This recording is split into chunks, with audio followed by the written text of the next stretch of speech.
He's dead. I'm dead. Okay. Okay. 30 seconds. Cool. While he's doing that, I am going to go ahead and fetch a refreshing beverage. It's Diet Mountain Dew. It's not refreshing and it's not good for you. It's not a beverage. I'm just gonna go and do a recap while they get their shit together.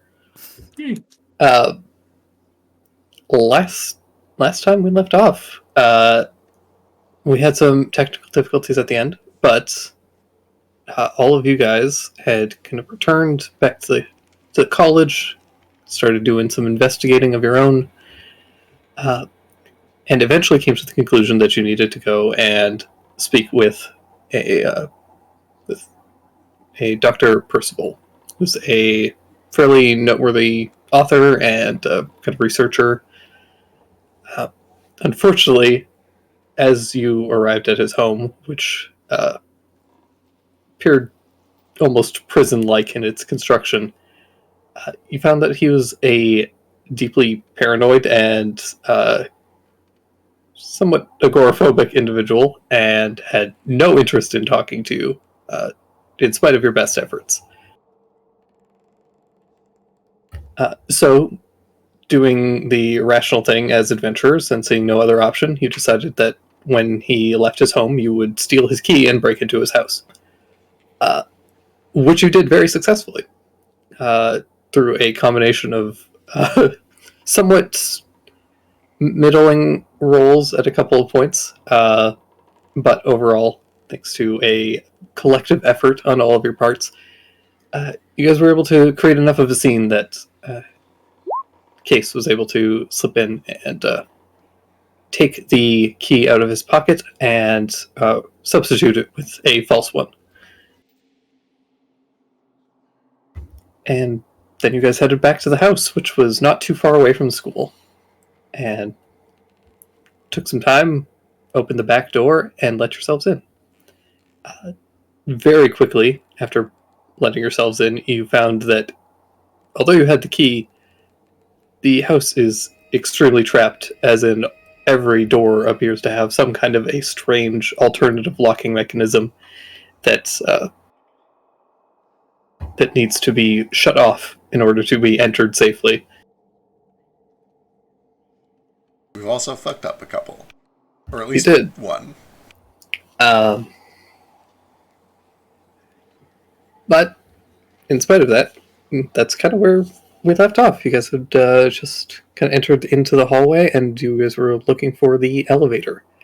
I did have an important question specifically about the back door. Absolutely. Does it have a peephole or any sort of see outside mechanism? It would. Yeah, it's probably got it's mostly barred up, but there is a bit of a window that kind of looks out. Okay, that helps because Bloodless in his armor is not a very delicate man, so he's mostly been staying at the back door and watching. Excellent. I do love how we're only, what's the word I'm looking for? Confirming his suspicions to be paranoid. Oh yeah, absolutely. It's just what you guys are doing is completely deplorable to this human being, but also you have some motivation, and whether it's fair to him or not. This is his payment for rejecting my gift basket. He didn't even take the basket. I think the term they use is probable cause, and I have lots of thoughts about it, but we'll save those for later. Okay. All right, also, we know that he's crazy. We don't know that he's actually, paranoid or wretchedly afraid, so much as he's constantly on drugs, and his assistant is a terrible human being. So. True, but he was paranoid before he was constantly. I'm assuming that 15 years ago, this woman probably wasn't around. It's true. That does track. Right. He is probably old enough that he doesn't know what the number 2 is, so I'm not even worried about that part of it. Rude. This is a respected member of society. He's a member of society who is old enough whose skeleton can be easily broken for gold and other shining metals. I can't wait to be rich with my bone money. Exactly. Listen, motherfucker, Bloodless has a lot more liquid currency than you do, and you're a noble. Or Bender just sells his body. When babies grow up, they turn into people. Turns out crime pays more than land ownership. Take that to the bank and cash it, kids. That's only because his land is landslid. All right, I'm going to have my unseen servant help me take off this kimono. Okay. We worked really hard on these outfits, and I don't want this to get destroyed before we go to the party. It'll be suspicious. Underneath his clothes, he does have his normal ninja garb, so he's not naked. This is entirely out of character. Do you need your unseen servant to help you with that? Look, these things are hard to tie. Okay, for real? Have you ever seen how difficult getting a geisha ready? It is intense. Haven't. No. Okay. There's a lot of fabric. Yeah. It's not quite to the degree of putting on heavy armor because of all the straps and shit. Sure. But it's definitely not something that you could do easily or correctly on your own. Okay, it's like typically a corset or so something. a kimono is one size fits all, and they fold and bunch the clothes around you, and then the obi, the belt, are really, really long and wrap around you. So there's a whole process with it. Kimono are passed down through geishas. You don't buy your own typically. Okay, this all makes sense. It's kind of on par with a corset. In that case, I like Bloodless's earlier idea where you just gotta take one end, yank it real hard, and just Beyblade it out. Let it rip. I'll just hold two blades and just spin it. Yeah. Imagine how many traps he'll set off that we then no longer need to worry about. Exactly. I then do pull out and I put on the scarf that Case made. All right. So the plan is to have the unseen servant go into this room and cover the eyes of the statue. How? I do wish to remind you that his hands are also unseen. Yeah. No, with the fabric from my kimono. Okay. Yeah, that's a good idea. So he's going to go in there and do that. Sure. Okay. It steps in and heads over, covers up the statue. Is it? I think you said there were two in there. Or is it just the one?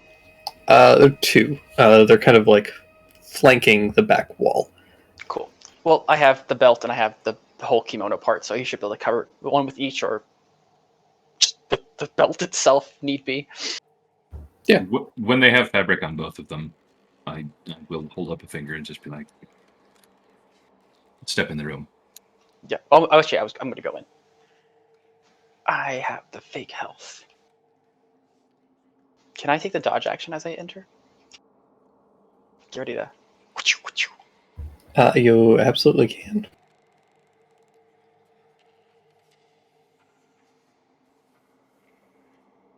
Do they fire? Sure does. Are these magical, or is this just or what are they shooting? It's force damage, I think, right? Yeah, and it just shoots forward. Essentially, it just blows the kimono and or the obi would have been wrapped around the first one, and it just launches it off of the statue, and a little bolt of energy kind of strikes at you. Okay, I'm going to shield that. Okay. I was about to say, to whom is that targeted? Because we were both assholes, and we both went. Probably would fit Nietzsche. Yeah, Nietzsche. Yeah, and it just hits my shield. It's fine. All right, I guess we're not going in there at all. Apparently, they're not seeing with their eyes. Maybe there's a master switch or something in this place that we can turn off, and it deactivates all the magic, and then the entire place comes crumbling down. Because I don't know, this is probably held up by magic or something. Maybe. Yeah. I will have unseen servant and get my clothes though. Okay. Yeah, Goes and grabs the clothes. His job is to carry them now, I guess. As you guys are kind of looking down this hall, the foyer is a fairly large room to the, I guess, map south for you guys. There is a large, a grand staircase that goes up and then splits off to the left and right and goes up to up to the second floor. There are 3 doors along the northern wall, and then along the left there's a hallway that continues to the left. There's a hallway that continues or goes back down south. And then there's also a door on the left. Okay, hang on. Run. Okay, make sure that I'm drawing this correct here.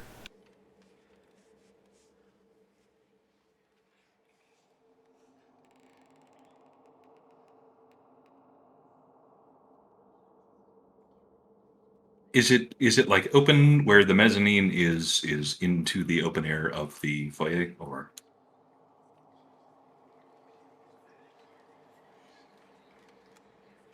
Is it one of those situations? Does this look great?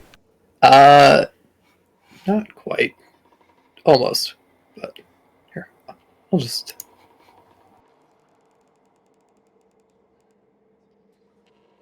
I'll just draw it out instead of trying to make you guys suffer with my my terrible directions.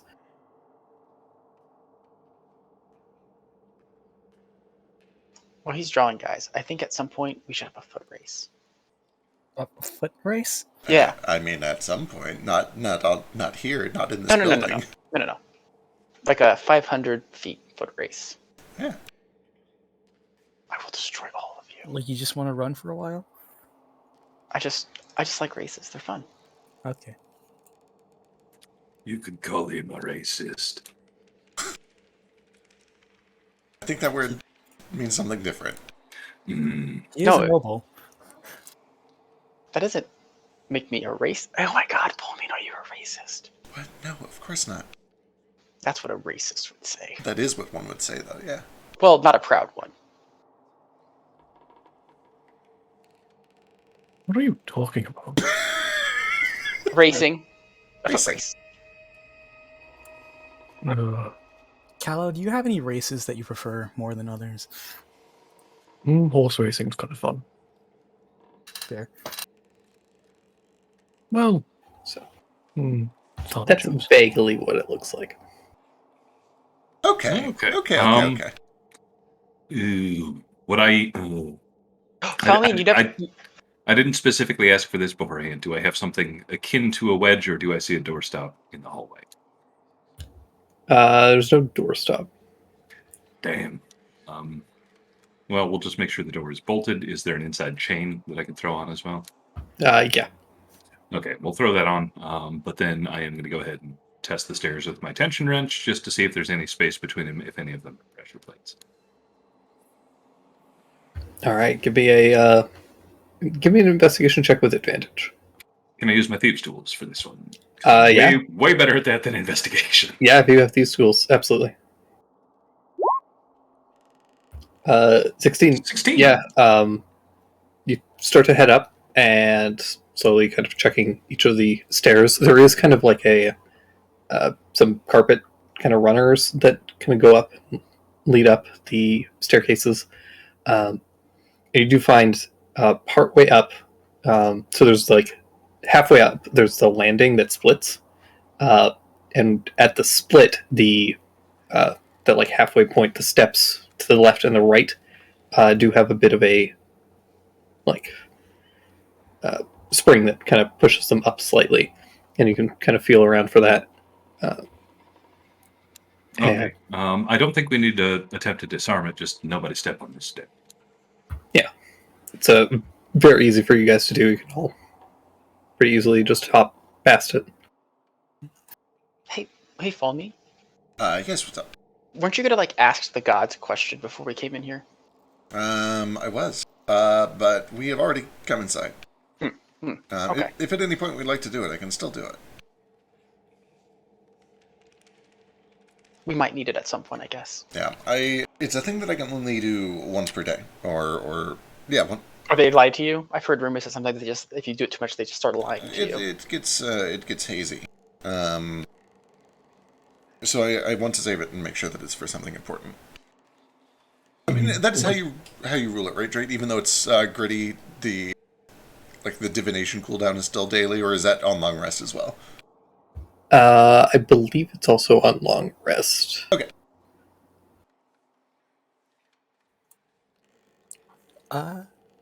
Nietzsche, I'll unlock each of these doors if you step inside them. This is very Or are we wanting to just bolt the elevator? I feel like the gods were saying, "Elevator, go to the elevator." This is one of the most like renowned scientists of our day. He's probably has some like cool stuff in here. Yeah, and we need to find that book. Oh yeah. Yeah. All right. You can't I'll take the lady. yeah. I'll investigate before and then take the dodge action as I enter, just to be safe. Okay. Should I unlock every door? It's up to you. If you want to try? All right. I guess. And then I'll investigate for traps as you're doing that. Yeah, I'll roll 3 thieves to the check to unlock these 3 doors. For the sake of kind of keeping things a little bit faster, what are your passive thieves' tools checks and your passive investigation, Nietzsche? 17 investigation. Jesus. Okay. So I 9, I guess. It should be something plus 10. Oh, Yeah. so what's your bonus to thieves' tools? 3. Oh wait, 6. Sorry. 6. Okay, so your passive is 16. Okay. And then because I assume that you guys are both taking your time with this, at least to some degree, or getting help with it, you guys have advantage. So that would be a +5 to both of those, which puts you both of those well over 20.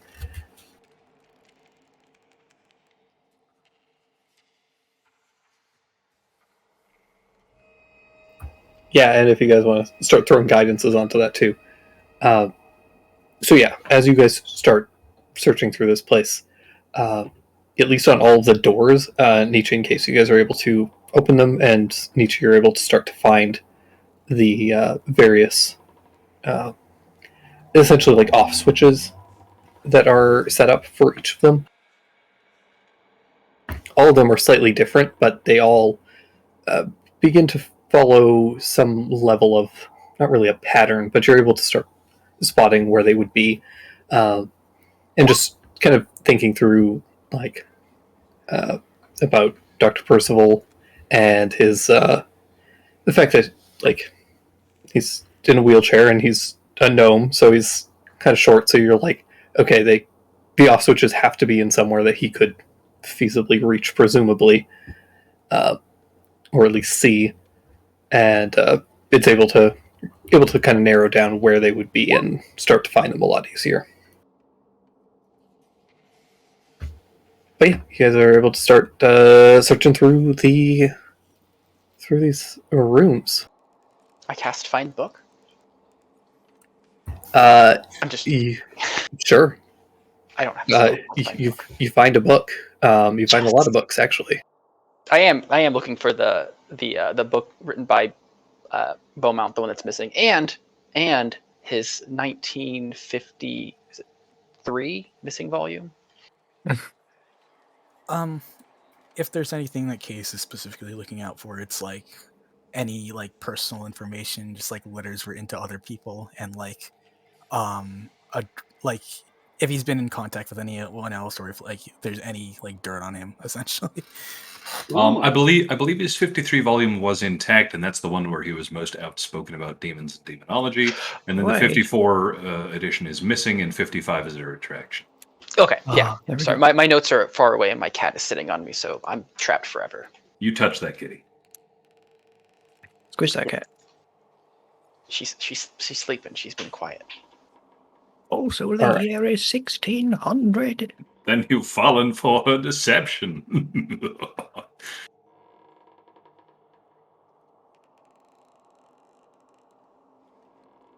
But yeah, I'm looking for the missing volume and the library book for the librarian.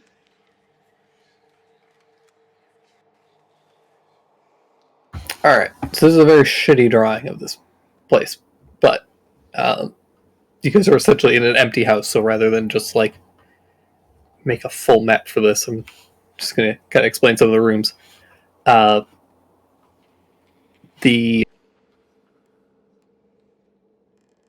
The middle door at the front here, that goes to the front door.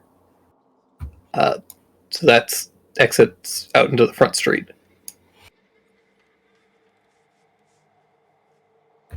There are two little side rooms. The left one here is kind of like a very large kind of closet storage area.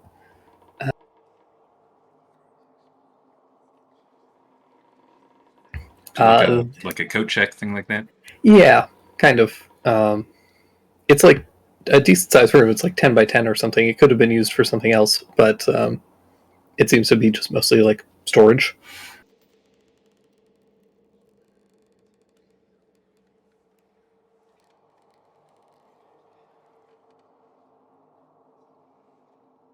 Over here, this was kind of like a billiard room. It's very dusty and it seems like unused. You imagine he doesn't entertain very much, so that's probably why the room is kind of just... It's there if it's needed, but doesn't really get used. Excellent. This large room in the middle here,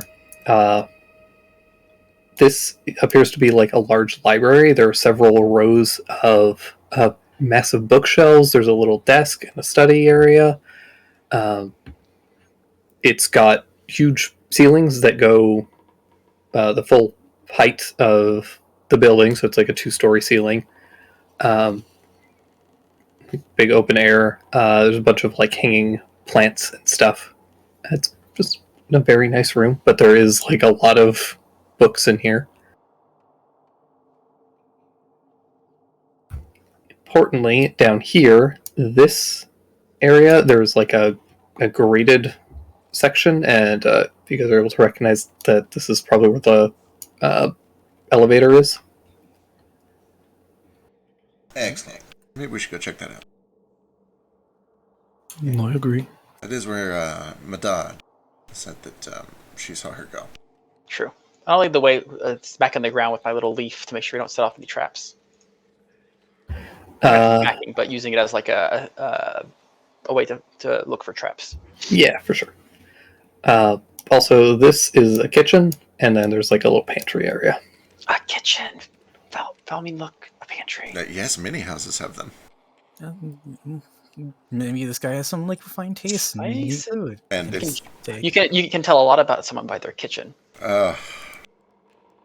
I wasn't intrigued until now, but I am curious if I can judge the evilness of this woman based on how she cooks. Sure. Yeah. I'd let you use cooking tools for that. Sure. I can't wait. Give me a cooking tools insight check. Sick. Cooking with wisdom. Here we go. Ooh. Oh my gosh. Ooh. Our first wasted nat 20. Only if I had advantage. I don't know if I meant like you still rolled it though. I guess, sure. Freaking Fulmin's in there just like, You have 3 remaining. Sorry. who doesn't grease their cast irons? What heathens? Oh, this cast iron has been washed. We must burn this mansion to the ground. With soap. It's a nice kitchen. You don't get a read on this woman from it. Yeah. Okay. You can tell that it's organized? It is organized. You can at least tell that it is like well kept. It is clearly like cared for and like well organized. It's not sloppy. It's well stocked. Is it labeled? It's more or less labeled. Yeah. It is a kitchen. It is a nice kitchen. If we, she's not using evil spice. Ooh, that's. You don't see like the baby's toes or weird shit in here. I can rule out she's not making meat pies from orphans or anything like that. There's no Old Bay. Yeah. Yeah. Yeah, there's no Old Bay. Camlann. If we find out that this man is evil, I may come back and take some things. But until then, we're in a man's house. I don't think he's evil. No. I think he should. Like he's old. He's not gonna eat everything. He should like take something now. Like, I'm. With no offense to all of you, I think all of you, maybe all. I'm not a criminal. well, I'm not a this criminal. isn't criminal activity. I mean, I guess we are now. Is criminal activity. Well, then I guess we're all criminals now. Okay, I consider this an A wellness check. Okay, this is what are you open to dares? This is something that a knight would do if they had a reason to believe that somebody was being held hostage. We have a note from the librarian, and I respect her. That too, we know that there is a book being held hostage. Speaking of which, I should probably check the study/library. Yes, and do you know that the man at the school is being held hostage in this mansion? Wait, the man at the school? The doctor who owns this mansion. Oh, at the school. Oh no, that's a hunch. It's an excuse that we use to break in. This isn't a dungeon. Yeah, this is somebody's home. A man lives It's here. described as a prison. We Of his own making. should get through here as quickly as we can, find what we were looking for, and make a decision about whether or not we are going to ransack it later. I guess we should go up, and then we could head maybe up and down, and then head back to the main floor later. Yeah. So let's see. How many people can fit in this elevator? If you guys squeeze, all 5 of you can fit in. Okay. Can I be on some It's a- controllers? It's a little tight with Bloodless and Callow, but fortunately Nietzsche and Case are kind of small, so you guys can kind of cram in. Yeah. Here we can be like 2 people. Why 2 people in do a we trench not coat. just take 2 trips? You only have 1 key. Well, Yes, so 3 of you go up with the key. 1 of you Wait, come down with why don't the we go key. down? Why don't we see if it goes down first? Oh, sure. It does go down. As you suspected, there does appear to be a basement access from this. Secret laboratory, or it's just a cellar. Yes, many houses have cellars. Unfortunately, in spite of you having the key, and although it does have the key is necessary to kind of like operate the elevator, there does appear to be a passcode Ooh. that is required to go down. Okay, I guess we have to go up to see if we can. Maybe he's really bad with security and wrote it down somewhere. It appears to be a 4-digit combination. We could try sending the elevator up and then climbing down. I type in 1654. And I'll try 0451. The alarm sounds and everyone dies. Healed alarm. Wait, 0451. What is 0451? The joke first keypad combination to every game since Deus Ex. Ah, okay. 1654 does not do it. Just a hunch. Let's go up. We need to go see if we can find anything useful. Yeah. Alright.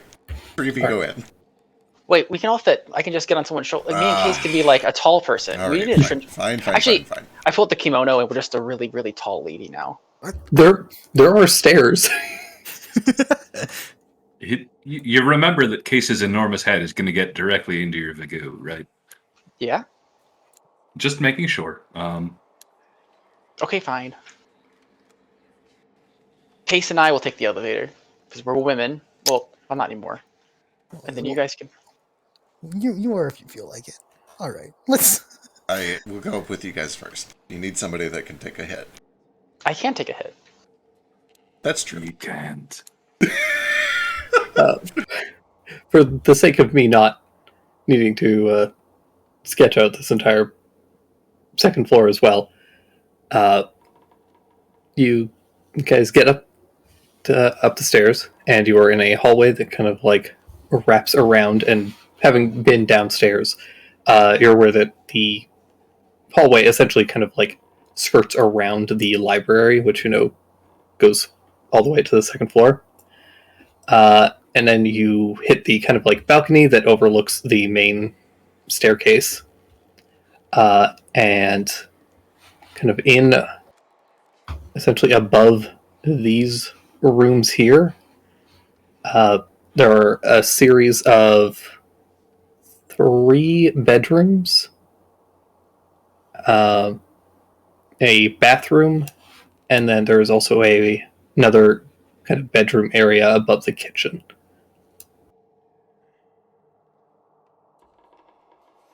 Excellent. Just for testing purposes, can I walk up the stairs and greet them when they arrive on the elevator? Yeah. Do you do anything particular when you walk up the stairs? I avoid the steps that I know are trapped. Attaboy. He stomps on the trap step. He actively stomps on both of them. Yeah, you head up and meet everybody. But yeah, Case and Nietzsche, you take some time and pop open the doors and disarm the traps and peek around. You can see that two of the bedrooms are largely don't appear to be in use. Master bedroom appears to be probably his bedroom, and then the bedroom that is kind of like closest to the master bedroom also appears to be used, and you imagine that that's where his housemaid stays.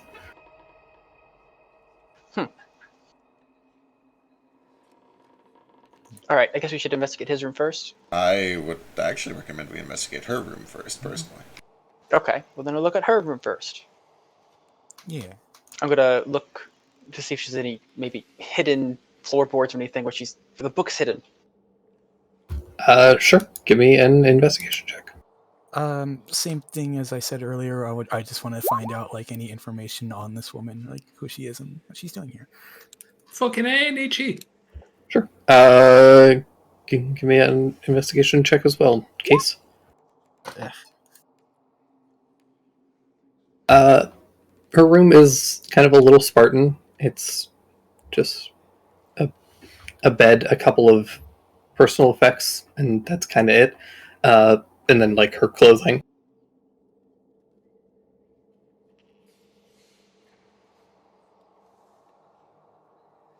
Can I can I use my passive instead? Investigation or Only for perception. okay, sorry. No, you're good. just being a stickler because you rolled an 8. Any It's the only time that I'm gonna be able to catch you guys on investigation. But hidden places? Nietzsche, you do find that there is a hidden.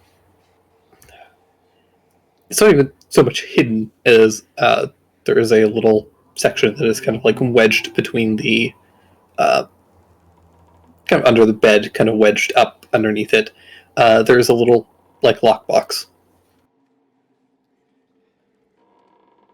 Ooh. This might just be like money or memories. Or both. We shouldn't take the money, but we should look for any type of evidence. There we go. Why not? This money is evidence. What is it evidence of? My wealth. as all money is. Doesn't matter Sage where knowledge. Case, can you open this chest for me? Absolutely, dear Nietzsche. No, I can't. Nope. Yeah, you gotta unlock it, and one of your tools breaks inside of the lock. Oh no. Bloodless, do you think you can open it, or is it just forever closed? Fine, he's a better criminal than me, sure. Okay. The tumbler is blocked with a broken tool in it. We're getting this open my way now. Okay, yeah, you shove the crowbar in and you pop it off, and the lockbox is kind of break as the lock is torn off. But it pops open, and you guys just see a bunch of gold and silver inside. Well, I guess we should put this back and act like nothing happened. Yeah, I think we should. Dump it on the floor, burn the box. There is a fireplace. What? Fewer traces. I think they're already gonna know we're here. Mm. They will know that someone was here. Well, it won't hurt to take like a few gold. You need some gold. I think it might hurt. It will hurt a little bit. It will definitely hurt our case, especially if we get caught. He'd be like, "Yeah, they also robbed us of my money." It will also hurt this old man that we don't know deserves it. I mean, this is the woman's money, which is even worse. She's just living her life. She's not even a nobleman. She's just a woman. We also like don't know that she deserves it. That's what I'm saying. That's why I'm saying we should not steal it. Yeah. Well, regardless, they both have eyes like hawks and they live in a giant trap. prison them. They might notice. Oh yeah, they're gonna have to get a notice, but like at least they could notice that it was looked through, but not their money wasn't stolen. She was mean to Nietzsche. She should suffer. Yeah, our cover story here is pretty solid, but the moment we start vandalizing or stealing, our cover story is worth nothing. Oh, but the vandalism is already done. The vandalism is a result of his traps. No, I mean this box. I just broke it. Yeah, but we could.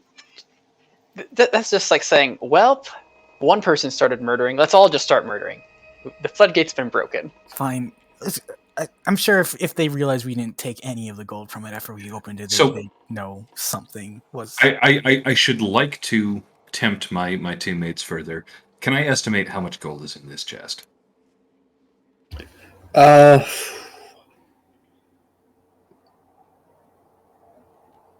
Probably between 50 and 75. I make this in a week.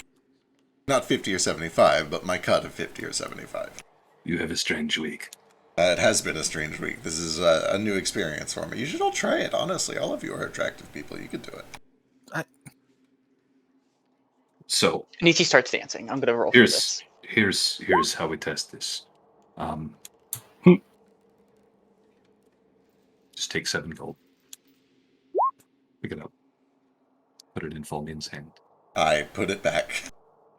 Here's another idea. We put gold in the chest. And it'll be very No, I also, no, to be very no. clear, I wipe my fingerprints off of the gold, and then I use cloth to put it back where it came from, and then I close it. Very expensive pants on this one. That's why you work for an upscale joint. I have to insist. If we find out that this man is evil and that we can get away with taking this gold, I will be the first one down here because I need the money. Trust me, I am broke. It is heavy. We will carry it out last. No worries. But we are here for a reason, and I'm not going to steal from an old man. Unless I find out that old man is evil. Or a woman. I mean, he's probably like Hashtag yelled Twitter. at some kids to get off his lawn. And That's not the same as Okay, being. That's not the same as being we evil. we have wasted 10 minutes. We need to move faster. He could Yeah. notice that the key is missing at any second. Yeah, so let's put the go to back and move on to his room. Okay. Head over and check out the room. I'm realizing we should have got one of your roommates to be the lookout. Are you looking for anything in particular? I can send my little boy down. And he can be a lookout. That might be a good idea. We would not want to get trapped in here without some foreknowledge. His name is Benson. In his room, I think we just start looking for anything incriminating or interesting. Yeah. Anything I'm from looking the for- 1954 period. Any books, Books, notes. signs of demonic interactions. Yeah, any notes on that, and then also like he's a paranoid person. He has to have something hidden somewhere. There has to be like a hidden plank, wall, painting, something. On the topic of hidden objects, Fulmin is watching for objects that move a little in the corner of his eyes, things that are animated but trying to pretend they're not animated. Okay. Right. I'll roll investigation. Yeah. Give me an investigation check. Fulmin, what's your passive perception? Let's see. And you said guidance. It is 16. Cool. Wow, that's the word. It's of course when it matters. Yeah, you guys go head into the room. There's a large, like, 4-poster bed. It's neatly, it's been like neatly made. It's like a really fine, like, duvet and sheets. There's a dresser kind of next to the bed with a couple of little, like, painted portraits on it. There's a trunk at the foot of the bed, and then there's a large wardrobe that's like very ornately carved. Similar to like downstairs, there are a couple of windows, but the windows have been replaced with smaller windows and then barred. There's a couple of like very nice drapes that are kind of covering the window, and Are there candelabra on the walls? There. Yes, there would be. Well, this is just once we're sure the room is not going to blow up in our dicks. He's going to go around and tug on them to see if any of them are secret levers. Okay. Yeah, you head over and start like jostling them a little bit. A couple of them like wiggle a little bit, but they're just loose. They don't appear to be switches. Better safe than not.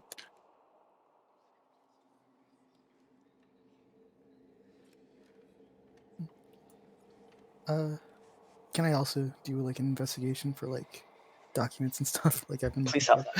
I mean, you can try. Is it like specify what you're looking at? Again, just any letters that proves he's been in contact with anyone else. He's like, what part of the room do you want to search? Oh, fuck. Is there like a study or anything? Like a desk with like writing? There's like a dresser, but there doesn't seem to be any desk. Like it seems like it's just a bedroom. It doesn't seem like there's any like workspace in here. Okay, then You could always check his pockets. actually, Also, just real quick. Hello, Bombshell and Luis. I'm paying attention to the stream. I'm just real bad at it. Oh no.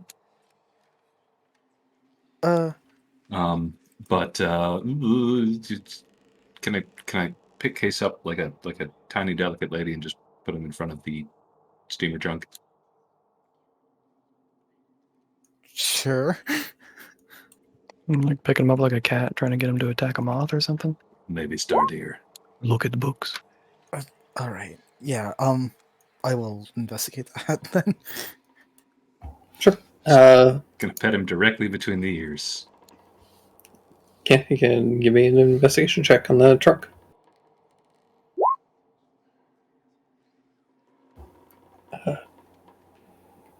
Yeah, you start to search it over. It seems to be just a trunk. Open it up. Inside, it appears to just be storing essentially like spare linen. Oh. Kind of search through it, check for some like hidden compartments, like false bottoms, but it seems solid. It's just a regular old trunk. I could use some of these. I'll save them for later. They're yours now. Do you want to carry them? What are you guys talking about? Acquiring linens at a discount. I give up. I'm gonna go look under the bed. Yeah, I'm looking under the bed too. I think I've rolled already. It's really shit. 10. Yeah. Philomene, you can give me an investigation check. Excellent. Both of you, Philomene and Nietzsche, both of you go to look under the bed at the same time and end up like smacking your heads against one another. Like you're both kind of dazed and you get down and both kind of look around. You don't see anything immediately. It looks like it's just like it's completely bare underneath. But you are both a little bit dazed. Okay, no like boxes or anything like that. Yeah, just like there's like a bed skirt that kind of covers it, but you lift that up and there's nothing underneath there. Off the top of my head, could I estimate how tall the professor was? Just the fact that he was sitting down every time we've seen him. Oh yeah. His torso doubled typically. No more than definitely not taller than Case. Like he's a gnomish. 5'3", 5'4", right in there. Yeah. So he's honestly probably closer to like 4 foot. Mm-hmm. And how long is the bed end to end? Standard size? Yeah, like a standard like king size. It's like large. Press around at the foot of the bed, see if there's anything firm or solid there, like inside the mattress. Yeah, give me an investigation check.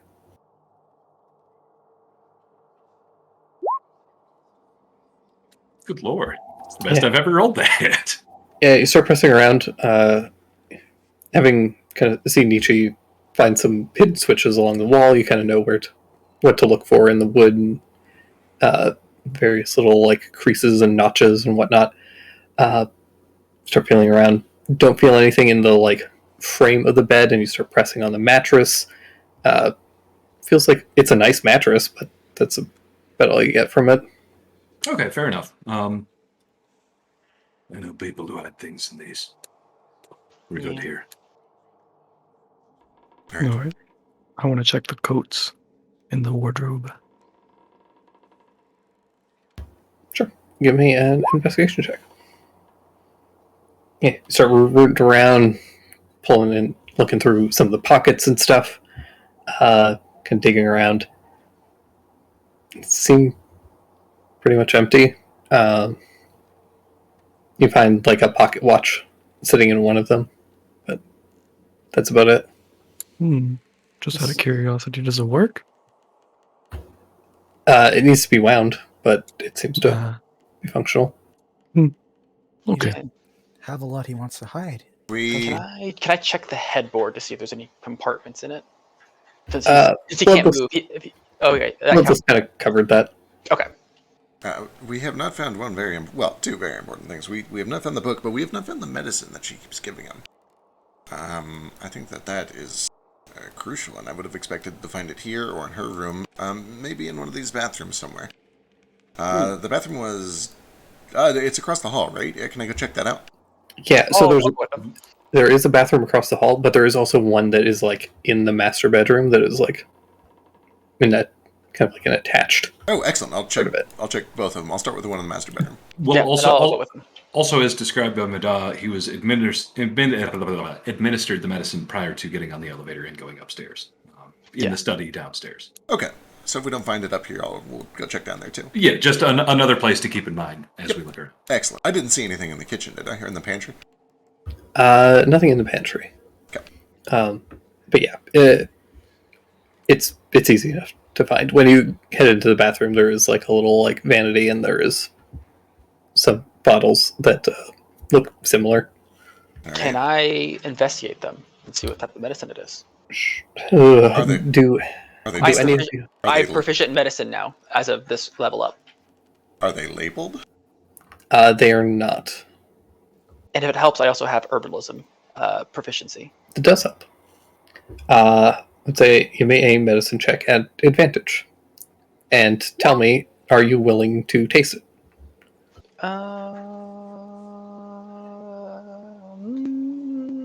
Sure. Oh, for fuck's sake, this is what I'm here for. Okay. Yes. Oh yeah, I'll taste it. Okay, you just a very tiny bit, just like a drop on your pinky, and you give it a taste. Has a strange, like medicinal taste to it. It's not super pleasant, but kind of looking over, give it a bit of a smell. With a 22, you can tell that, yeah, this is essentially some kind of a mild sedative for, probably just for dealing with anxiety or panic attacks, that sort of thing. Could probably make someone pass out in higher doses. Oh. Definitely. Does it look like this is made out of something that's kept in the conservatory, or is it something that, or is there a label on it that makes me, or anything on it that indicates that it's bought in somewhere? I did not see any poppies in the conservatory.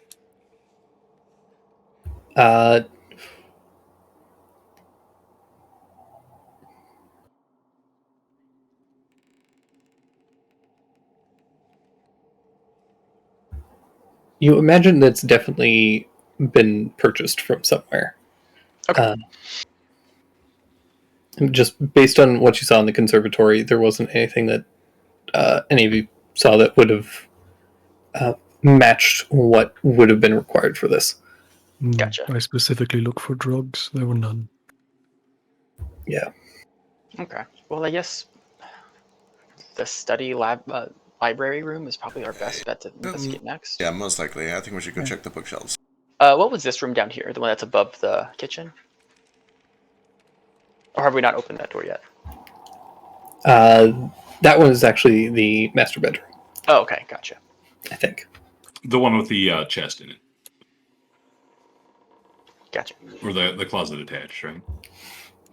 Bathroom attached? The bathroom attached, yeah.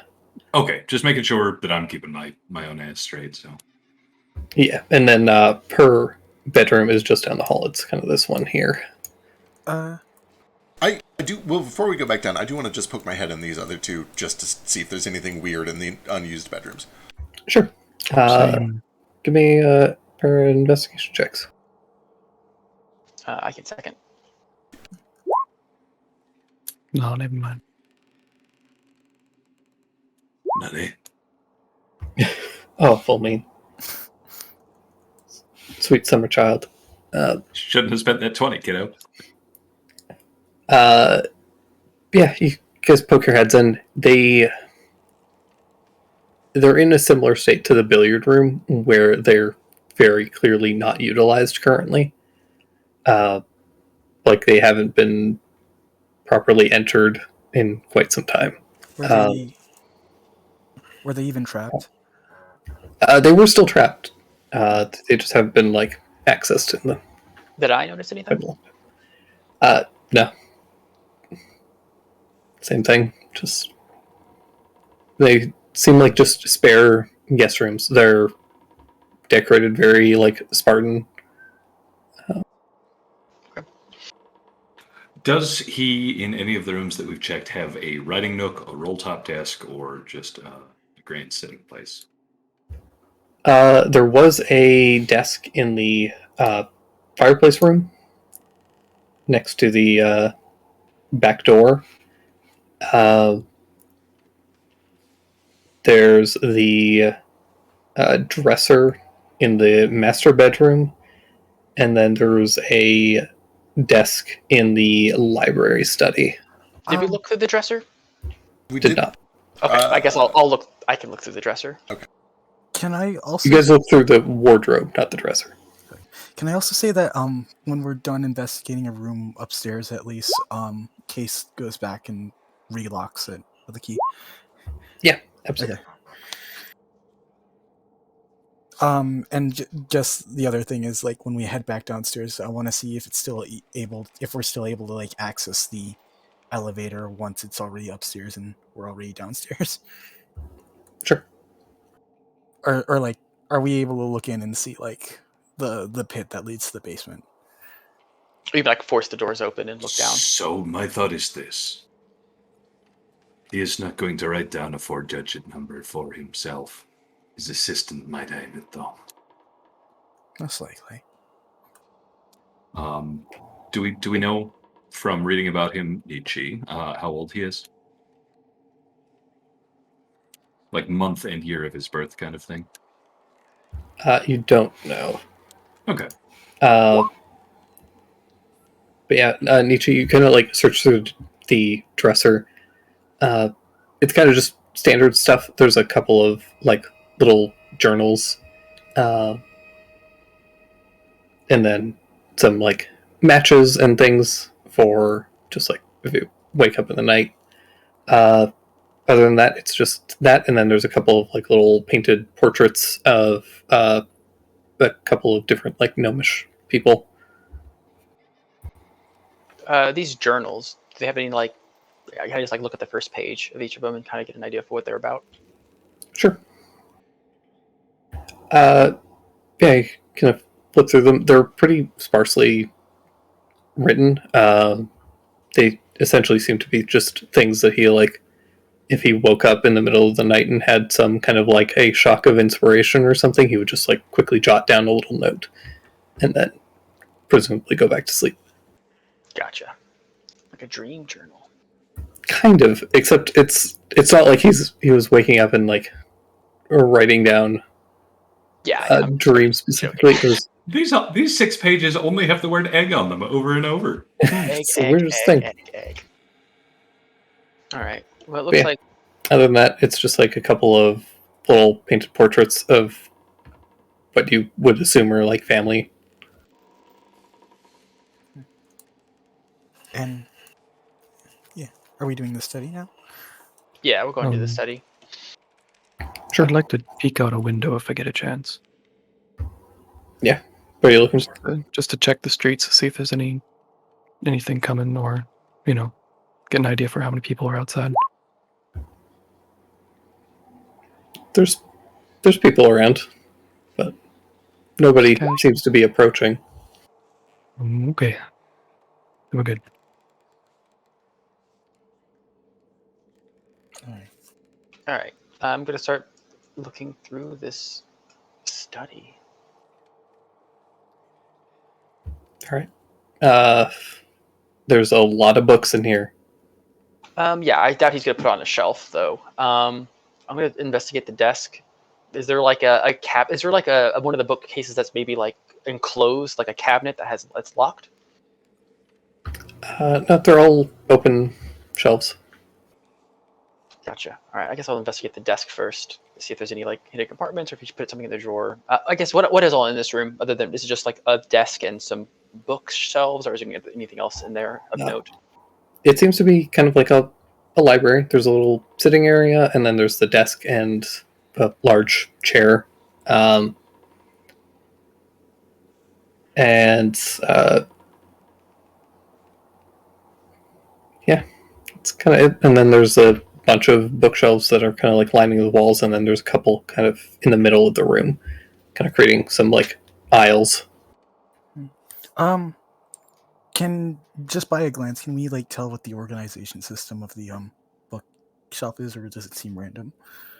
Good question. It is absolutely organized. Be by author and then title. Okay. Alphabetically. Okay. System. But each individual shelf seems to also be kind of dedicated to a specific like topics or like genres. Okay, so it's genre, and then within the genre, it's going to be name. Yeah, and then author, and then. Okay. I guess I'll start with the desk, and then I'll move to the bookcases after that. Okay. Same thing I've been looking for in things to prove that he's been in contact with anyone. Look through like the desk and the writing area. Yeah. And I'll be looking for the book, the two books, and then any the two books first, and then if I see anything that catches my eye that's like either about demonic possession, I'm definitely going to pay attention to that.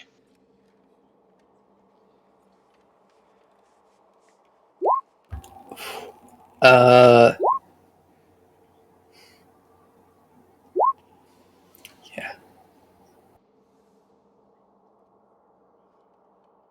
You guys kind of dig around. There are definitely books about demonic possession and stuff. It depends on how much you want to like dig into those. Yeah, that's kind of secondary. I'm mostly focusing on finding the missing book and then his manuscript, and then demonic possession. If I can find them. You said there's probably a lot, but yeah, you don't find the manuscript or the missing book in here. All right. I guess you said there's a lot for demonic possession. There's a couple of books in there. Yeah. I guess I can just flip through them real quick, see if there's anything about just demons possessing humanoids. All right. Do you want to sit here and read? Yeah, that's. No, I mostly just Okay. I might just look at the table of contents, get an idea of what's in the book. Yeah. I mean, that's essentially what you get, is that there is content about demonic possession. But whether or not you want to actually like sit here and spend time reading about it is kind of up to you. No, I mean, unfortunately, we're at this point where we don't know the 4 digits, so we can't really do anything else. Of the mini traps that we've encountered through all these, are any of them as magical or crazy or fancy as the one that we found in the fireplace room? Good question. I know we've run into like a crossbow trap. I know that there was like a weird pointy bit trap. Do I reasonably feel like the fireplace is the most secured room that we've come across?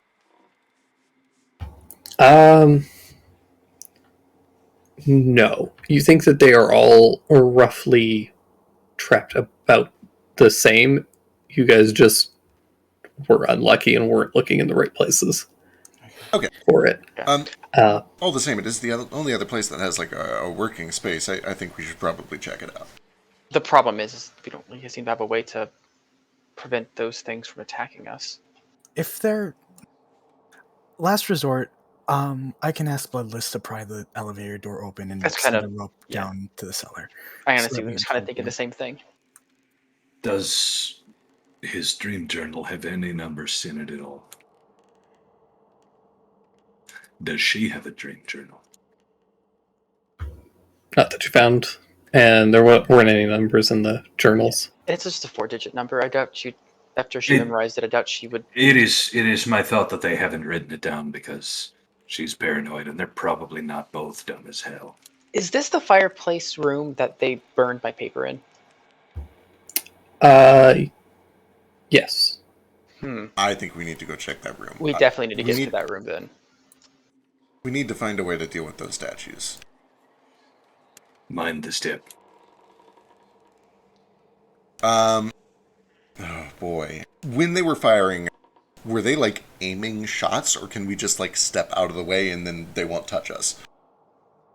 They were not aiming. It was just like it appeared to just be a straight shot out of the mouth. Okay. Well, let's just open the door from the side and see if they stop firing after a while. Okay. I will stand well clear of the path of the bolt, and I will open the door. Yeah, and then I'll probably send in after it shoots. I'm gonna send in my unseen servant.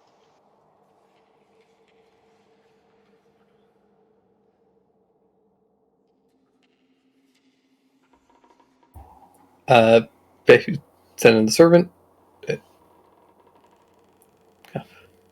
Is strength two enough to lift a stone statue, though? No, but I'm going to tell that since we've gone through every single one of these rooms and we've found the traps, do we have a feeling for can I have the unseen servant try to find the way to turn off the trap in this room? You know that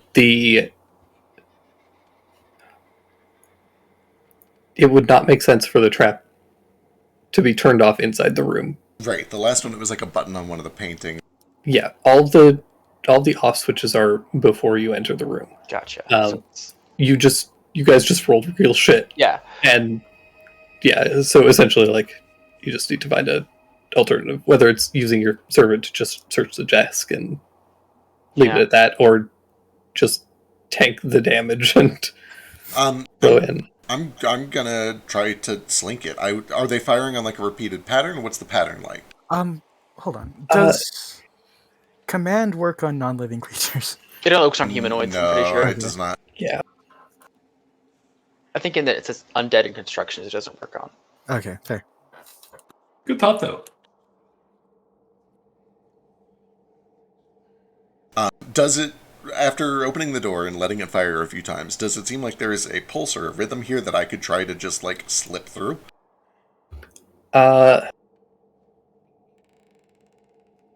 It seems to be a thing that is just kind of while the door is open, if a person walks through, it seems to trigger. I have an idea. What do you got? Callow, can you make a illusion of anything and then have it walk in and stand in the corner while we sneak in and close the door? And that way they're focused on the other side of the room? We double check on the walking part. Can I come downstairs and join in the deliberation? Bloodless, what are you doing? Well, what if I walk in and just put them on their back? Bloodless, what's in your pocket? It's the gold. My penis. But don't steal the gold. I will not steal my own penis. Got it. That's not what I said. You represent me as my employee. You're going to hurt my reputation. I can't. Yes, you're doing no steal. damage to this yourself, clearly. Anyways. Yeah, but I'm not stealing. No damages, but just what if we stop making it shoot at the door? What do you got, Kala? Well, I could give it a try. Make some... Well, that's what we're trying here. Just make a figure and push it forward. What are we trying here? We're trying to get make something look like it's walking in front of it, so it triggers. We're trying to bait this, and we're also trying to figure out if it falls for illusions or if it has some sort of blind sense. We're kind of just trying to find a way to juke this thing so that one of us can get inside. Yeah. Okay. So if you could just send an illusion in, we'll see if it fires at it and go from there. Sure. All right. He starts conjuring up this weird, almost mummy-looking thing. It's vaguely human-shaped. Yeah. It starts kind of moving in carefully, slowly. Can I clap like a teenage girl? Because this is cool.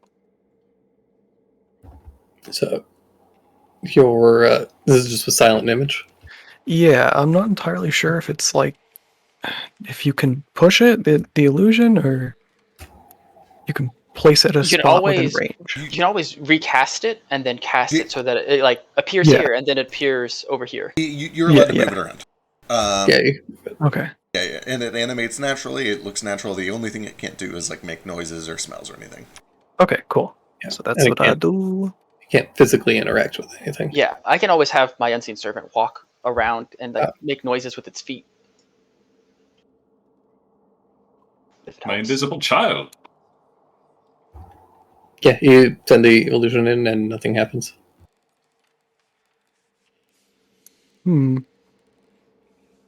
That means that they do not rely on normal vision, which means that your unseen servant should trigger it. So we just use. But it's not. The unseen servant already went in there. They did not fire it? No. Nope. Remember, it walked in and wrapped the things around their eyes? Interesting. Maybe it detects a heartbeat or something like that. Okay. If no one else is willing to, I am feeling quite dexterous today. If you want to close the door behind me as I don't know, plunder in. That is kind of my thought too. Well, we could simply try to roll through it. I'm with you on this plan. I will help you do it if you will then help me do it. Yep.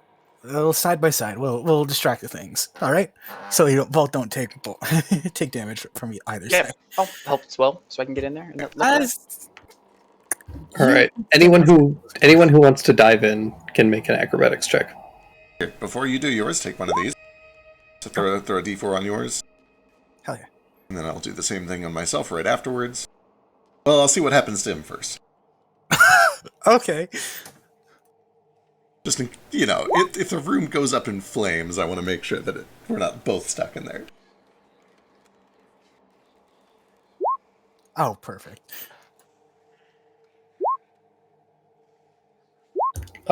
You stumble in and a bolt gets fired. I assume a 12 misses you. Yeah. Cool. You make it into the room, stumble out of the way. All right. Yeah. All right, my turn. Right behind you. Oh my god, these terrible rolls. 14.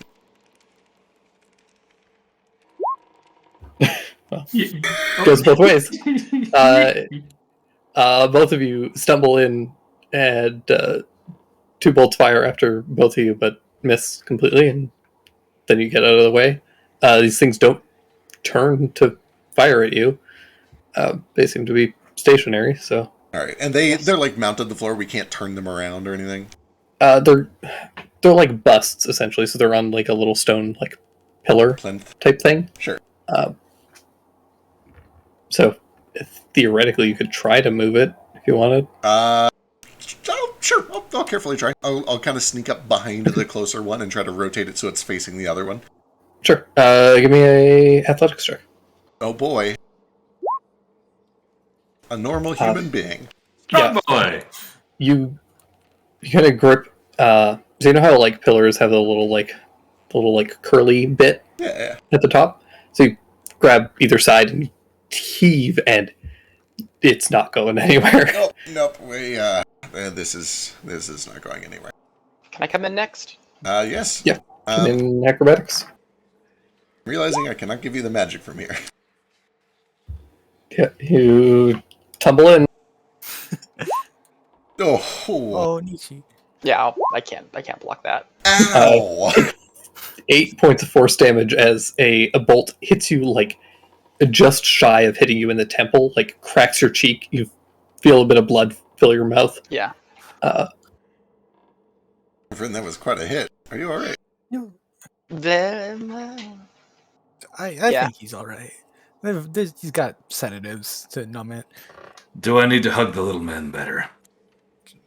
well, Maybe actually, later. I mean, do we all need to be in here, or I think 3 might be enough to investigate if we don't want to risk more potential injuries. All right. What do we see in the fireplace room? Yes. Oh, All right. Yeah, if you guys want to give me an investigation check. Yeah, I want to check out the roll top desk. All right. Give me a search. I guess any burned notes in the fireplace.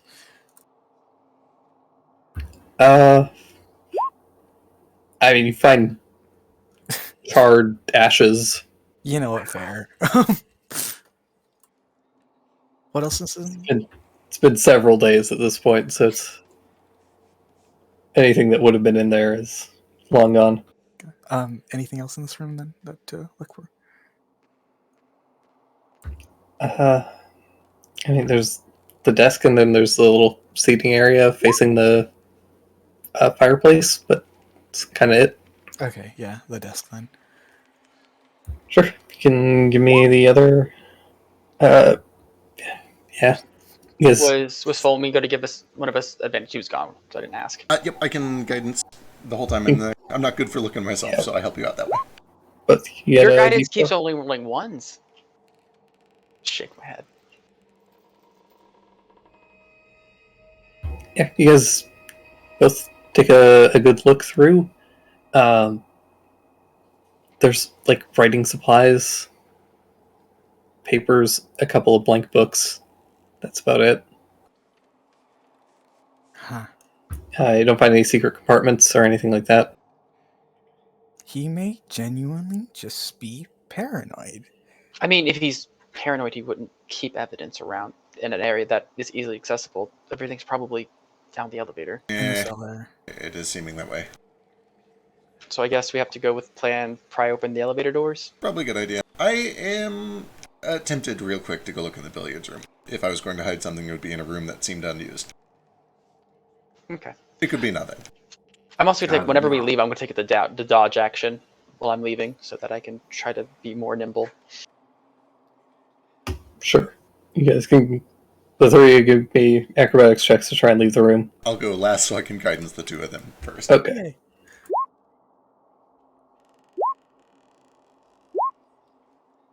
$17. Throw a D4 on yours, case. 16. 6. Okay. The two of you managed to tumble through without issue. 14. A full mean, unfortunately. Does 17 hit you? Let me double check. I'm pretty sure no, that misses. Damn it. Got a little Uh, cigarette. I'm it. What? Cool criminal smoke. Oh. You alright? Yes, but you're a criminal now, too.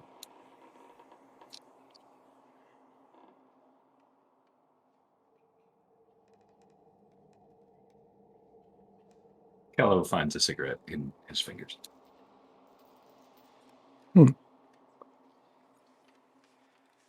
He's very distracted by the whole haunted weird mansion. Perhaps another time. I don't. Ghosts. Where do you get this? No, again. I'm also an adult. I can purchase them at any store. you guys head into the billiards room.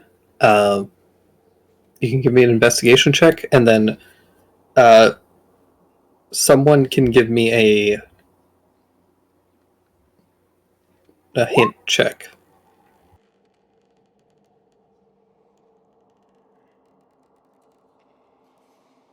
A hint check? Yeah.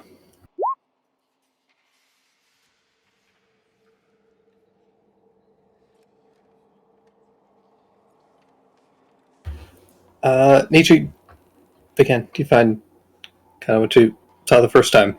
It's an empty, basically unused room.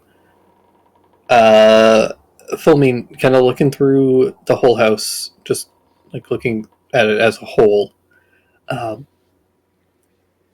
the decorations and the decor of the place is very familiar to you as someone who grew up in kind of a wealthier household. It's decorated in a way that is intended for entertainment, to have guests and to show off kind of wealth. Uh, Even though he probably doesn't utilize a lot of that, he probably grew up in a household where this was kind of like the standard, and it's just kind of decorated that way. Uh, but it feels very. There's a lack of personality with it. Sure.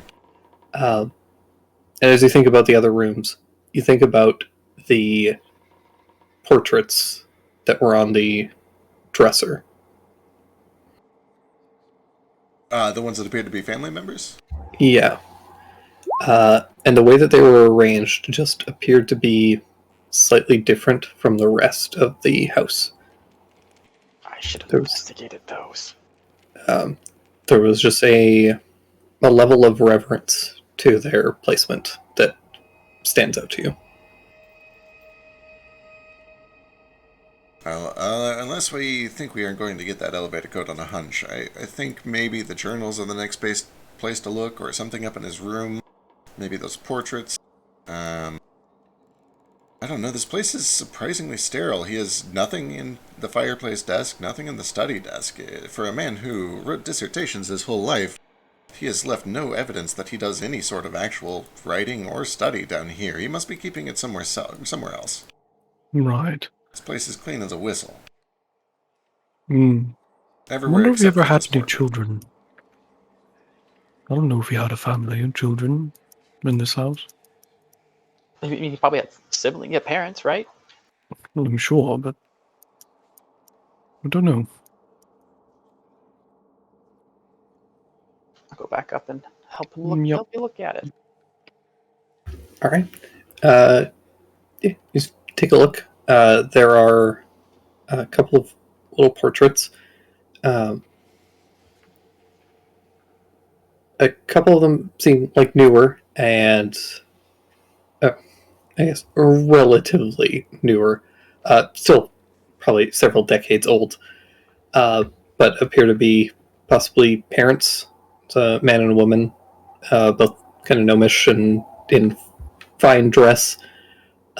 And then there's a very old one in a smaller photo that appears to be kind of rougher. It's like almost like a charcoal sketch of a fairly young gnomish girl. Well, this might be the family you were talking about.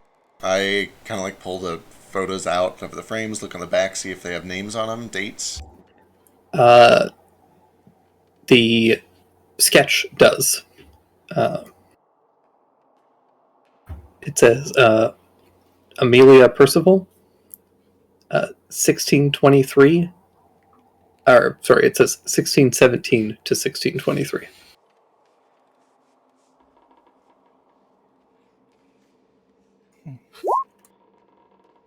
Well, there are 2 more years that we could try, potentially.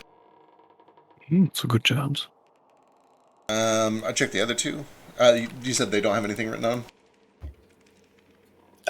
The back of the other one just says mother and father. Okay.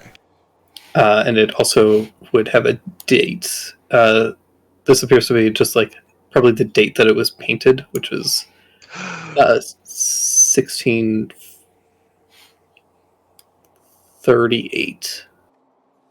There we go. We have 3 more 4-digit codes to Yeah. try out.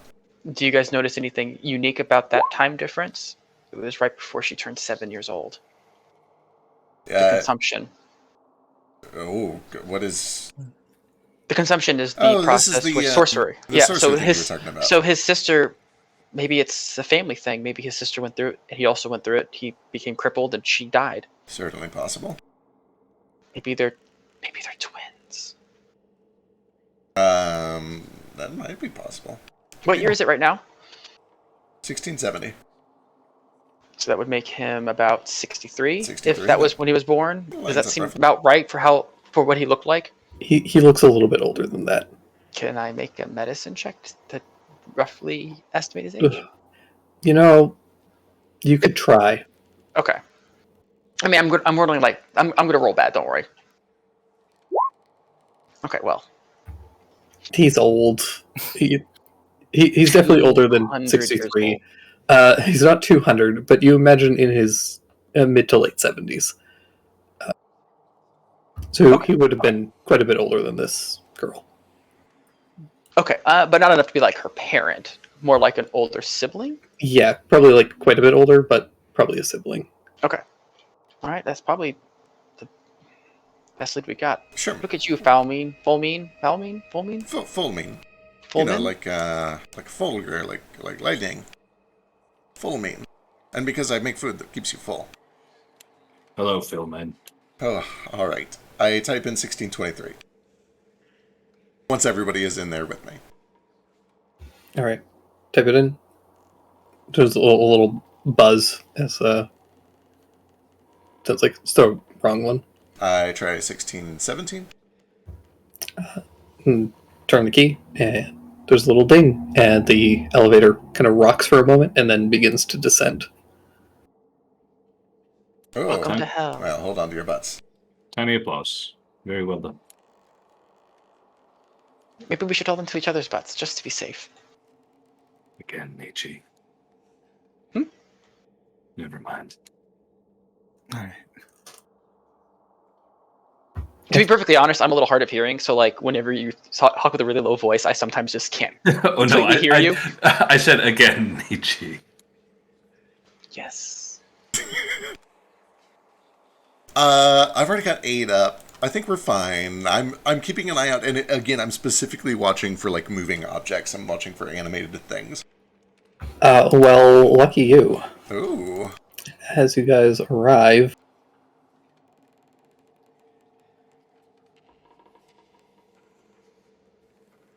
there's a little like jostle and a creaking as the elevator kind of hits the lower floor, and then the kind of grate that covers the front of it slides open with a rattle. And you find yourselves in a large, again, another like library. This one appears to be much more regularly worked. I think I found where this man actually lives. Mm-hmm. Is there an end table, armchair, or anything else nearby to the elevator? There is, but before any of that happens, I need you guys to roll initiative. Yay! As I'm just using the rock golem again because I'm lazy. But what you guys actually see is a large construct made of metal with 2 large weapons instead of hands. One is a large hammer, and the other is a big like battle axe. Uh-oh. And it turns to you all, and you just hear this low, metallic voice say, "Intruders." I thought it was the rock elemental at first. I'm like, oh, this conspiracy goes even deeper. That man is making rock elementals. Oh, In case we get to play rollies. we get to play rollies? I don't know what the gays are up to. Yeah, because we have the same initiative. So rollies. Oh. Well, yeah. Did it not add you guys to initiative? It didn't, which is odd. It's showing turn order as blank for me at least. Oh, there we There we go. Ah! Oh, Okay, weird. yeah, we're good. Okay, I guess I manually added Nietzsche and then it just updated everybody at once.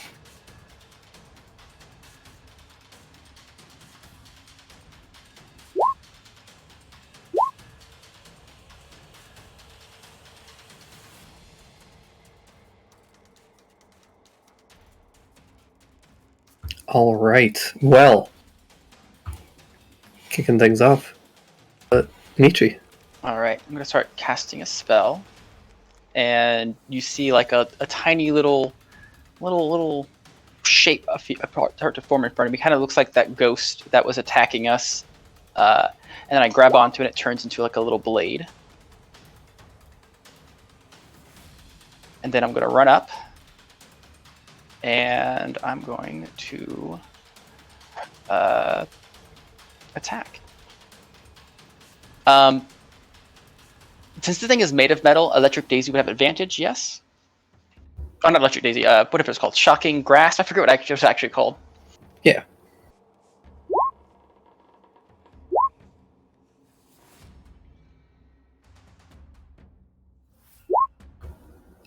22 does hit.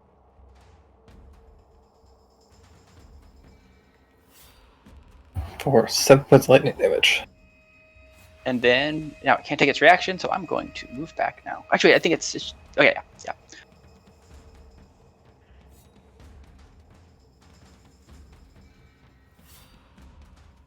I move back there. Excellent. Case. Okay. So, yeah, command only works on humanoids and stuff. Okay. Not constructs. I think it says in the description, does it work on undead or constructs, I believe? Yeah. Constructs typically do not have cognizant thought, so can't be commanded. Fair. Okay. Is usually how I like to think about it, because I'm kind of basic, but that's a memnotic that helps me remember. If they can't think, they can't be commanded. All right. So then, I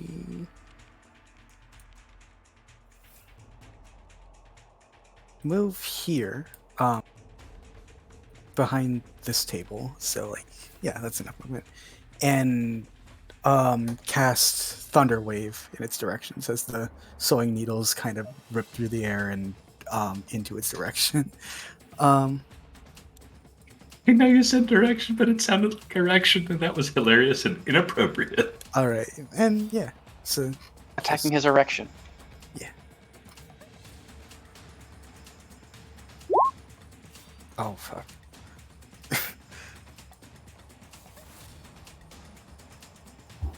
Nothing happens. Yeah. There's little check boxes on the spells, and that'll show like what it does. Otherwise, it won't show everything. Okay.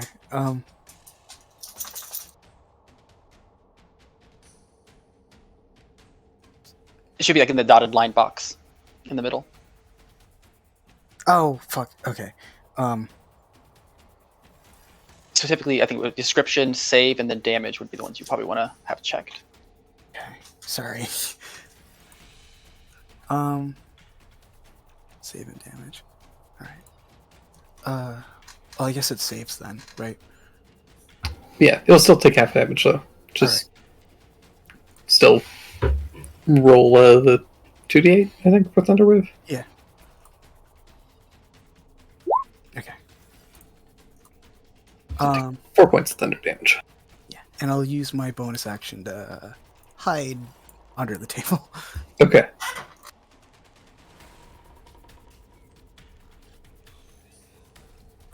Carlo. All right. He's gonna get up there. Let's go.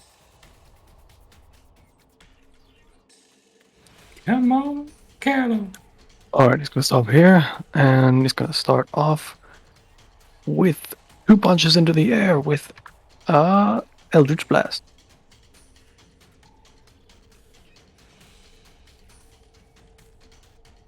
Oh damn, my cantrips are missing. Oh, no, we're good. Yeah! Ooh. Fucking shit ace. Both those hit. 2 big dents in this thing. Nice. Punch him from a distance. I was so close to having this be a helmed horror instead. Oh. Alright, and that, I believe, will be Carlos' turn. Excellent. It looks to all of you and in this very robotic voice just says, password required 6, 5, Amelia. 4, 3, 2, 17. 1. 16, 17. Defense activated. Oh boy.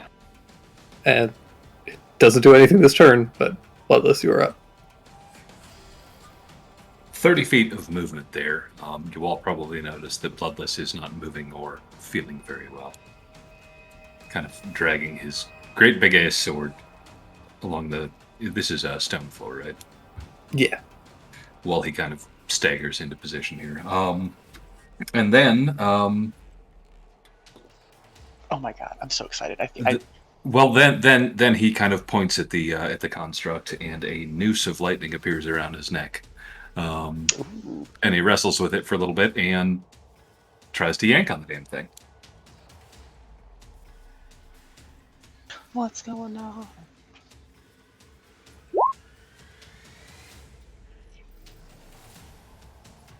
Attack probably hits, but he does get to make a strength check.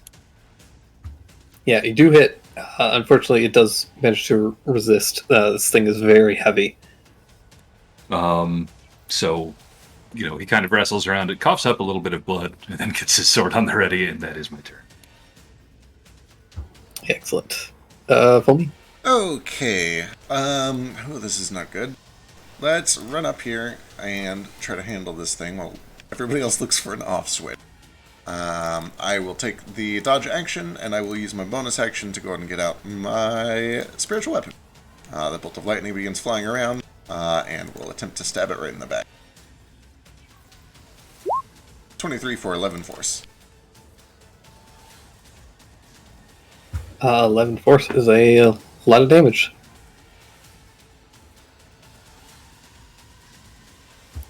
Alright, at the end of your turn, it is going to use a legendary action.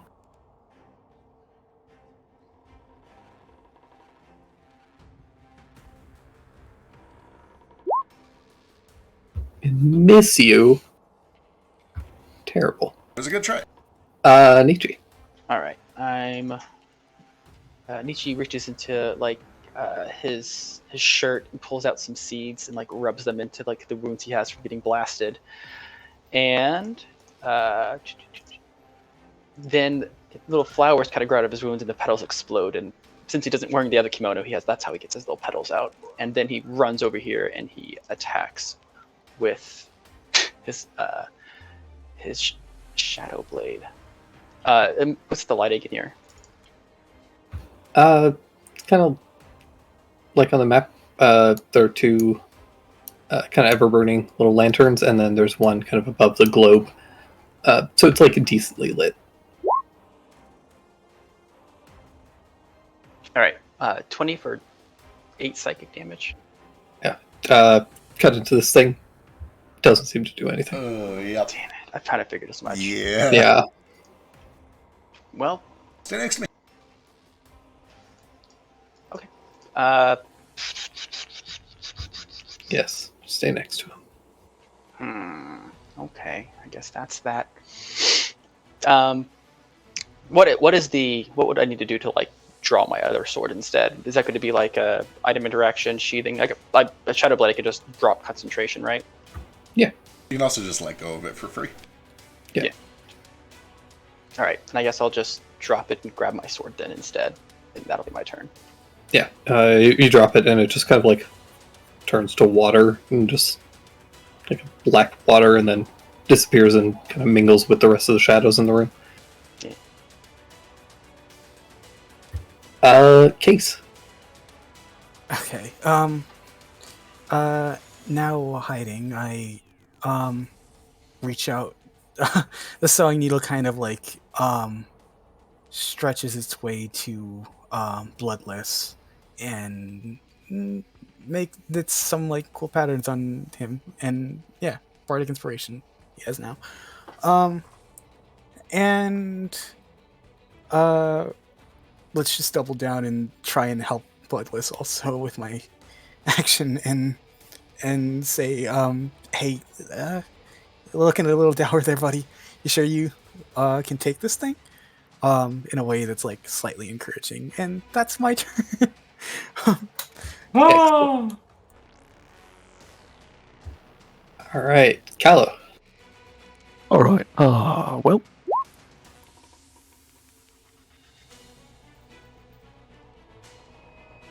All right. Okay, so he's gonna go up behind him here.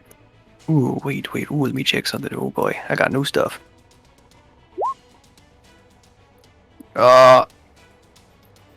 Yep, up with full mean, and he's going to slash into him. 2 swings.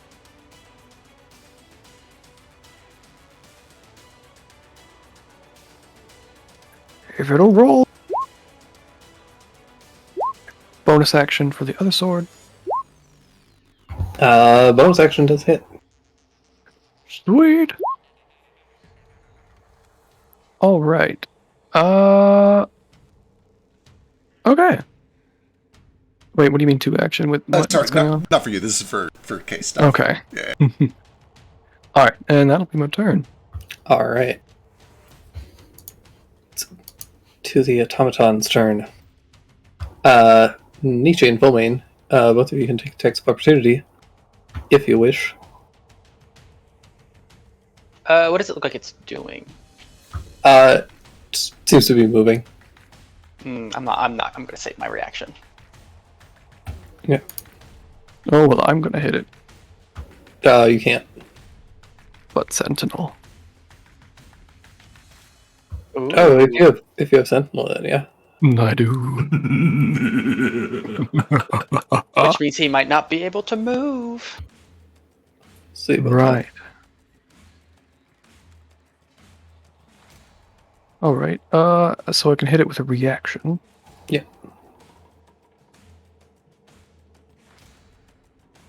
Ah.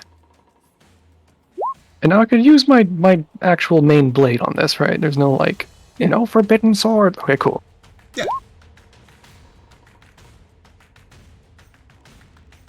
It's going to use its reaction to cast shield. Oh. You see this pulse of arcane energy leap out of its chest. Well, that's scary.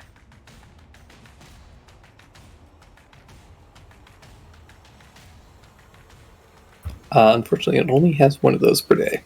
But it is going to continue to run around. Full Mean and Bloodless, you can also take reactions if you want. We're gonna try and baseball swing this the big old sword that I got.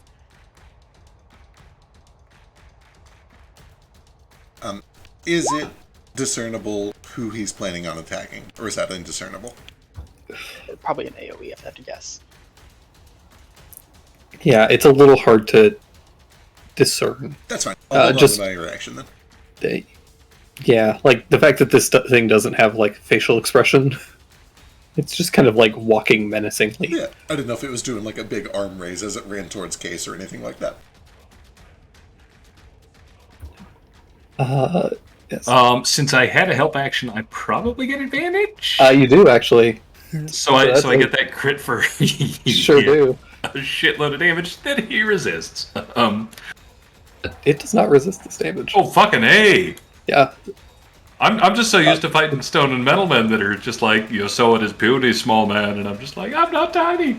Yeah, it doesn't actually have any resistances. It just has a shit ton of HP.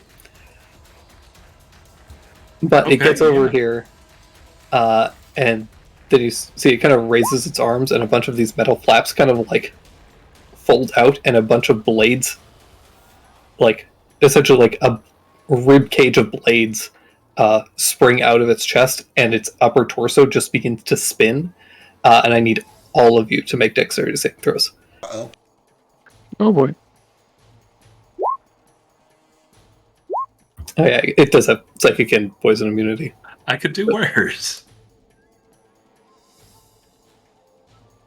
I am not a fast boy.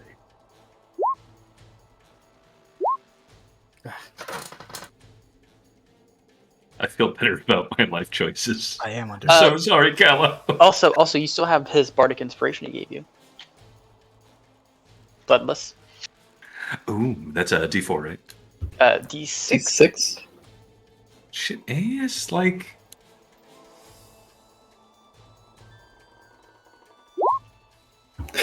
That's Nice. That's exactly what you needed. Okay, so I have a 17 now. Yeah. So Nietzsche and Bloodless, both of you take half damage from this. Fulmine, Callow, and Case, you all take full damage. 17 saves, yeah? 17 is a save, yeah. I was dodging. Oh, yeah. So you just make it as well. So you take half damage. How much do? Ouch. Ooh. 9 if you succeeded, and 19 if you failed. Slashing damage as this thing just spins this whirl of blades, cuts into all of you. As it finishes spinning, there's this like creak, and you see its whole upper torso just kind of like collapse forward, and a bunch of steam erupts out of the back of it, and the blades all fold back in. It seems like it probably can't do that a ton.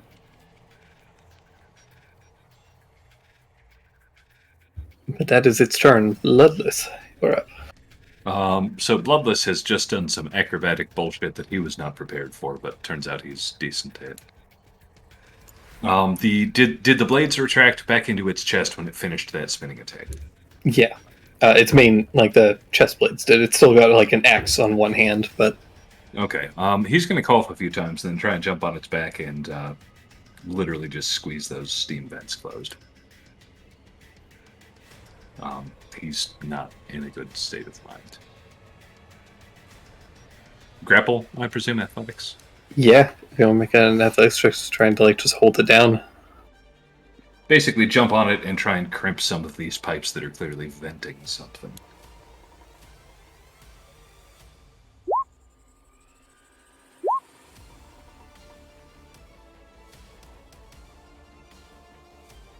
Whew, turns out this thing is big. I don't know if any of y'all noticed. Yeah, it's very big, and it's...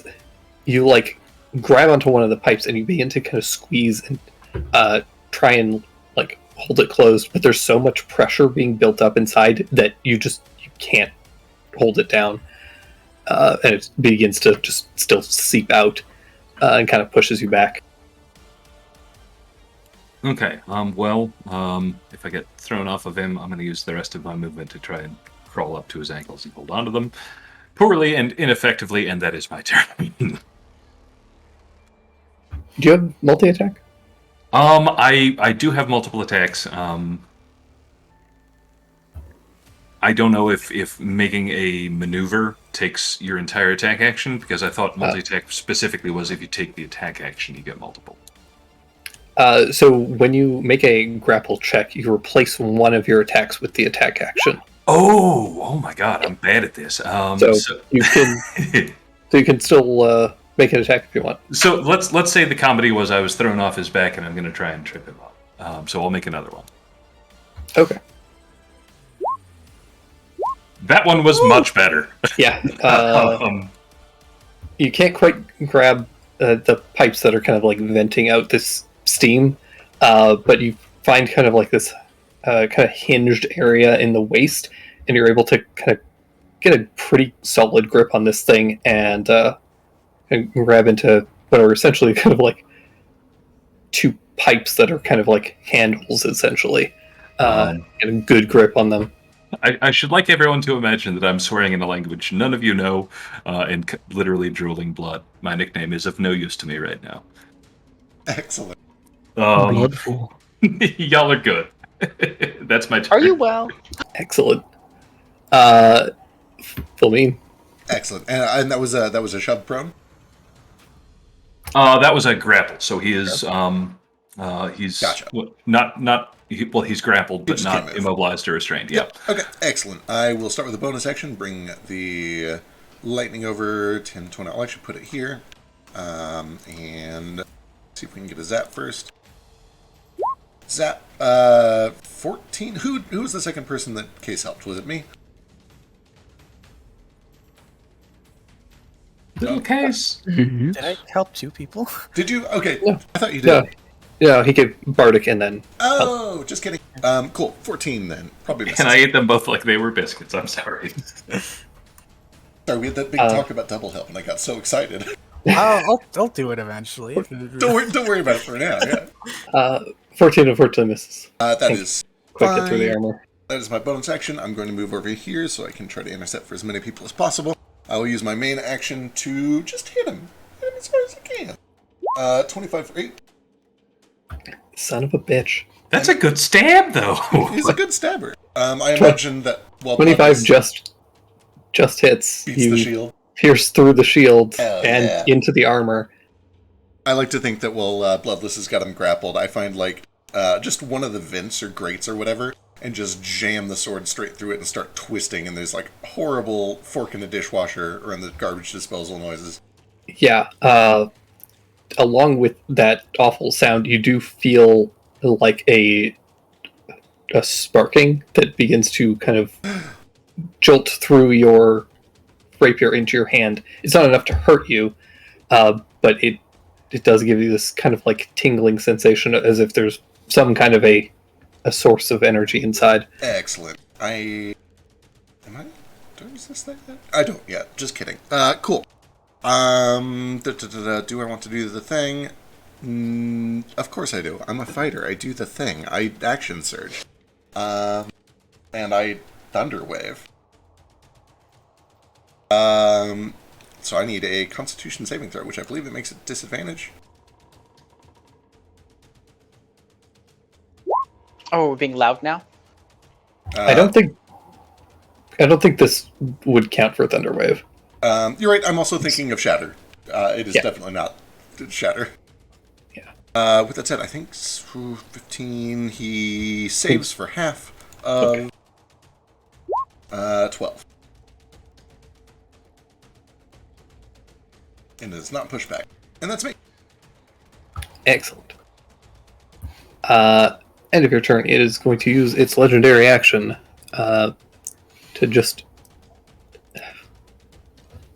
I kind of imagine that Bloodless kind of has this thing, is like grabbing this thing at its back. About the waist and lower back, yes. Yeah, and this thing is just going to kind of like wildly swing its like hammer fist back at you.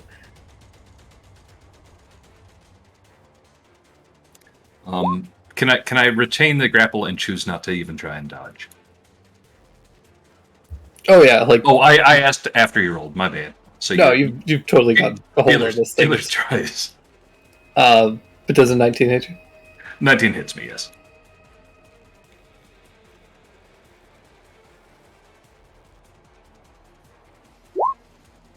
Alright, take 17 points of bludgeoning damage, and I need you to make a strength saving throw. 7 points of bludgeoning damage. God, interception is so good. It's so good. It is so goddamn good. It's very incredible at low levels. It tapers off real quick, but it's great for the first like 5 or 6 levels. Does a 14 do me any good? Oh, no, that was Dex, my bad. Does a 7? No, it probably doesn't. I'm doing so many double rolls these days. 17 is what you needed. This thing clubs you, cracks you across the side of the face. More blood pours down the side of your cheek, but you manage to hold on tight to this thing. And you are not knocked prone, and you do not lose your grapple on it. And that brings us to Nietzsche. How is everyone looking health-wise? I can see everyone but Case. Oh, he's looking pretty bad. Yeah. Case accidentally sneezed and almost died. All right, I'm going to swing over here, and then I'm going to do an attack on the big guy. I assume that misses because he shields up. And then I'm going to spend a key to do a flurry of blows. I'm going to do another attack on him. That's fine. And then I'm going to turn around and I'm going to hit a Case. What? And as I do, some of the petals go around me and you heal 3 as they start to close up some of your wounds. Wait, I'm not. Oh, You like feel this. You feel like this calming energy from my palm enter you. I am honestly curious what hurt Case because I missed that part. The blades of the guy spinning. Oh, they reach further than I thought. Yeah, at a 10-foot reach. Oh gosh, yeah, that'll do her. Yeah. I thought it was a 5-foot reach, but no, my bad. And that's my turn. It's not a big heal, but I get some heals. Mercy monks are insane. Yeah. I don't know how I feel about them. I'm excited about it, especially if we get high enough. I can like cure blindness and crap from like as a status effect. They're a lot. Case. all right. So smirking at Nietzsche a little. Case realizes he's kind of covered in blood and uses, and you see like the sewing needles kind of like stretch out towards the thing again, and also covered in Case's blood, start attacking it, and I cast Blades. Yeah. Oh fuck. Okay, I need to. DC is 8 plus proficiency, which is 3, plus your spellcasting. Spellcasting one. stat. Is this one a DC or is it attack?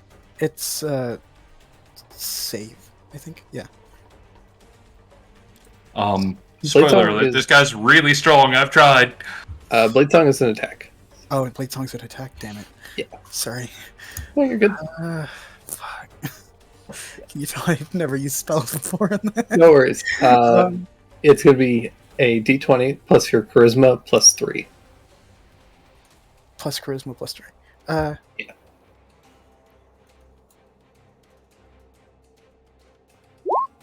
So that plus 6. Fuck. Yeah. A 9 is not going to do it, unfortunately. Alright. Well, even if it doesn't hit, the blood kind of probably just like gunks up at the woodworks of this thing, and I'll use that as justification to help Fulmine with his next fighter shenanigans. Excellent. Yeah. Thank you. Fulmine is very good at shenanigans. Please help him. Move to crawl under the table a little more because this thing's scary. All right. Carlo. All right. Well, started swinging. It's gonna lift one sword, magic sword. Let's go. Critical Ooh. hit. Oh! Nice. Oh yeah. Okay. Remind me on a critical for this one. I think there's something with a spell that I had to cast first, or is it innate? I think it's a bonus action to curse them. I think. Okay, we're good. All right, there we go. All right, yeah, the damage is correct on that, right? Oh god, additional 3, perfect. All right, no, he's gonna swing again. Bonus action.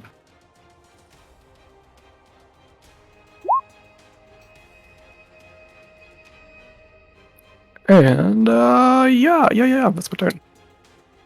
The special critical thing you're remembering is that you crit on the 19, which is what happened there. Oh, beautiful. Yeah. Oh yeah, I see. Okay. Yeah. Lovely, it's working. Importantly, without the fact that that was a crit for you, that would have missed. But crits go straight through that shield. Yeah. Crits automatically hit, so even though a 24 normally and a 19 wouldn't hit for anyone else, for you it did. Oh. Which is very cool. And All fortunately for all of you, it is now its turn, and its shield is now gone. Oh, You thank see God. The little aura around it fades. It's still very hardy. It's made of metal, but the magical buff that it had goes away. Damn it! It is still unfortunately smoking. It does not seem to have recovered from its original attack. But that's fine because it has other things. So it's gonna swing an axe at Kahlo, who just fucked it up real bad. Oh no. I can't protect you. I've already used my reaction. Oh my god. Damn it. And then it's going to bring the hammer fist up and try and like uppercut Full Mean. Oh, my face. hits. That's where my pretty lives. 20 lands.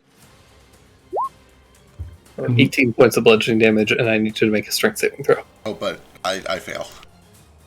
Oh my god, I almost made it. You almost made it. You are knocked prone. You have Bardic Inspiration, don't you? Or did you I not had do a that? hell. Oh, never. Yeah. Oh, never mind. No. So All right, then I swing again. You do. Sentinel. Get another crit. Do it to it. 12. Mm. 12's a miss. All right. So Quickly. we're gonna crawl up this thing because I'm presumably hugging it around the waist like I'm in the WWE or something. Yeah. Bloodless is not a clever man and probably is so mad he doesn't realize this thing isn't alive. So he's going to try and climb up its chest and eye gouge it, and then cast a spell. A spell, you say? Specifically, the same one that he tried earlier.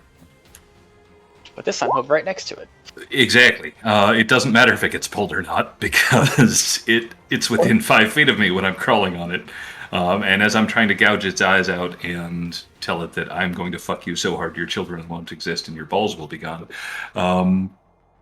it is going to take 2d8 damage, which is 8 lightning. Kick him in the boulders. I'm very, very mad at this big metal man.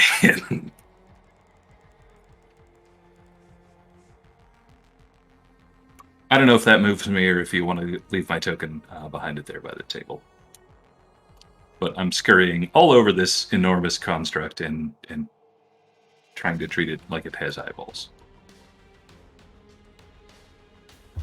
Yeah, you climb up this thing and you create the like lash of lightning and wraps around its neck, and it reaches up because it's hammer hand, and unfortunately it just like pulls at the lightning and snaps it before anything happens. I'm still going to try and put my thumbs in what would very kindly be called eye sockets. Absolutely.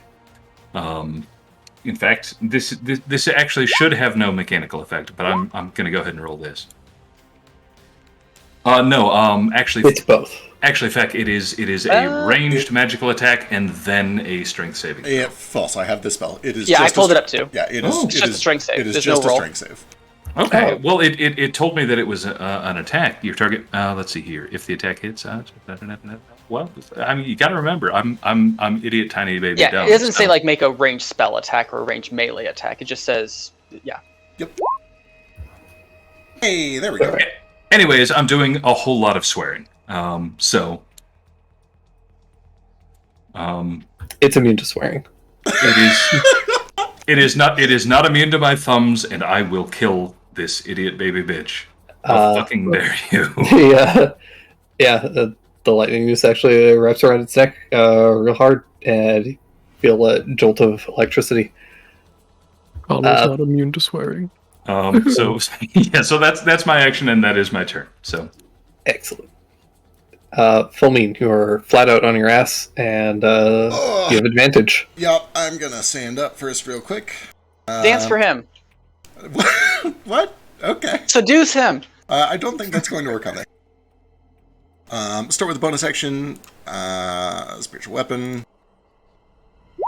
17, I think, misses. 17 misses. And then with my own weapon. 24 should get through for 13. 24 does get through. 13 points of piercing. And then I'm going to do a little bit of repositioning so I can cover as many people as possible. Am I able to be here? What is this? Is this difficult terrain? Is this squeeze? It would be tough. Case is there because he's like crawled underneath the table. Yeah, he's a little guy. That would be very hard for you. It is kind of what it looks like. It's essentially kind of a map. Like an orrery on a table. Yeah. You know what? I'll try to swashbuckle it if I can. I try to get up there and I try to swashbuckle from up there. Sure. Okay. I guess give me an acrobatics check to try to avoid stepping on the open mechanics of it. Also, don't break it. We can use that. Okay. Yeah, you're very nimble and dexterous, and you're able to kind of very carefully place yourself upon the table. Hey, pick on someone your own size. That's me. All right, Nietzsche. So earlier when Fulmine did his, I think it was the first turn, he did his like thunder wave, right? Yeah. I forget. That's really loud, right? Yeah. Oh, we made a lot of noise, yeah. Okay. So I wasn't using my wail because I didn't want to it gets really loud. Sorry, before your turn, Nietzsche, I do need to punch you in the face real quick. Never mind. Carry on. Yeah, no, you don't. So what's going on? Oh, he was just using like a legendary to. Yeah, he was using his legendary to try and take a swing, but totally whiffed.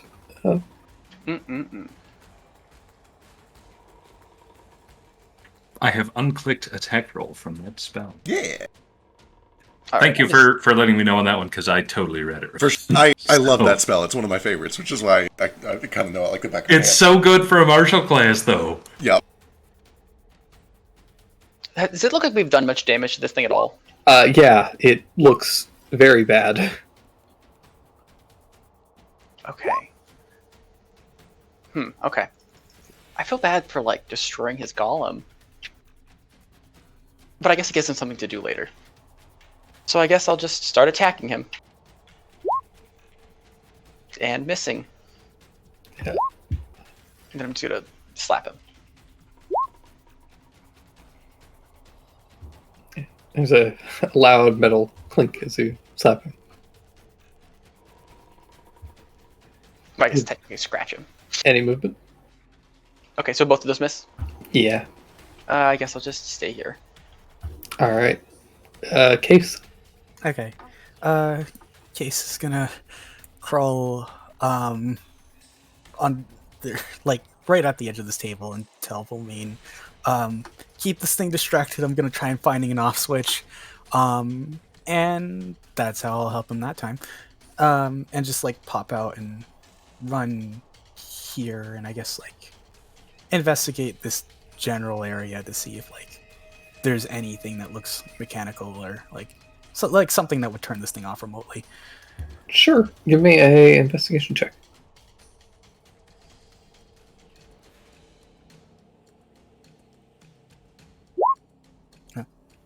Oh fuck. Damn, he's scary. Okay, that's Oh my gosh, Oh, these rolls. You rolled the exact same thing. My little baby is growing up so well. I love him. Nietzsche, you're not my little baby. I'm sorry, it's Case now. I've adopted him. You've adopted me. it's okay. I already have parents. Yes, I'm your dad and also your mom.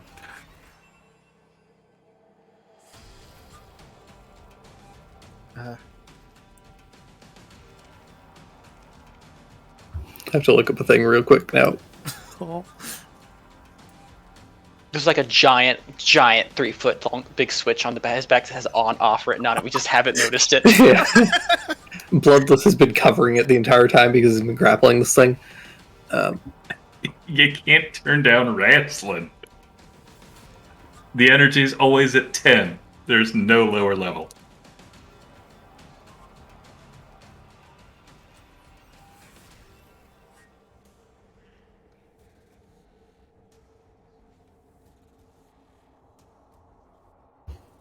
You do.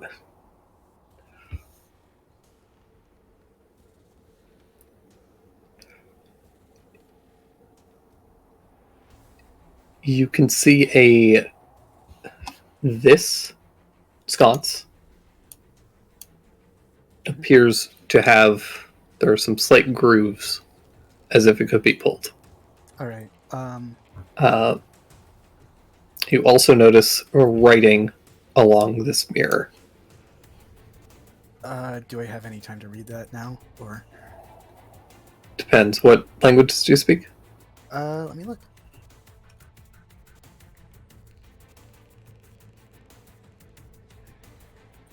Common, undercommon, deep speech, and elvish. You do not recognize this. Shit. I bet it's gnomish because he said no. All right. I guess end my turn in front of the thing. Excellent.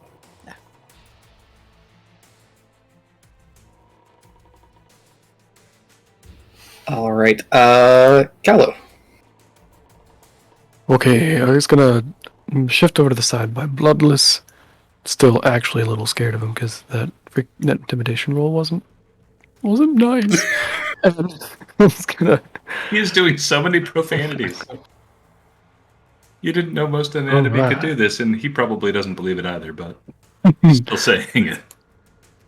Alright, with a big whoomp through the air, he's gonna do an underhanded kind of swing up with his sword. Ooh! Oh my goodness. 20 just hits. Alright, and that one kind of wheelhouses around, and he's gonna spin and try to slash with the other sword. Ooh. 16 does not quite do it. Oh. Okay. But it looked good. Nice. It's not a small creature, so he can probably hit it. It's true, it's not a bird. Birds. Birds. All right. Alright, that's my turn. This thing gets another turn. No. Damn it. Good boy. All right. It is going to take its hammer and try to club Bloodless again. Come at me, child. 24 definitely hits. Came at you. For 20 points of bludgeoning damage. 20 points of bludgeoning. 16 points of bludgeoning damage. 16 points of bludgeoning. Not as much help on that one. Still help. Don't sell yourself short. Alright, and Kahlo also swings again. Does. And I need Bloodless to make a strike saving throw. 13. Alright, Bloodless, you are knocked prone. Kali, try to swing and counter this thing, but just kind of clinks against the hard metal shell. Ching, ching. I got blonked off. That is the proper verb for that. And then this thing is going to bring the axe hand down on you. Which you in this case? You Bloodless. Okay, he's got advantage because I'm prone. Oh no! Oh my god, double natural 20s? Wow. Double net 20s. Let's fucking go, The babe. second one, this can't. Well, that's okay. That's the first one from our DM, at least. Yeah. You're dead. You're definitely unconscious. No, I'm fine. Don't worry about me. How many hit points do you have? After the beating I've taken, I have 38 hit points. Okay. Jeez. 38? I'm a sturdy boy. You really are. Like, 36 is my max. Oh no. 54 points of slashing damage. Oh. Let's fucking go, mate.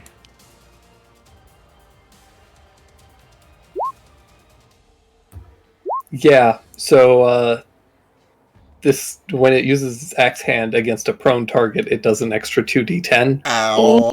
which became 4d10 because of the crit. So, yeah, you guys watch as this thing spins around, clubs Bloodless in the back of the head. Bloodless drops, and then it just brings the axe down full into his chest. There's this horrible crunching as a splitting of ribs, and pulls the axe back out, blood kind of spraying everywhere. I thought you didn't have blood. That's what you're worried about. False advertisement. It's a joke. Bloodless, blood mess. It's close. I'll be bloodless soon. That is its turn, fortunately. But Bloodless, I need you to make a death save. Oh, that was real close to just getting back up. That would have been so Well, actually, hold on. I forgot I have this ability. I'm going to use Relentless Endurance and stay at 1 hit point. That's right. Nice. He's going to bring my the axe God. down, and I'm going to say "fuck you." So I have 1 hit point left. Excellent. Oh my God. Yeah, it's your turn. You have your full turn. So I'm going to use half my movement to stand up. I'm going to spit a whole lot of blood directly on this thing, and then try and tear its jaws apart with my bare goddamn hands.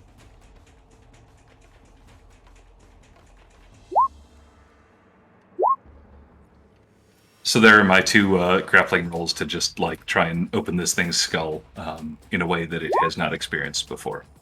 So. Oh, you got both of those.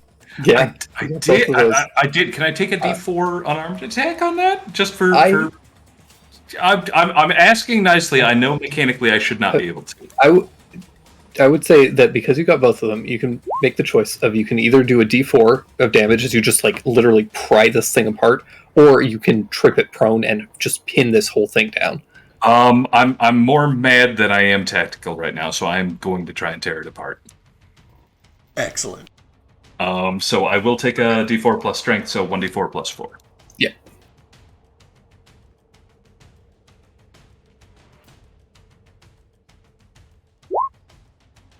Plus 1 because I hit the wrong button, so 6 damage. Spoiler alert, because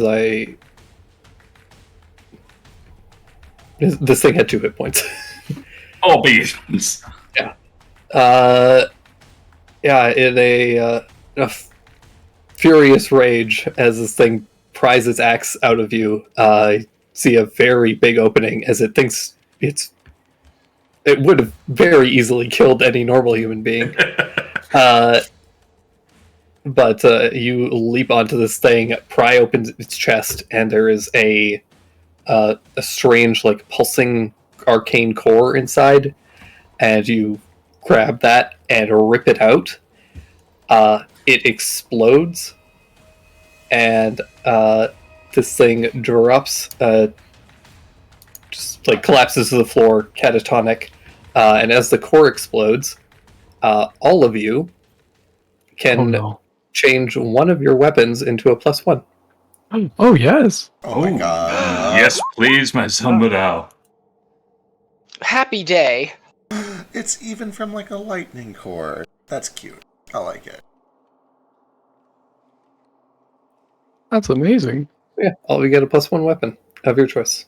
We can just do that in the magic bonus, right? Yeah, so it gives you a +1 bonus to attack and damage with one of the weapons that you have. I really don't look good, but I am going to glare at everybody. Are you?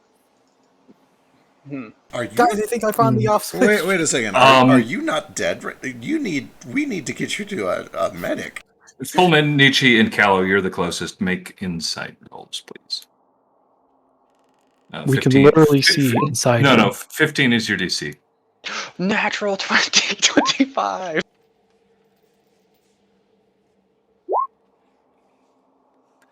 Callow and Nietzsche kind of pick up on this one. He just looks at them. Magic is terrible. Magic is terrible. Don't recommend it. As you say that, Fulmine will place a hand on you and cast some magic. Yeah. Did him saying magic is terrible, does that seem related to how he seemed sickly before the fight? Or at the beginning of the fight?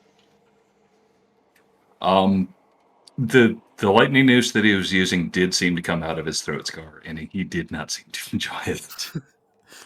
Hey, I found an off switch, guys. I think. Oh, is it done? Yes. I heard the squelching of blood and bones. Is everyone all right? You hear a little bit more bone snapping as one of the ribs kind of pulls itself back into place. Do you want a healing potion? It is not much, but magic is what you make of it, my friend. I have a potion. I don't need it. We are fine. I can't just have you wandering around with an exposed rib cage. Here, let me help you. I have extra ribs. Well, whatever we do, we have alerted the whole neighborhood. We need to move quickly. Okay. Oh. Little case. Yes. Do you want to help? Sure. Give me your handkerchief. You mean like the closest thing I have is my bandana? There we go. And I'm going to go around trying to clean up my own bloodstains. Carlo will help you with this. He'll presto this stuff off the floor, try to remove as much as he can, because this is, blood. Evidence. Yeah. All right. Leech's We gonna need to let move us. quick. But yeah, we can do this later. What did you find over here, Case? Oh, something I can't read and what looks like probably an off switch for the thing.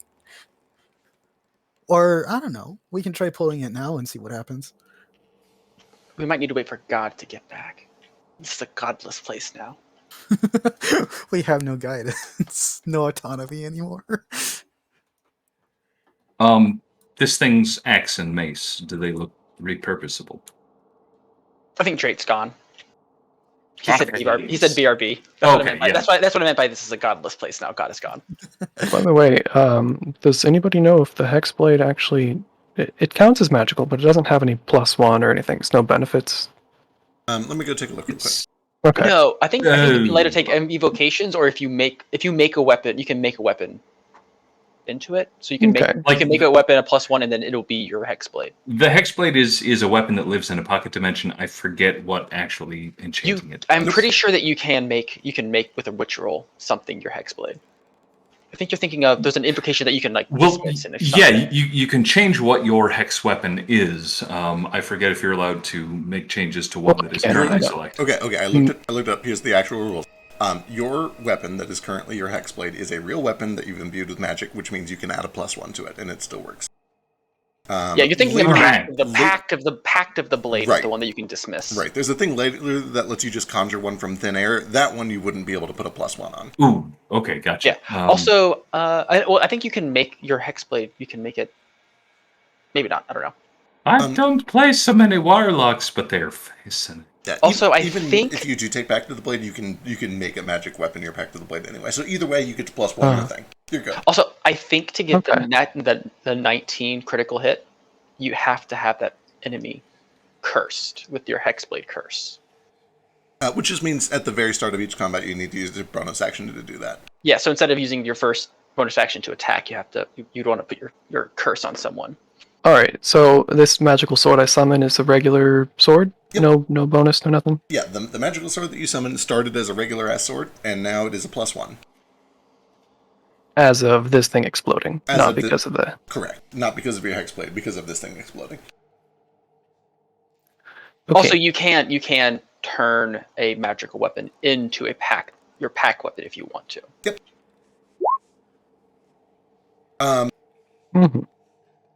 I know that I've said this before. Hexblade is the most confusing and confusingly written class in the entire game. Yeah, they made it really confusing because of the Pact of the Blade. Yeah, there's just like 3 or 4 features that are all very similar and also very similarly named. Pact of the Blade, Hexblade's cursed, curse of the... Oh my god. Yeah. Curse, blade, pact, hex, everywhere. Curse, blade, curse, curse, blade, then you get the blade, invocations blade. Where you have like maddening hex and like endless, relentless curse and yeah. And yeah, I do have Pact of the Blade. Hex and cut penis. So many. But the short version of this story is whatever your Hexblade weapon is, it is now a +1. Alright, and since I was using curse, I will subtract that. Yep. That's my bonus action and used on a short rest. Yep, you kind of just got to get into the habit of like once a day when you get to a big boss fight, just say you use your first bonus action to do it. Okay, I just had the impression that my magic weapon was, not just a steel sword. Right. It started as it, and then you turned it awesome with your Hexblade shit. Wait. By casting that. Right. Okay. But normally, if I don't cast it, it's just a sword. I think just because it is your Hexblade weapon, it's cool. It's not +1 cool, but it is still cool. Okay. I'll I think try to it go counts. through everything. Yeah, makes sense. I think it counts as magical is the only benefit, without casting. Right. But, Yeah, that's probably correct. And it definitely counts as magical now, whether you cast it or not. Wonderful. Welcome back, Drake. Do we recognize the language written around this mirror? Potentially. What languages do you guys speak? Common and Infernal. If this is using the old language set, I know that the C3 is using special languages. I would be common and whatever a modified half orc would get. But Cool.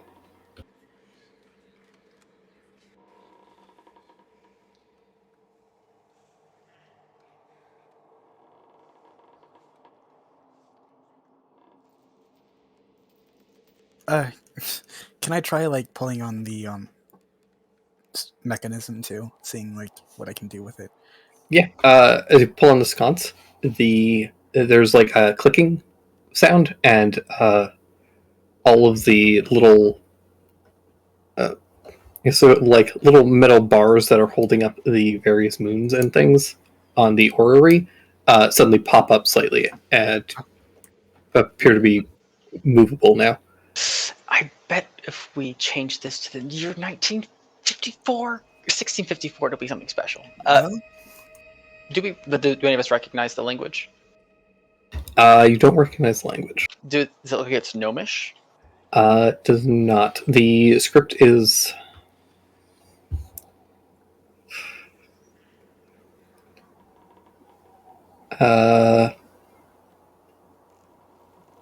Does anybody speak Sylvan? God damn it. no. Callow? God damn it. I mean, no. We just fixed that. All right. Yeah. Damn shame. Is this like an imprint or is it just like painted on? It's like etched. Okay. Can I make a rubbing of it with my forgery kit? Sure. All right. I'll make a rubbing of it. And then find those books. Okay. I'm gonna fuck with the astrolabe for a bit. Okay. Yeah. What do you try to do with it? Just spinning things. Well, first I want to like see what it does, if anything happens just by moving it, and after that I want to specifically set the alignment of the planets to the years to something similar to what it was in 1654 on. Oh, we don't know a day, do we? Fuck. No, but No. but the celestial bodies will be roughly in the same spot for a year. It does Okay. take a long time for them to move. Then yeah, then I'll try and Maybe not, because that's not how years work. Never mind. I just lied to you. okay. I was thinking, yeah, they're in orbit all the time. I was thinking stars. Yeah. I'll just like twist some of them around to see if anything happens, and I guess trying to estimate like a time, like spring or so. And with 1654 and with Nietzsche Star Chart, try and like set it to that Sure. specific thing. Sorry. Sure. Foamy, what are you up to? Just real quick, while they're doing all of this, I am going to summon the lift back down if it's not already down. I'm going to start taking it up. I'm going to cast guidance on myself on the way up. And I'm basically like looking to see if we've drawn any attention. Okay. You can give me a perception check. Case, roll D180. 180. Yeah.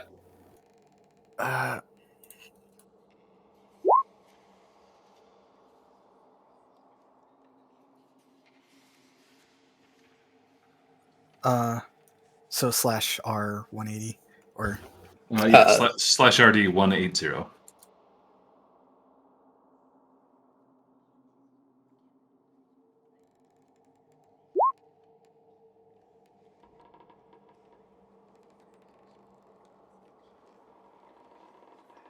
I may be mixing my systems up. Whoa, look at you, baby! if that was a normal 100, damn. Nothing seems to happen. Damn. Full mean, you there are a couple of people outside that are like looking, but they don't see any commotion, and they're just kind of like chatting and seem to be like wondering if they should get help or not.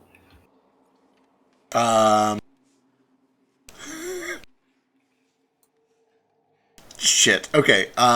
It looks like neighbors. It doesn't look like guards yet. Yeah, it looks like just people that were kind of in the area. Okay. Excellent. This is a long shot. Can I read whether or not they are actually going to go get the guard? Do they look that concerned, or are they like willing to kind of move on? And oh, that was weird. It is a night for revels. It's a little hard to say at this distance. That's fair.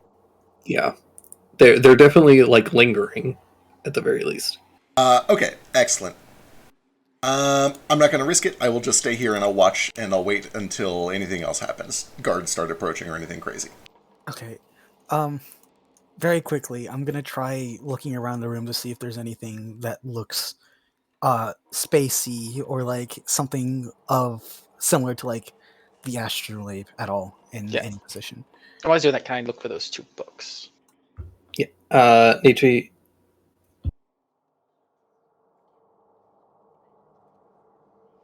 Can you give me a investigation and case you can as well.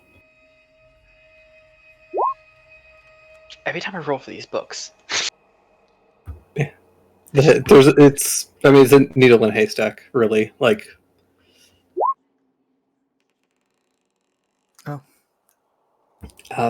same thing, case. There's just a lot of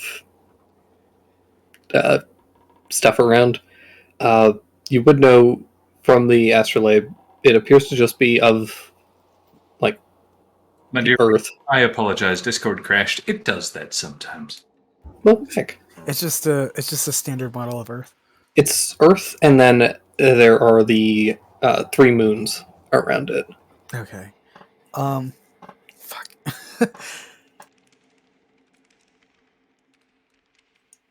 No books on like moons or anything that we can see. Not that you can see, but like it's like on this map, like each of these shelves is filled with books. At a glance, you can't find anything immediately. But I guess you guys could give me a history check.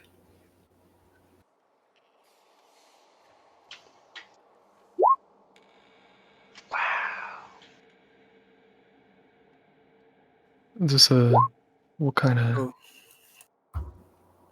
I am very, very bad at this. And still somehow better than my ward. Kahlo. Nah, you don't even know anything. Just because I hang out with elves. You know a little bit more than everybody else, but not quite enough. Yeah, kind of just here's what you get.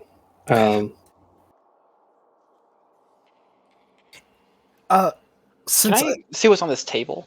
can't think of anything else, I'll just set the case. We'll just set the planets to the alignment that he would think would be similar to today, and see if anything happens. Also, real quick, Kingdom and Jaeger, I did send you a thing until. Oh boy. Kingdom, you can see that there is a desk. There's ink and some papers, and what appears to be his current writing project. What does that seem to be? Does it seem to be anything important? If it's not, I'm not going to make you make something up. Yeah, it's just whatever he's working on currently. It doesn't seem to be relevant. How do the you're- books here seem organized? Are they organized like upstairs, where they're like by like genre and author? Yeah. Can I look for anything from either Beaumont or him? Sure.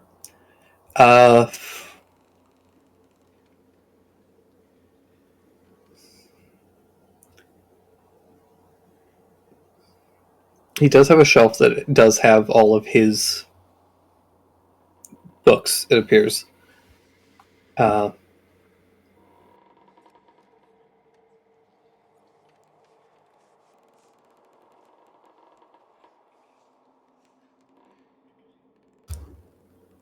As you kind of look at it, it's organized kind of similar to the books that were in the school library of his shelf. And similarly, 1654 is missing. However, in its place, you do see that there is a page that has been ripped out, and it's kind of wedged between 53 and 55. Forgive me if I'm remembering this incorrectly. Wasn't there a page out of a book that was ripped out? Didn't we find a book that had a page ripped out? Or am I thinking of a different campaign? I don't know that we found any books with specific pages missing so much as we found entire volumes from our year in question. Right. Either missing or burned. Yeah. Okay. I'll take this page and take a look at it. Okay.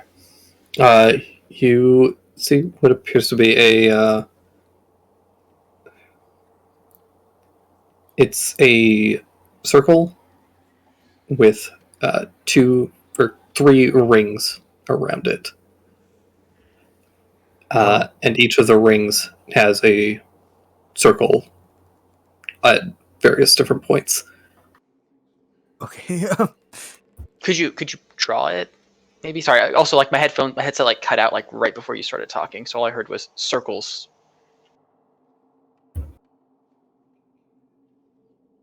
So it's a circle with rings coming off of it with more circles. Yeah, I think that's the. Oh, okay. It's the planetary alignment of the that we need to maybe match it to. Yeah, let's do that. Kind of like that. Okay, we're going to match the orrery to match this configuration. Notably, underneath that, there is also a date that is written. What is this date? Whisper it to me. I'm not going to whisper dirty things to you. 1654, October 12th. Was that close? Kind of close. It is 1654, but it is. It would have been. Wait, where is it?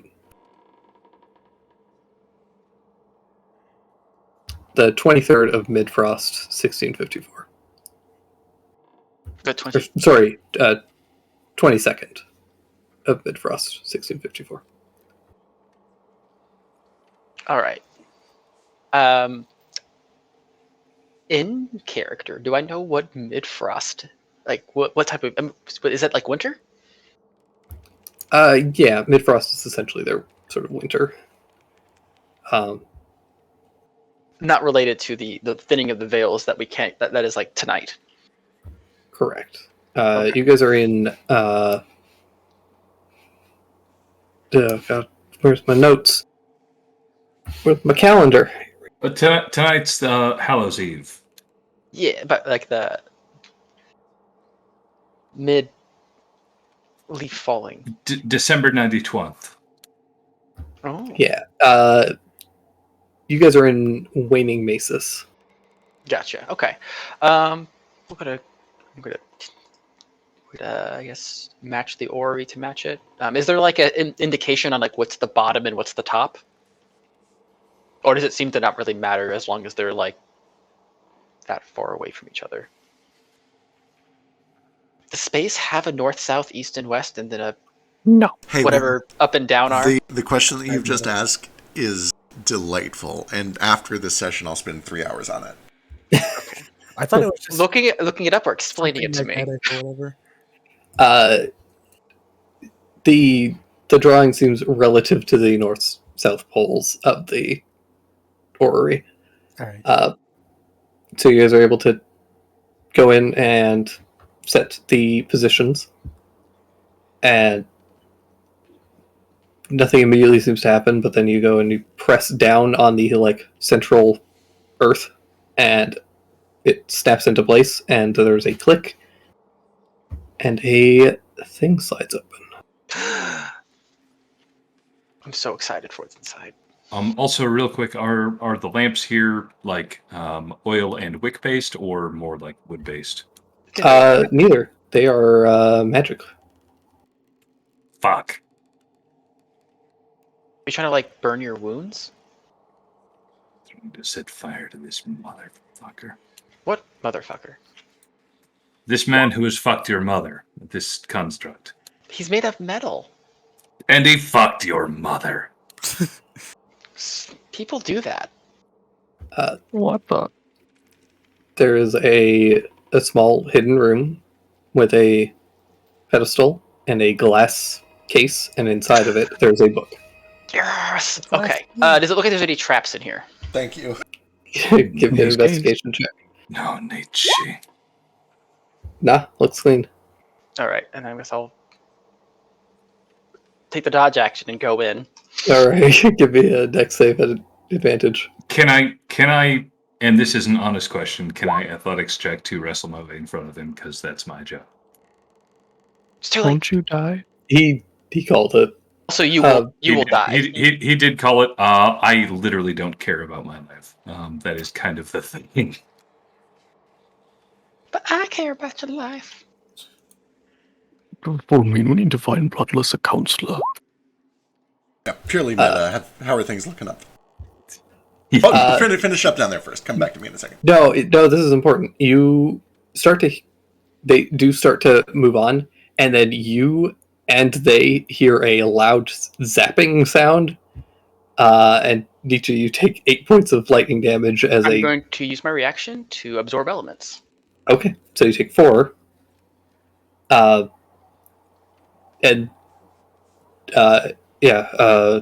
Filming, you see that their attention has been gotten again, and they do seem to be going to contact somebody now.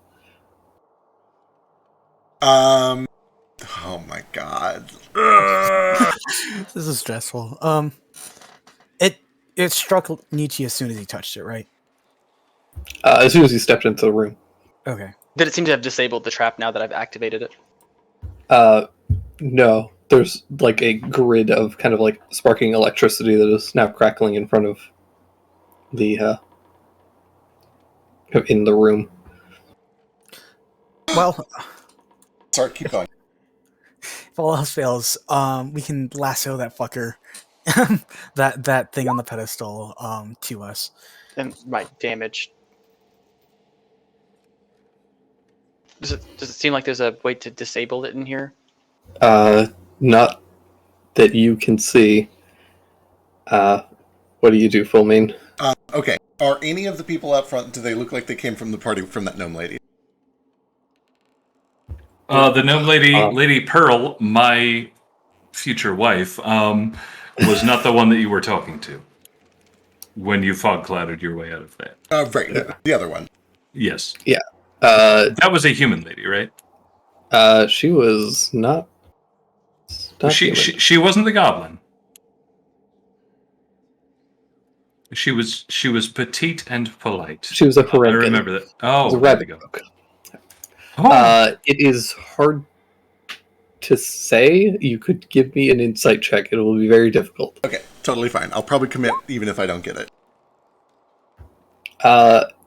Very hard to say. They don't appear dressed up, but... Okay, totally fine. I commit. I quickly slink out the door. I cast a fog cloud centered right on myself as I step outside to make it look like it's just shown up there. I frazzle my hair. I kind of like throw my hat out towards the crowd. And then coughing and hacking my way out of the fog cloud, I like look like I've just been in some sort of a strange magical accident. I look around, I grab my hat. Still coughing, I go over to the nearest people. I'm like, what year is it? How long have I been out? God, give me a deception check. Does the Fantastic. magic help at all? Uh, I was trying to show off this new costume, but something went terribly wrong. it's just such a...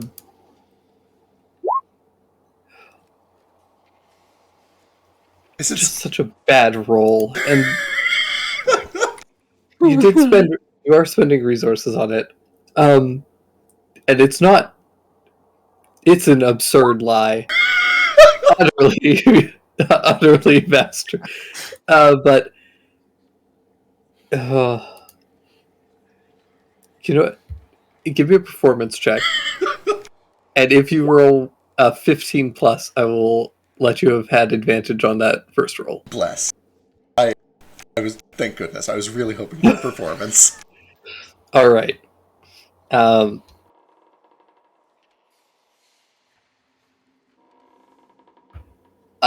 They look at you,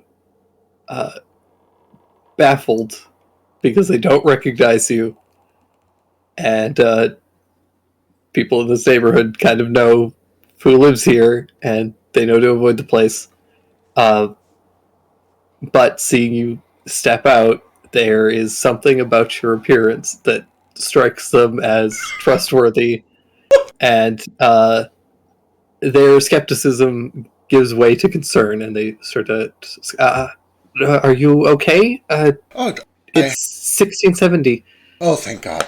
Mr. Man Chef needs help right now. Is it still Hell's Eve? Yes.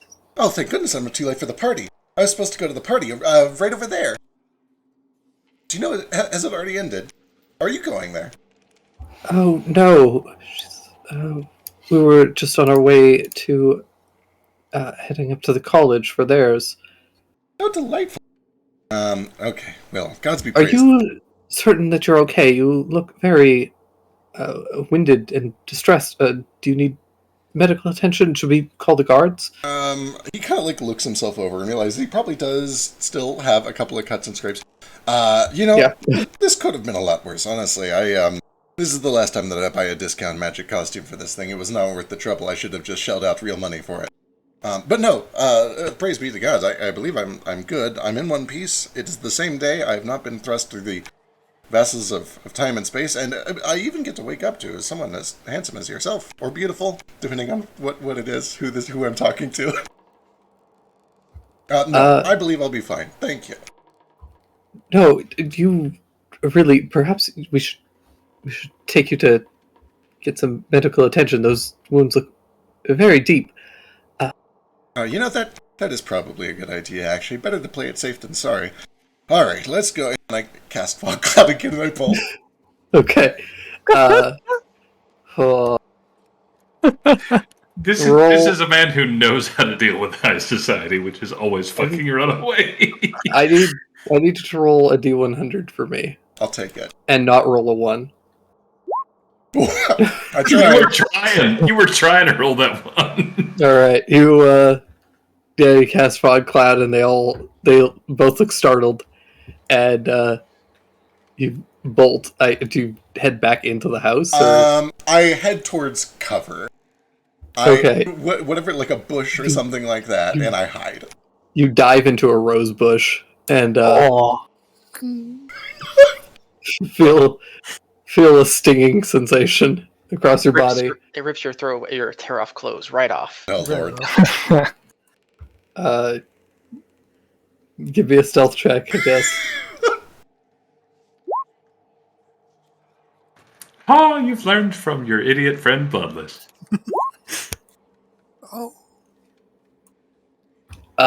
They come out of the fog cloud coughing and hacking, and they see your tail poking up out of this rose bush, and they come over. Please come with us. We'll go speak with the guards for a moment. They'll be able to get you some medical attention. Yes, that is probably wise. I don't think this costume is done doing its thing yet. You should stand back just to be safe. But yes, I will come with you. All right. They kind of help you up. All right. They start leading you away from the house. Yep, that's fine for now. I'll think of a plan. Good luck, guys. Bye, Falmeen. I've got the heat off us at least. God damn it, we lost the guy who keeps us alive. Okay, do we want to try to find a way to shut this off? Yeah, investigation check and stuff, like the stuff outside of the room and stuff. I'm gonna do a dipshit idiot move if you guys can't figure this one out. All right. Well, give us some time to figure it out first. Yes, please figure it out, because I will kill myself, and don't even challenge me. That's not allowed. Not allowed. Too late. write a really bad Yelp review if you die. You'll make Alright. Yelp just for this. Okay, investigation. Yeah, give me an investigation check. Case. Is that good? Yeah, that's 20.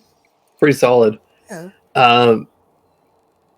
Going back over, and you begin kind of searching through some of the books and things. And you go and check out the orrery again. And you find that after you had pressed the... as you had been under the table before during the fight, you kind of take a look back under, and you notice that after you had pushed the orrery back into place, something in the center of the table had popped out below, and there's just like kind of a tube that is now like hanging out of the bottom of it. Oh. Kind of go over to it, and you can see that there is like a set of 3 kind of rotating rings. Fuck. Are they spinning currently or? They aren't spinning. I should say they can rotate. Okay. Are they in the same position as the original, as what the thing is in right now? It's a little hard to say. They're just they're essentially just like rings, but they have little like symbols on them. Okay. And as you're looking at them, the symbols look very similar to the text around the mirror. Pull out my rubbing. All right. That way we have a close-up comparison we can do. Yeah. So is the text arranged in any specific way on the mirror too? Yeah, it looks like it's written in like just sentence. Like a sentence that kind of goes from the left side of the mirror up over the top in like a arch, and then ends at the right side of the mirror. Yeah, then we organize the symbols in the same way that the sentences. Right? Yes, give me just a flat int check. If you want, I can do it. Do you have any more bardic inspirations? Yeah. I can bard if you and give it to you. Okay. Then I will make a flat int. Let's see if I roll dog shit. Wow. Do you want to use that bardic? The dice hate me today. 10. Is this what it feels like to be you, Drake? Every time you play 18? Yeah, it's awful, man. They had like one good day as 18. That was it.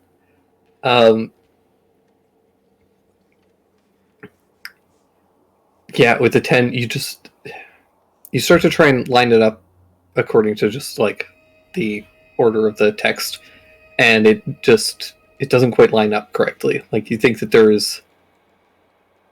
are probably a couple of keywords in this sentence that are kind of like what you need to line up, but not knowing what the words are makes it exceedingly difficult. This is going to be a stretch. Okay, is there a dictionary in here that is like whatever this language is into common?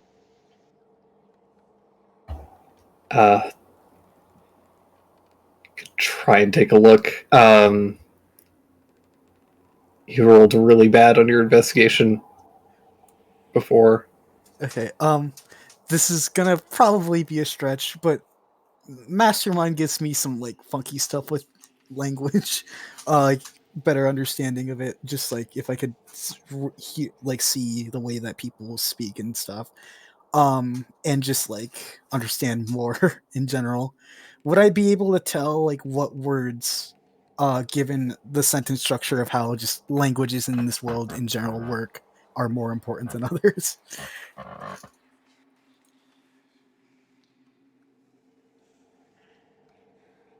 Okay, so you're like, are they nouns that are missing or verbs based on like sentence structure? That's a very good linguist question. Do you have any sort of like calligraphy proficiency? Yeah, I have proficiency in the forgery kit. Okay. I'll say that you can give Nietzsche advantage Okay. So roll again. Reroll. Yeah. Bless. What? That's not it. That doesn't even make any sense. I feel like more than half. Yeah. Most of the rolls I have had are less than 10. Okay. Yeah. It's you guys just aren't getting it without some way to translate this sentence. You think you're just kind of like you're not going to get anywhere. Dark, yeah. Then what was my investigation check earlier? Fuck. It's pretty shitty too. Okay. Then yeah. And this room is just filled with electricity, right? It's not the whole room. It is essentially just like kind of like a gate of electricity. I regret not taking Misty Step. This could have been solved. Fatal. Yeah. Okay. So no dictionaries that we can immediately spot. I mean, not dictionaries. You guys could take, if you guys want to just like take some time and search for it, you can. But because of your earlier investigation checks, it's just going to take you a while. Like you can, if it's here, you can probably find it because this stuff is organized. It's just a matter of like, it's going to take you a while to figure out where everything is. Okay, I somewhat have a plan if shit goes down. So if you want to do that, if you want to commit to that, Nietzsche.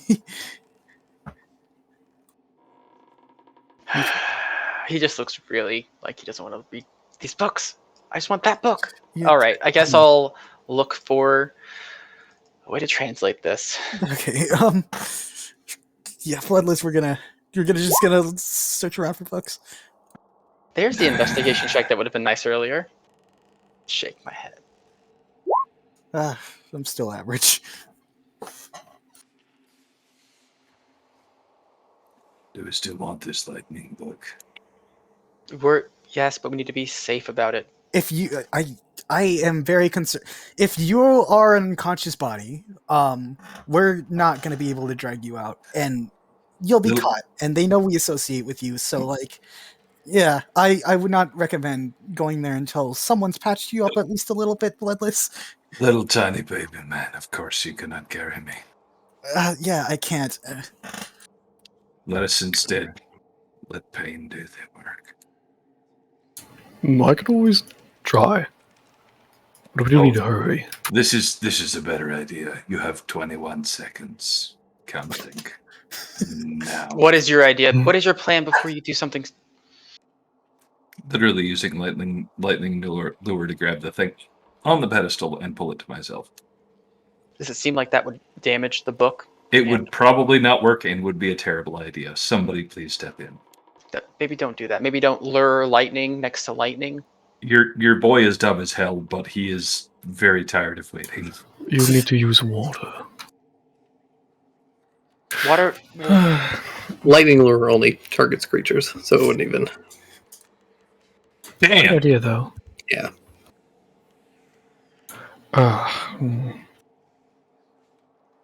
Listen, if you're gonna try it, I just hand Bloodless some rope. Like the rope I use for measuring. Listen, I use this to make your helmet. It's very important to me. Please don't singe it, and please don't singe yourself. Yeah. And that's that. Dog. Kalo, what were you gonna do? I was gonna look for things I can do. I don't know. I mean, you could just run in. You know what? We have no more time. Let's go. I'm gonna die. So earlier when I was hit by the wall, was I like close enough to the book to just have grabbed it, or did it like push me back? No, like you.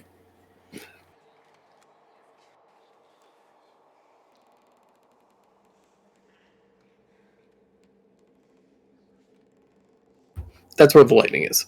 So you like took a step in and got zapped, and Oh, could I just pushed through? if you want to try tanking the damage, you can. Okay, I mean, okay, I'm sorry. I guess I didn't understand earlier. How bad did it zap you? Did it like eat your entire health bar? It did a lot, but I also like resisted it with magic. He is a tiny baby man with one entire... Okay, Kylo's going in. All right, give me a. You're just taking it, so you're not going to get a save on this. I'm gonna try not to get hurt if it's at all possible, but you know.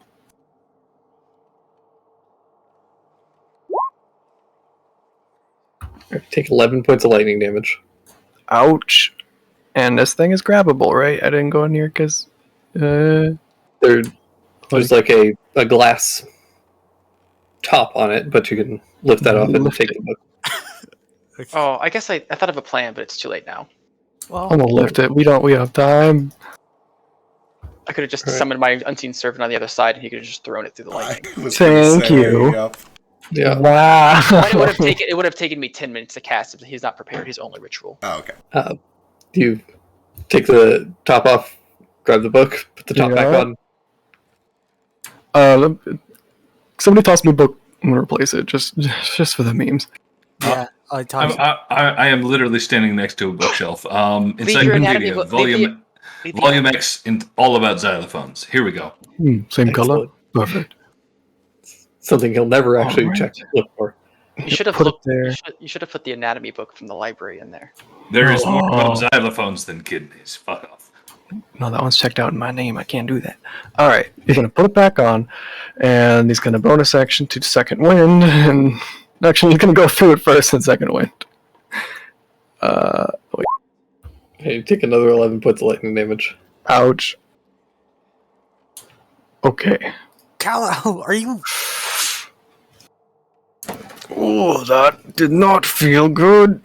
All right. Gentle chap on Kello's, or gentle clap rather on Kello's cheek. I have really bad hiccups. I'm super sorry about my. As you clap him, you do get like a little bit of a static shock off of him. Yeah, his teeth are clenched. He is fluffy AF right now. We need to get out. All right. man. What's the title of the book though? There isn't a title. Okay. Let's go. Appears to be just a leather bound book. I'm going to undo the orrery so that it closes the door. Okay. Yeah. It's Pull up the earth, and then I'm easy going enough to to do. move the planets around as close as I can to before, and then I'm going to run over here and I'm going to flip the switch back so it goes back to normal. Okay. While he's doing that, disguise myself to look like Benson. While Okay. we leave the sorry. All right. How do you leave? Foamy took the elevator up. You did. Oh wait. Can I Is climb there the a walls? You can climb the walls to the bottom of the elevator. Is the keypad still? Wait a second. No. Hold on a second. Does this not have a summon? Oh no. No, Oh no. Athletics. not to down climb, here. Athletics to climb the elevator cable. If I may. Perfect. I'm just going to yell upstairs at my unseen servant and tell him to bring the elevator down. Okay. I don't But- know if Falbean. Actually, I'm just going to yell upstairs, and if I hear nothing from Falbean, I'll yell for my boy. Yeah. Bloodless, you can climb up the wire to the bottom of the elevator, but it's essentially blocking your way up. I am going to fist fight this fucking elevator. You don't understand how mad I am at inanimate objects right now because one almost killed me. All right. Climb up to the bottom of it and Start punching punching. metal. Be careful not to make it fall and crush you. I'm gonna go Door- ahead and take slightly less than half of my remaining hit points as damage, which means 2. Your unseen Oh, servant climbs up, or comes over to the elevator. He needs Uh, a key, though, doesn't he? He does. He punches in the number, but nothing happens. And there's no key, like lock or any mechanism while we're down here. I am definitely going to look for that. I do still have my pry bar. Can I get enough boards loose that I can fit through? No. It's a metal bottom. Okay. Last resort. Anyone have any spells that fire something like upwards? Thun- Yeah. Mm-hmm. Yeah, Thunderwave doesn't do that, I think. Eldritch Blast. I can. Oh, it can? Yeah. Oh, Why not? It just says in a direction. Okay. Opposite direction. While you guys are figuring that out, though, full mean, your companions have taken you partway down the street, and you can see a couple of guards, and they start to wave them over. Excellent. The whole time I'm looking for any sign of Pearl or Alexis. And I'm also just being as, like, pleasant and amicable as possible. I'm trying to make a joke of the situation. Explain that, like, one of my buddies at the college told me to try out this cool costume, and I think he was messing with me, but, you know, it is the season for it, so I guess I cannot be too mad for him. I'm just trying to, you know, put their minds at ease. Yeah. Well, we're very glad that you're all right. Are you a friend of Dr. Percival? Oh, no, I was interested in speaking to him, but I have not spoken to him yet. I am looking to move here. I came from Percival, you know, over to the west. Coincidence. I don't think that he is related to it in any way. But I was speaking to some people here, Pearl and Alexis, and Alexis had invited me to her party, and I was going to show her this cool trick with this costume. And then that happened, and I blacked out for some time. Anyway. It appears that I've shown up in one piece, thankfully. That's very good. And they kind of wave over, the guard comes over. It seems to be the problem. Oh, you don't look so good. Do you need medical attention? It is nothing too urgent. I've got a couple scratches. I actually am a healer myself. I should be okay. I was explaining to them. A buddy of mine over at the college has taken a prank a little bit too far. He gave me this costume, which I think was supposed to eventually tear away at some point. Anyway, some of the magic went wrong with it, and I got teleported a bit. Did your friend also hit you with an axe? No, that was the teleportation. I think I ended up partially in a tree. And not like up in the branches, but like one of the branches was through my wrist. Oh. Yeah, teleportation is really not something we should be doing pranks with. It's horrendous stuff. Well, if you're certain that you're okay, then I don't have any authority to tell you otherwise, but I do think you should rest and get that looked at. No, I do agree. I'm going to go apologize to Alexis for missing her party, but I think that you have the right idea. I should go scold my friend and then maybe get myself some soup and sleep this off.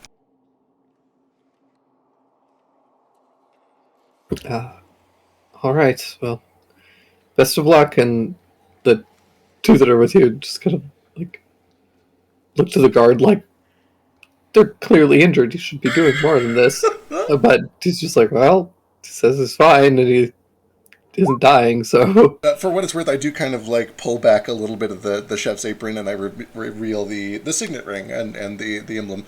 I'm like, I do appreciate what you're doing here. I you know, and I throw him, like, a little wink.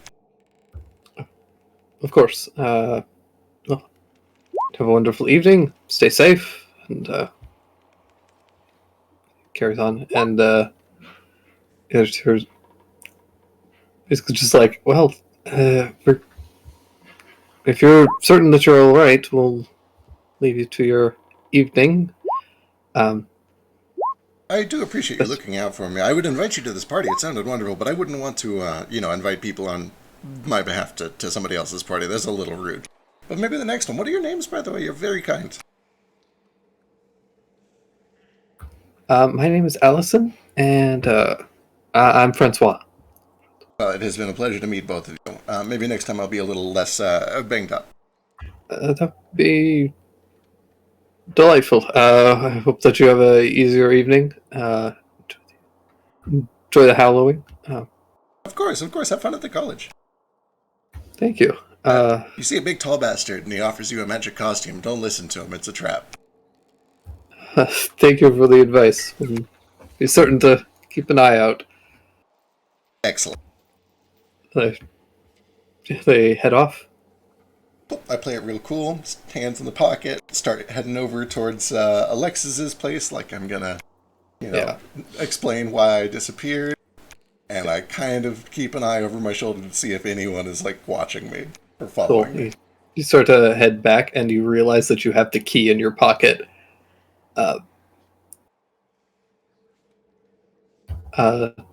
Give me a perception check to see if you're being followed.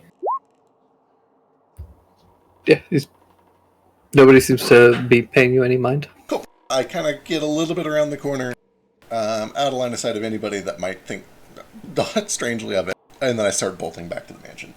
Okay. Some time passes. During the that rest... time, can I look through the book? Yes, you can, and I will give you guys the full spiel on that in a moment. Okay. But just as you guys are beginning to go stir crazy, full mean you're able to get back into the house and send the elevator back down. I go with it. Yeah. And then I criticize whoever made it without a call button. This is a fire hazard. They could die in this basement. I think the point is that he's the only person who goes up and down it, and since he has a key, that is no excuse. It would not go without it. Imagine if he got trapped then. He could starve to death. Oh in my his own god, guys, basement. look over here. A stair sign the whole time. The emergency exit. He should absolutely starve to death. Anyway, what did you guys find? The book. A book. Zabo's going stir crazy. Yeah, we need to leave. We have attracted a bunch of attention. I believe that I have gotten most of the guard off of our back. I think that they will not suspect anything. I look like Benson now. I never want to do that again. Okay, yeah. I will definitely stagger into the elevator. All I'm right. just gonna wear my mask and my ninja outfit. Since no one probably will recognize me in that, and then change when we get back. For the record, to keep our cover story straight, Nietzsche, you gave me this costume. It was a magical prank, and it was supposed to cause me to teleport out of my clothes, but something went terribly wrong and teleported me just, really, really wrong, and then, that's my story. Oh, wait, so you activated it already? Well, I didn't, no, but that's the story, is that I activated the magic, and then something went terribly wrong, and I teleported right outside of Lord Percival's house. Oh, so you guessed what would happen. Right. I faked it. That's obviously. I was making a joke that's actually what I did. Oh, I see. Anyway, on the walk back, I'll hammer out this alibi with Nietzsche. I plead the fifth. It wasn't me, I swear. You see how you like it, you little... Excellent. So you guys start to head back. Looking a little worse for wear, some of you. And you guys are able to slip back into the college, where you were able to begin to read through this book. Wait, before that, we need to drop the key somewhere, right? We got to take care of this key. We can't just keep it on us.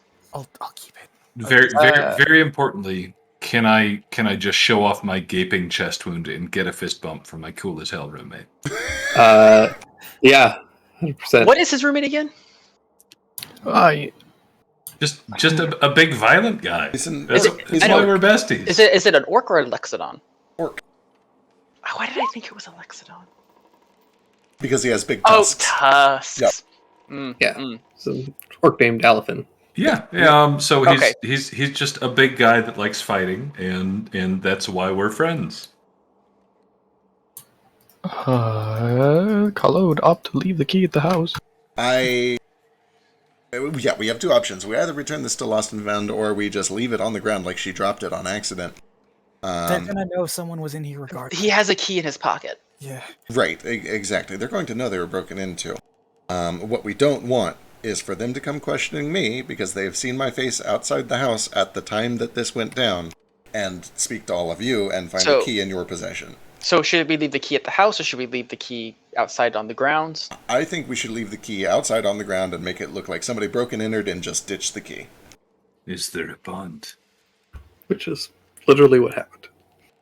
Okay. Yep. Okay. Wipe your fingerprints off of it. Wait, should we like show up at the party so that we look like we were at least there. We look like we have died, and all of us made a pretty big performance or appearance earlier. Everybody's going to think we were at the party. I was playing music. I should definitely not show up at a sexual event right now. Yeah. We look like garbage. We need to either heal immediately or we need to lay low until we are healed. But we all already have an alibi. I was playing music. Bloodless was scaring people. The two of you were doing whatever it is that the two of you were doing. I don't quite still understand that. Wait, what do you mean? I don't know. You've got this.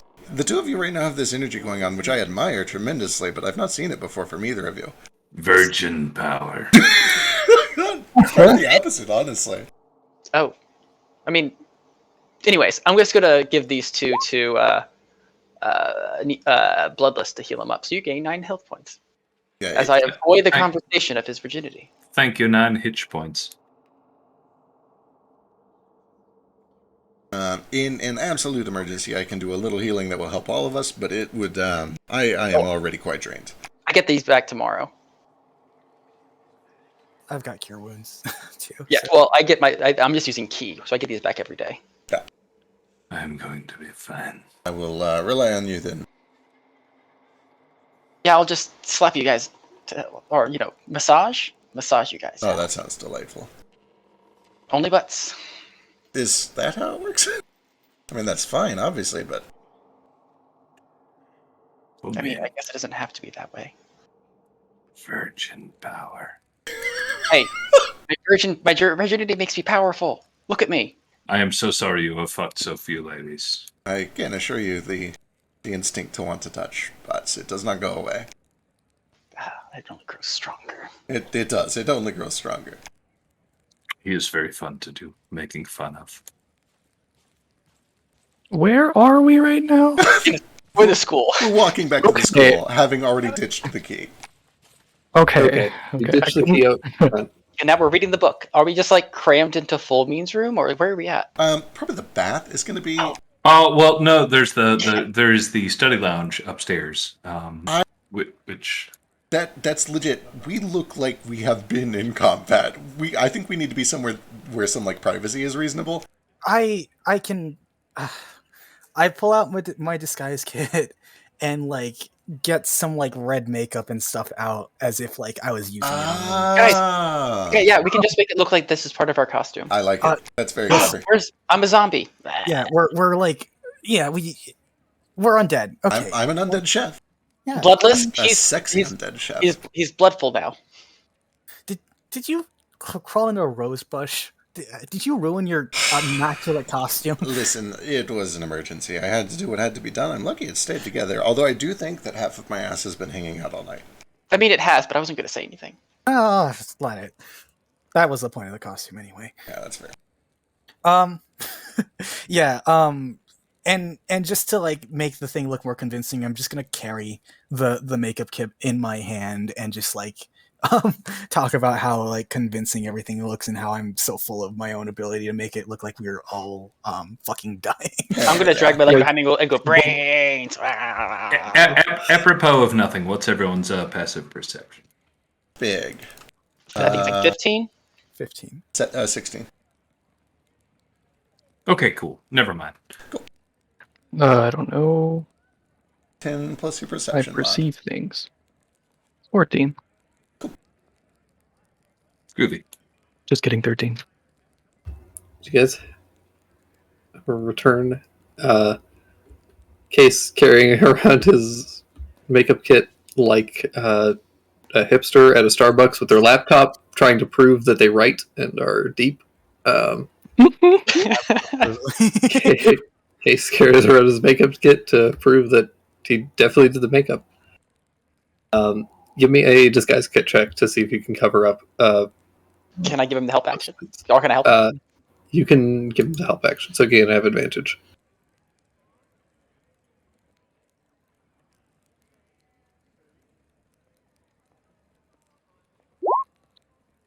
Oh fuck!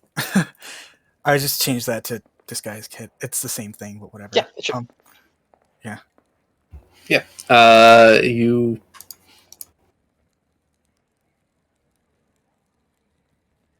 You do a very good job. It's quite convincing. Meanwhile, Carlo is just brushing off his costume and it's just becoming clean very easily. That is so convenient. I have to learn that trick. Importantly, I do want to show my roommate the actual open chest before I get cussied up.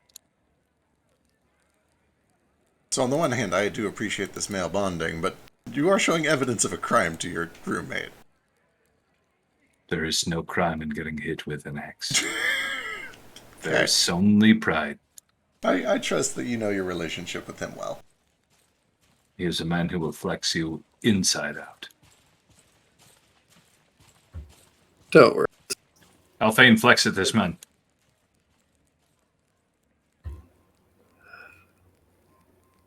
Don't worry, this can't possibly end poorly.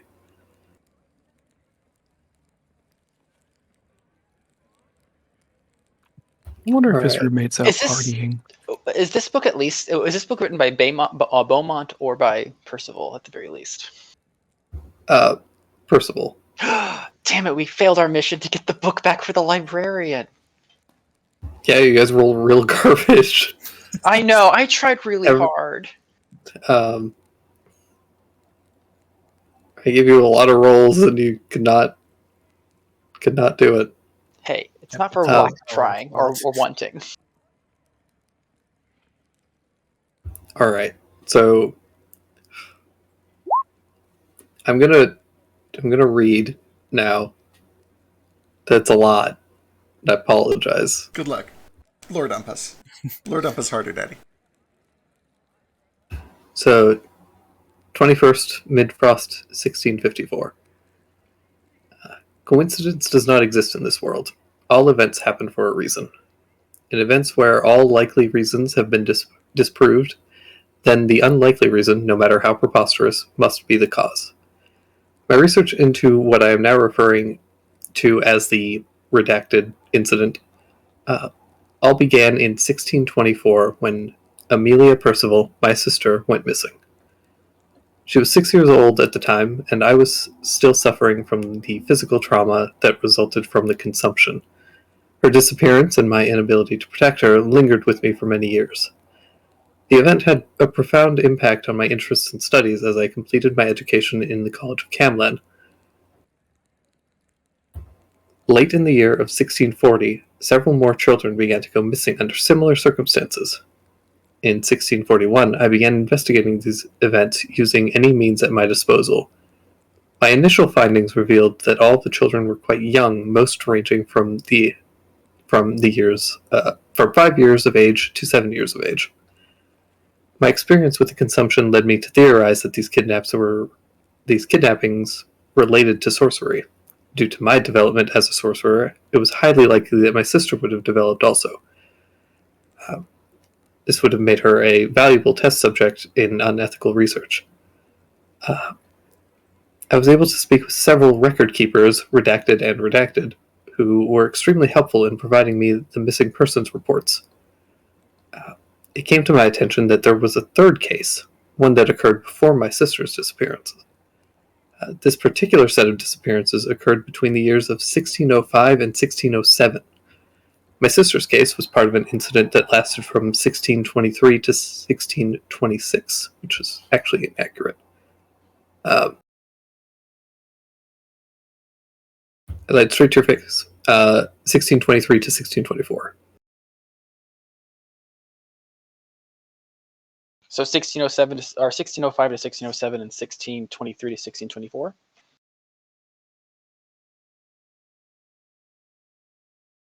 I lied to you twice. 1605 to 1606 and 1623 to 1624. Okay.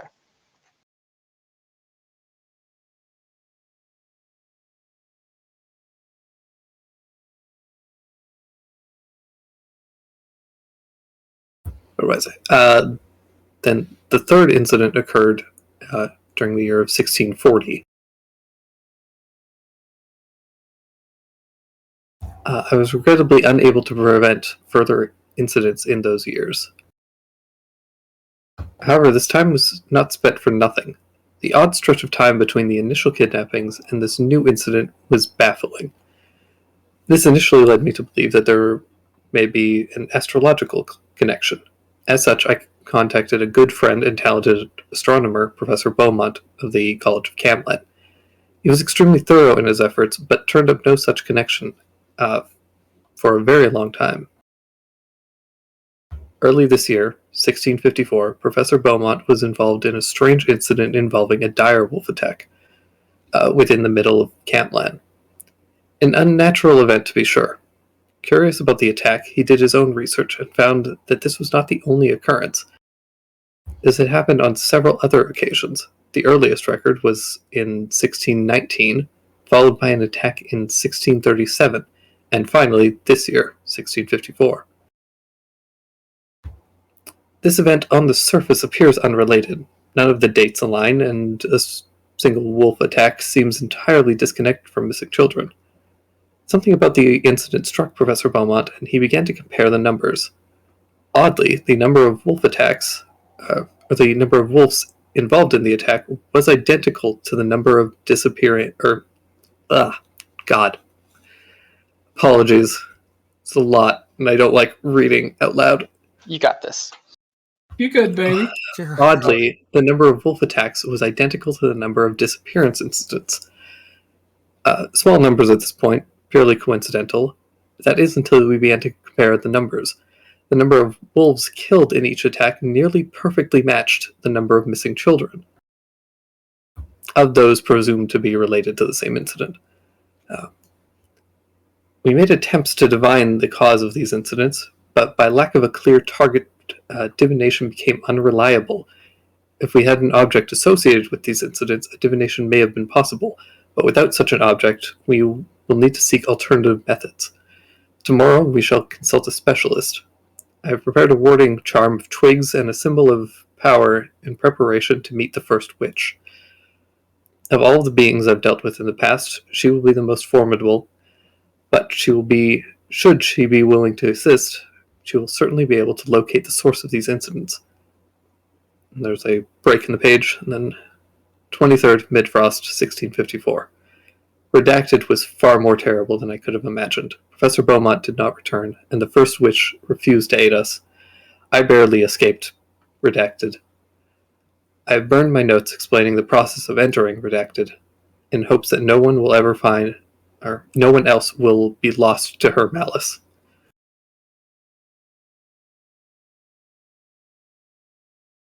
Oh. I was very wrong. Assuming this witch is the mother? Nietzsche, you are not allowed to talk to this witch. Huh? Nietzsche. That is your name that is given to you. Yes, I could not hear you. You, which refers to you, Nietzsche. Oh my goodness. R means a state of existence. Just say it. Not No. defies your actions. Allowed defies your current permissions to talk. Is a thing that you do with your face to this witch. Oh, I don't want to talk to the witch. Yes, you do. Why do I want to talk to this witch? That is a you question, not a me question. You're the one accusing me of wanting to talk to a witch. But, here, the divination, they needed an object connected. Do we have one? We do. The tricky part of this is that the person that he was going to have help him with it did not return from speaking with this witch. So now we have one piece and not the other piece. Wait, what does this give us any insight into what that necklace is? It means that she was turned into a dire wolf as one of the missing children. But she wasn't 7 years old. She was like 16? Isn't it is unusual? This has been happening to people at the, what did you call it, the consumption age? At least the one set in the 1640s was. Unless she mentioned that she was growing up in a house. Maybe she was kidnapped as a child and just was living locked into this house. Could be. Well, And wasn't. She would not have been able to go out and get sweets if that was the case. Mada, and I'll kind of touch the necklace. Did you or any of the people that you grew up with have magic? Were you struggling with dealing with, magic and coming of age? No, I don't think so. That is bizarre. We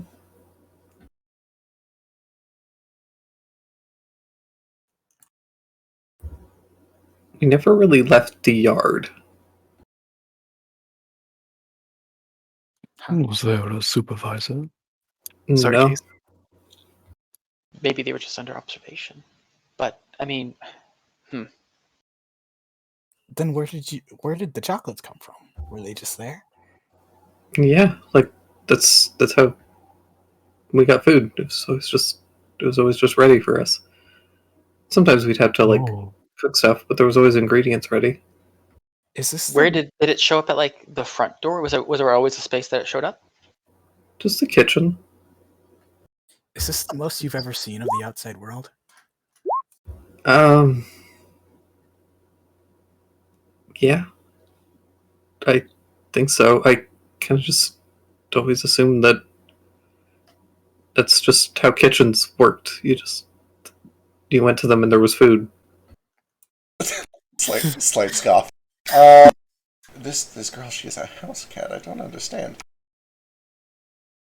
She didn't grow up in normal circumstances. No, Yeah, clearly she there's was- something very bizarre going on. Yeah, it sounds like she was. You went missing in 1640 was the year you were born. Is that correct? No. She went missing in 1650. I thought she died in 1656. What year did she die? Yeah, I'm sorry, She died in 1654. 1654. So she was 2, because she was like 16, right, when she died. She's like 17. Okay, so she was like within the age.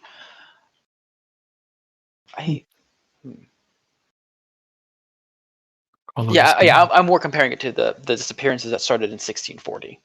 Yeah. Which I'm assuming those disappearances went on for a while.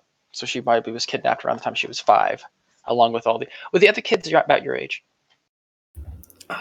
Yeah, everybody was like within a couple of years of each other.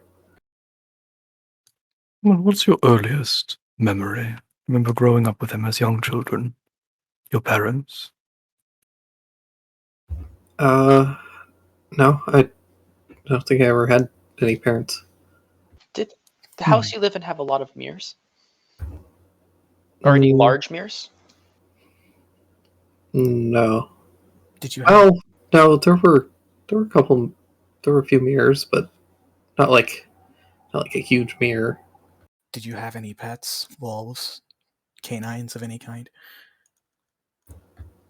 No. Well, this is all very strange. I mean, she's been with us for weeks, watching Fulmin cook and slave away at his craft, and she knows a kitchen somewhere that just produces food. I think it produces the raw ingredients, but I mean, This If is food very disappears. strange. I think Let's- an unseen caretaker was dropping food off. yes, and then I they may- would cook it. If we were to think about it from her perspective, she doesn't know what we're doing. A lot of our activities seem more or less foreign to her, in the same way that her life seems foreign to us. Right. You all seem foreign to me, I suppose I understand. Okay. He flicks Fulmin's feather. Like, whatever that is. It's a feather.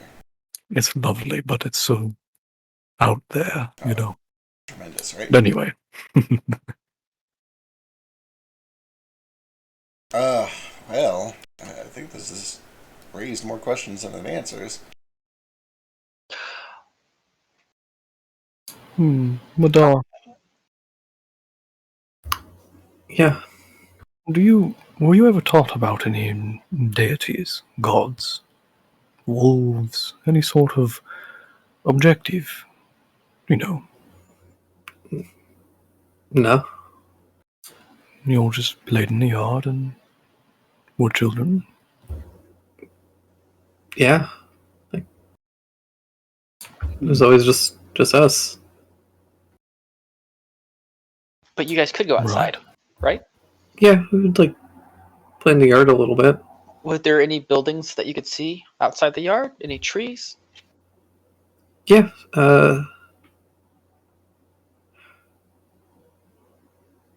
yeah, both. And Sometimes neither. so the buildings would disappear? Yeah. I remember when I was really young, I was alone, and there were buildings around, and then some other kids came, and they started living with me.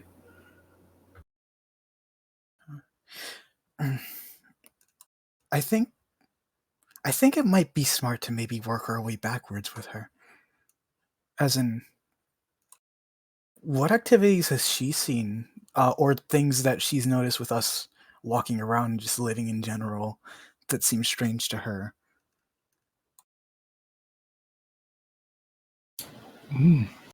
A fair answer would be yes.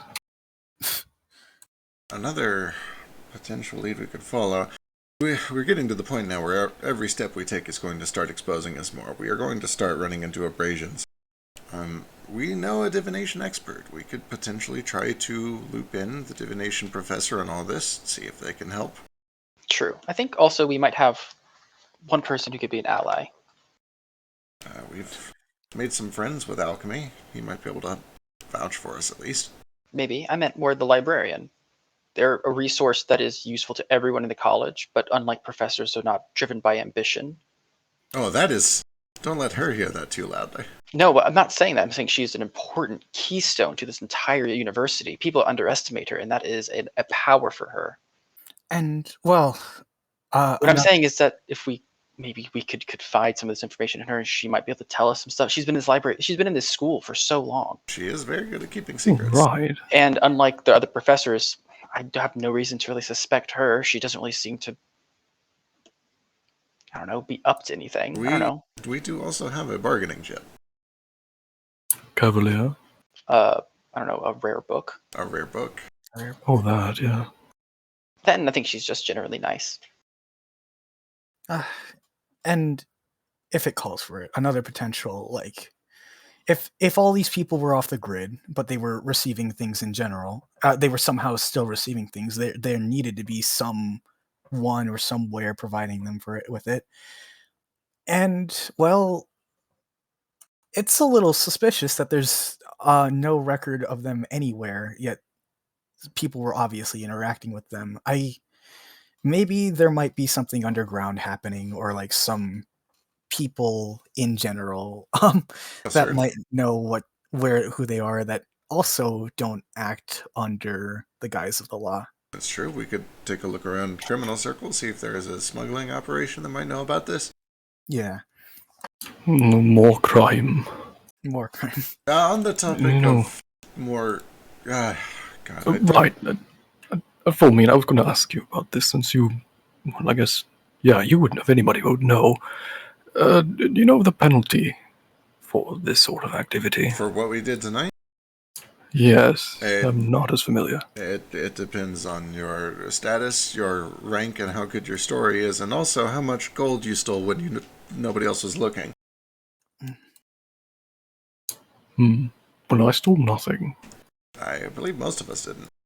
Well, I got a gift for you, Elaine. I do not want it if you got it from that house. Listen, you need to loosen up a little, alright? I have had my face seen by the guard this night. It's a spice thing. It's better in your hands than anyone else's. Did it come from that house? I suppose it did, but it probably came from a plant first. I want to know nothing about it. I don't even want to know what it is. Nobody is as spicy as Fulmin. This is true. This is absolutely true, and I am going to keep it that way. I'm not going to rot away in some jail because you guys decided to steal spices and gold. Well, we didn't steal any gold. I appreciate the thought. It's very thoughtful. I truly do. And if you want, you can grade it up and put it in whatever I make tomorrow. I have no complaints there. It would have been really nice to steal this gold. Bloodless, did you steal something? I feel like you wanted to. I suggested that we steal a silver purse. And we didn't do this. And I think this is a shame and a failure. Squints. We're going. Looking at this information, it sounds like they spoke to someone about missing people. Tell me about it, Nishi. Goodness. It's the witch. She's here. So, no. I turned into an enormous gay because I love kittens. She's a forever kitten. She's like 2 years old, but she's so small. Leave my feet alone. Sorry. She will never, and you know she won't. Well, see, Eli moves his toes when he falls asleep, so now she likes to attack toes. Anyways, Teach you for having toes, bitch. maybe we can follow their lead and get information on missing people from those years. But it's interesting, right? That these people went missing. They came back as dire wolves, supposedly. But we also had this demon who was really adamant about destroying lycanthropy potions. This witch, maybe she's the one who did the kidnapping. It would explain, I don't know, if witches have weird magic, maybe that's why the scenery kept changing. Maybe they were in some It would explain why they were not cooperative. magic mansion or It something. might explain why their ward didn't work. Hold. I have an idea. What do you got? Give me the necklace. Sure. Off the top of my head, Drake is what's the mansion spell called? I forget what it's called. Morden Cannon's Magnificent Mansion. Is that a spell that could even be cast in your campaign? I honestly don't. Like, if you can be high enough to. I know it's a wizard spell, so I would know of it. Maybe. Yeah, give me an Arcana check. Oh man. Only druids are banned. And open fist monks. Come on now. So you don't recall that spell, because that's not really a spell in this setting. But there is something that is tugging at the back of your mind about that. I'm thinking maybe the house they lived in was in like a separate space, and it could just be brought out when they were going to go outside, which is why things are different. And if that's the case, then it could have been brought out in town to let the direwolves out, or maybe not. I don't know. So two things. I do have an action I want to take, but I do also want to ask friend Drake. Have you seen the Tumblr post of so every good wizard spell is creator, adjective, noun. And therefore in this essay I'm going to explain why Mike's Hard Lemonade is a spell. I have not seen that one, but that is good. It's really good. Dumb as hell, like myself. But when y'all are good, because I don't want to interrupt, I would like the necklace so I can talk to Mada. Sure, go for it. Real quick, Case, could you help me with these wrappings? Oh, absolutely. Like, take them off, put them on. No, just fix the bunched up a little small on my back. Before we get to that, Bloodless. Yes, bloodless, please. Darling, Mada. I have a sister your age. You were turned into a wolf whether you know it or not. What do you know of this?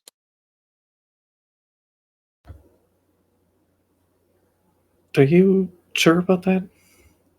That doesn't seem right. I am as sure of it as the crossbow bolts into your neck right now, yes. Like you don't, darling, you don't even know what streets are.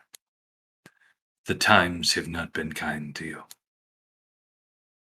And I'm trying to scare you and be unkind to you, and I don't like it. But I want you to remember something terrible. Make an intimidation check. I will. I guess it explains how you can have crossbows in your neck and still crawl home if you're a dire wolf. We all know wolves don't breathe, right? Not really. She did really good on a raw d20 there. Yeah. She seems very resistant to the insinuation. I'm going to insist on a moment of quiet where we stare at each other. Yeah. I will fight you to find out who wronged you. I had a sister once.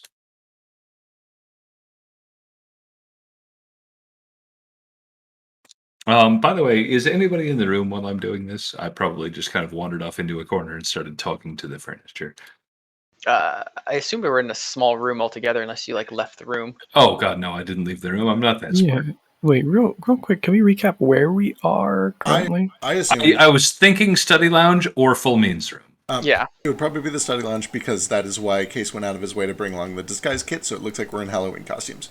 Yeah. All right. Study lounge. And the study lounge is currently pretty quiet because everyone else is downstairs in the courtyard partying. They have enough canapes to last them. Don't even worry about those guys. Made sure of that one. But I'm gonna get mad at a ghost because I want her to feel better and feel avenged. And I'm really mad at this ghost because, good God, Mida, I want to figure this one out. And I will go ahead and say, I would hug you if I could. I don't think I can do this. You don't know what you're fucking talking about. You've got arms. You know what a hug is. That's a 3-letter word. Even Bloodless knows a 3-letter word. But you're kind of the worst color, invisible. And that means that you can't do hugs.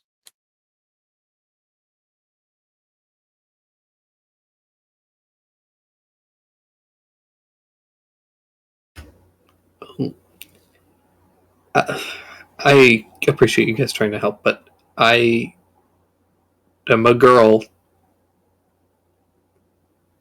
Do girls not do hugs? Is this a thing that I missed? I'm not a dog. Okay.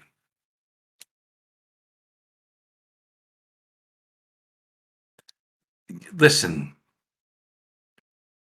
I know for sure that you were a wolf once. And we didn't kill you, but some guards did. And this memory has not come to you. But Taobo knows this much.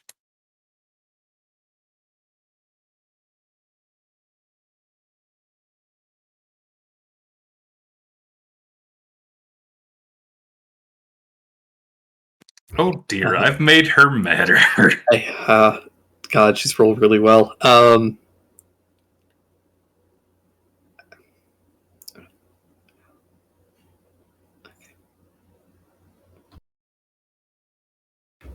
not listening to this anymore. So Bloodless is gonna do this the only way he knows how, which is to stand up, holler, and flip a table over before handing the bracelet off. And he's gonna holler, "I only want to save you." Give me an intimidation check. Okay. DC 20. No. He's actually earnestly sad at this one, not angry. Yeah. So. It's hard to. It's a very uncommitted table flip.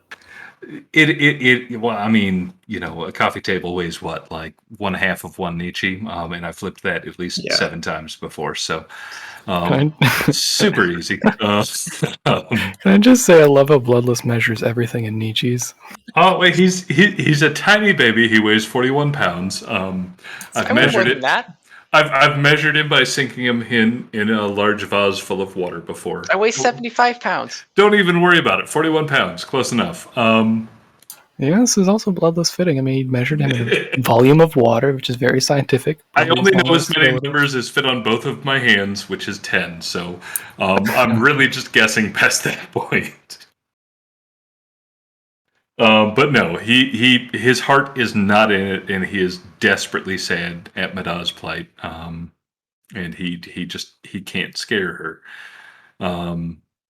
So I will go ahead and hand this over to who's the closest? Probably Carlo. Or Nishi. Please. Okay. And Any of us, really. I will tell her I am so sorry, my dear, and then just kind of hand it off to whoever's close.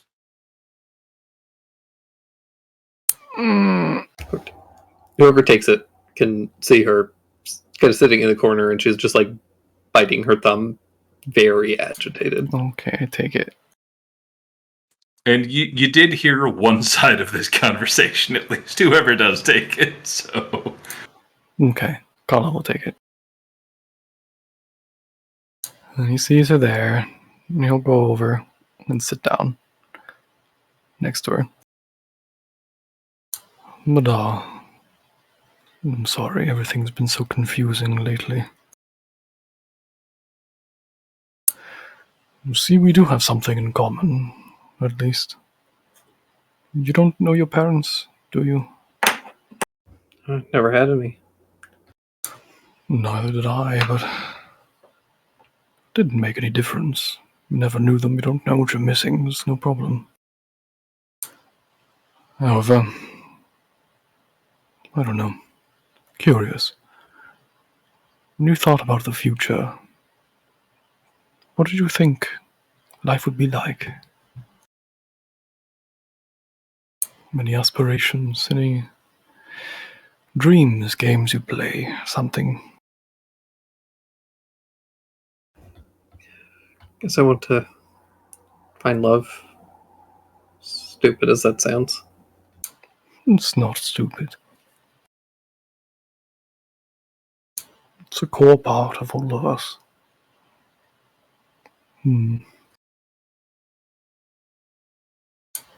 Well, perhaps we'll find a solution, something to ease all of this here. And in time we can piece it all together. I don't know, Kyle is just trying to calm her a little bit. Yeah, give me a persuasion check.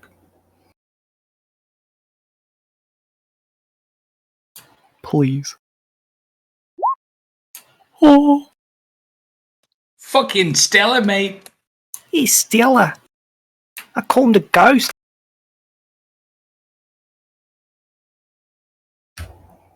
Yeah, you see her take a bit of a breath and just kind of stops biting her thumb.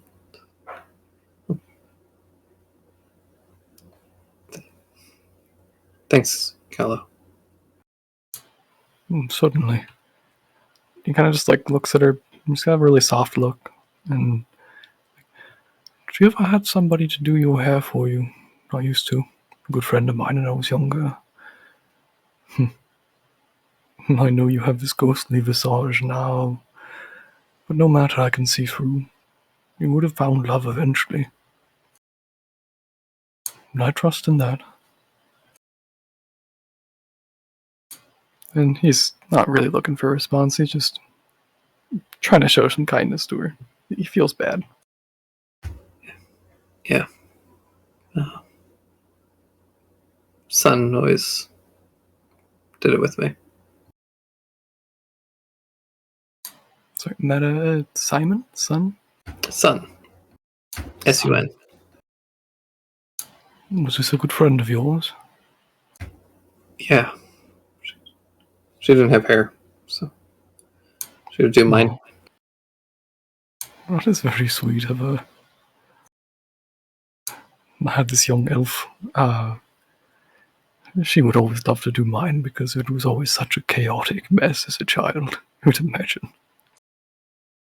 She'd finish with hers and get bored and then just terrorize me for hours.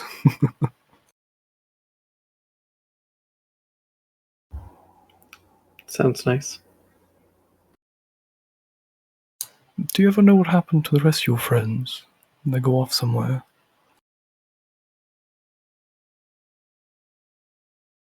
I don't know. I don't think they made it.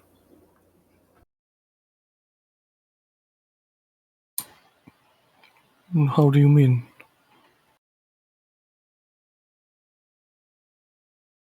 I don't know. I guess I just don't think that they're around.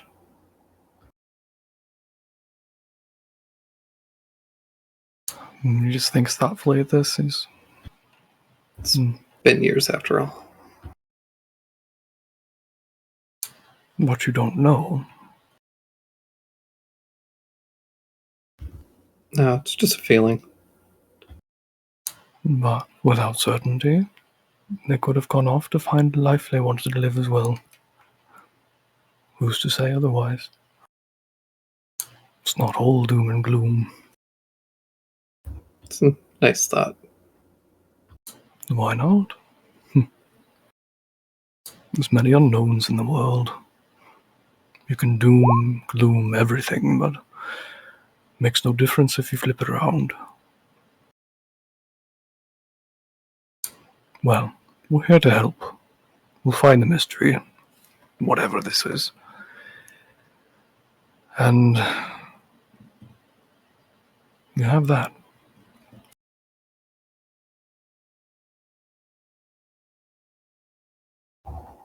Thanks. I'll give her a nod and can I get up? And I'll hand it off to Niji. Case. Oh, shit. Fuck. I guessed wrong. Oh, hello. He is going to vajazzle this ghost, and that is not allowed. So. I love the thought of Case has it for like 5 minutes. It's all bejeweled. And then the next time we see Maddah, she's got like diamond grills. Rhinestones on the coochie zone. Pimp out my ghost. Does she seem like she's feeling better? She seems slightly. Yeah, she still seems like a little bit agitated, but she's better is a hard description. She seems calmer. She did get murdered. Let's start with that as a baseline. She seems like frustrated and conflicted. A lot of strong emotions. You know, I really feel for this ghost, you know. She's... I don't know. I see similarities. Oh. But no further leads as far as I can tell. I am no good at this. Were you also imprisoned? I'm sorry.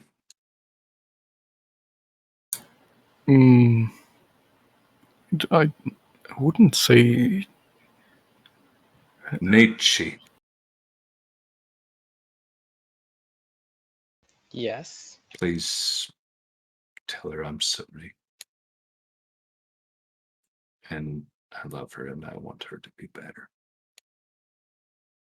I look over at her and I... You can tell him that I hear him. She can hear you. She doesn't need us to be holding the bracelet to hear us. She can hear you. What?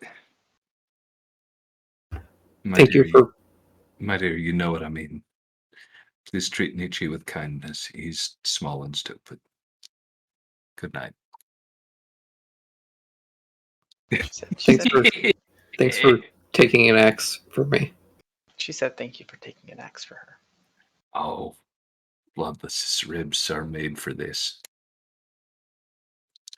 You should never face these things. They hurt very much. Good night. What was Callow saying? Yeah, he just asked if you'd been imprisoned. I think you're gonna say something. Oh, the prison of sorts. Not really. I don't know. He just can't even explain anything right now. It's yeah. Sorry, I'm not trying to pry. It was part of the. I was employed. I don't think it was prison. Were you allowed to leave? Technically, but not really. Well, that does kind of sound a little bit like imprisonment. In prison, you can't leave. But you said you couldn't really leave. Well, I could walk away, but then what? Well, you're here now. You could have done that always, right? No. Oh. Callow, you can always walk away. It doesn't matter. Unless you're, like, actually imprisoned. It's not always that simple. You have sometimes, You can always walk away, Ichi. He seems to get kind of defensive now. He's like, I had a position of dignity. I hope you know I didn't want to leave necessarily. There was nowhere else to go to. Did you like your life before, Callow? On the whole, yes. Why are you in now? Why am I here? Sorry, is that what you asked? Yeah. Well, I had a change of situation. He's not even looking at you anymore. He's like just staring now. He's no, why don't we talk about something different? It's not as important. Let's be honest here. We have crimes heading over our head, and this is the one chance I have in this place. Are we going to get imprisoned? They won't know we were there. We've been here. In their eyes, we've been here all night. Falmine doesn't have that alibi, though. Well, he's made the alibi for the rest of us.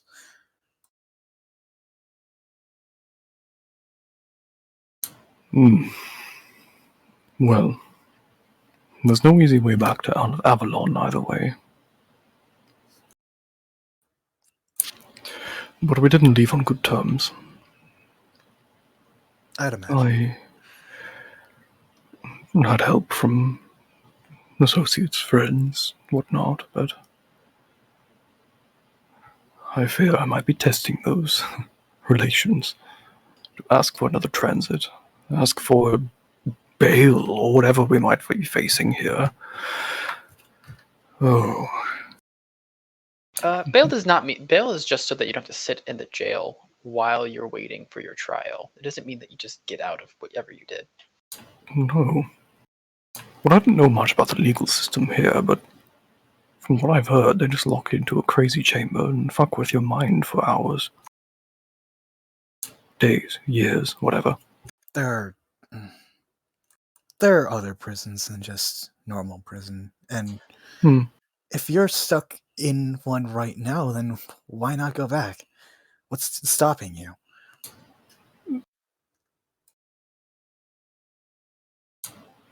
He has this look of like I don't know, kind of like almost angry and disgust, which never crosses his face. It doesn't look normal on him. He's like, yeah, I wouldn't like. I don't want to talk about this right now, but the family is not receptive for me. Is that fine with you? Are you trying to scare me again, Callow? And he gives you this really. He's looking at you, but his eyes are like slits right now. They're like, no. I just don't want to speak of it. We've had a lot tonight. I take a step forward and, like, look up at him, like, face to face, and try saying, I was there too. I saw it. saw you run through that metal. I saw you run through that electric grate twice, and I saw Bloodless take an axe and run to near death and run back to his room, basically crying. I think I can understand. And I'm gonna roll this real quick. Mm. Yeah. You stepped closer and you're really small for him, and it's Oh, I did it, baby. I love that. I've seen the darks of death. I'm gonna fuck you up. I've seen darkness. Okay, wait, what do I roll to resist this? Wisdom? Insight is Whatever you typically- want. Yeah, it's specifically what you I was use. about to say typically insight, or I guess if you're just trying to gird your loins at him, you can do a con save, but that's DM choice. if you want to roll anything at all, typically to resist fear is a wisdom check or a wisdom save. Yeah, and then of course like this. Okay. But you're still so small. Itty bitty baby. Okay. When you step closer, it all seems a little bit more real for him, and he's just like, okay. Excuse my manner. I'm sorry, Case. It's all right. Speak if you want. No one's forcing you. Yet anyway. Well, what do you want to know, really? Why are you here? Is your name actually Callow? It is. All right. Is your full name Callow? It's my only name. You were never given a house? Well, given one, but not willing to use it or have the right to. So I'm not sure. All right.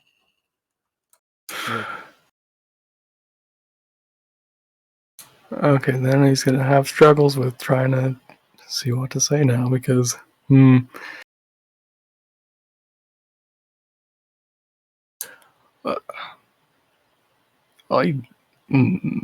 think maybe you guys should tell your story first.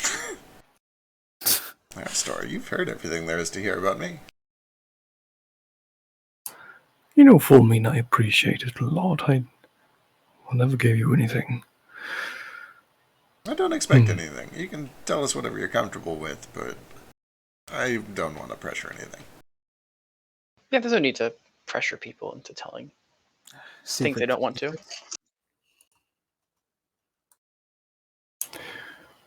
The challenge here is that after I left, I realized that the whole world I was living in, much like Madar, was different than the rest, and I need to give you some insight into that first, but this seems like more energy than I have to fully explain, but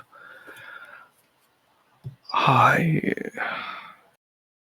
can relate with her on the fact that we didn't know our parents initially, and from my earliest memories, I was out in the forest and at this house with other children, and food was provided by the evil-eyed ladies, we'd call them. And, oh well, that was my young childhood. We were raised in a house like little gremlin children out there. But I was saved. I was brought to a nice, wealthy estate. A place with opulence beyond what I could comprehend, and it was beautiful. I had everything: food, education. They're able to tease my speech back into a more appropriate tenor for the wealthy. Whatever. And eventually I took up the service of this house and was doing the heavy lifting mostly. And I was a servant. And it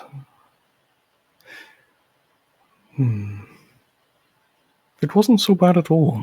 It felt dignified to be elevated from the rest, you know. I could be out there on the streets begging for food or I don't know, chopping wood, just doing some simple task. Probably living a good life. Did you like the people you served? I did.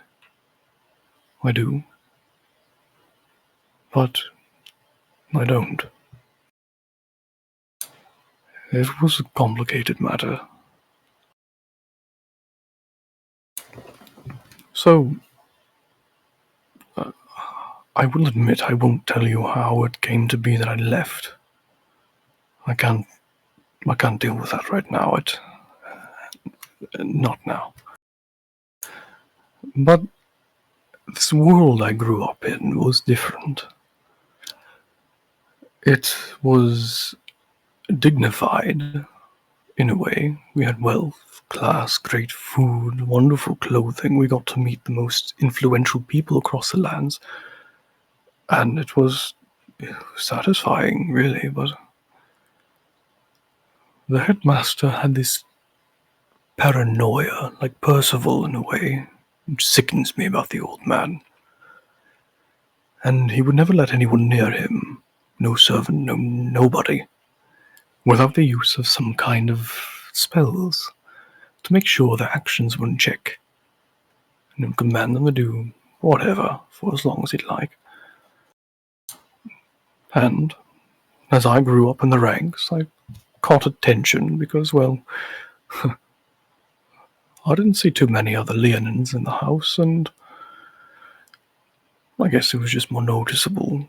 The son took a great liking to me, gained favor, rose through the ranks, became one of the higher servants where I'd attend the most important events, all that.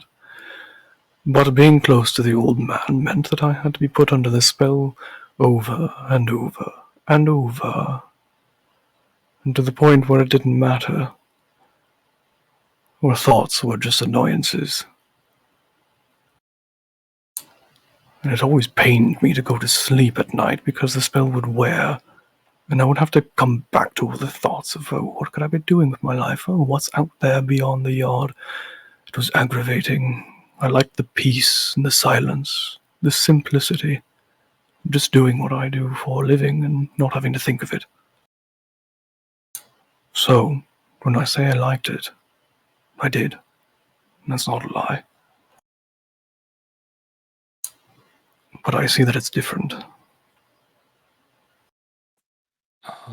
I am going to come back at some point. Callow. I will have my armor off and be wearing my gambeson and small clothes. They're also a fucking mess. Oh. But he doesn't care. As Callow is saying that one last thing, I just stern-faced say to him, I respect you admitting that you liked it, but I still think you one of the biggest fools I've ever met for allowing that. The thought never crossed my mind, really. I was raised into it. It's just a way of life, dignified and improved, and loved for doing the commands effectively. What else? What other option did I have? It is an easy trap, comfort. I don't think you any more a fool than most of the rest of us, at least myself. I'm glad to see that you're free. It is a hard bond to break, because it doesn't feel like a bond at all. I missed something. He was telling us about his former master. Kind of a long story, but we'll fill you in. Who do I kill? I don't think it needs to come to that yet, but... Well, 2 seconds, Callow. Who do I kill?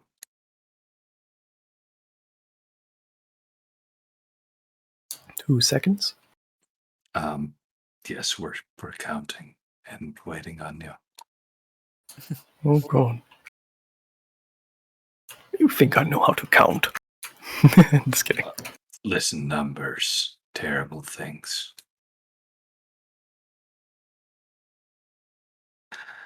This is a joke.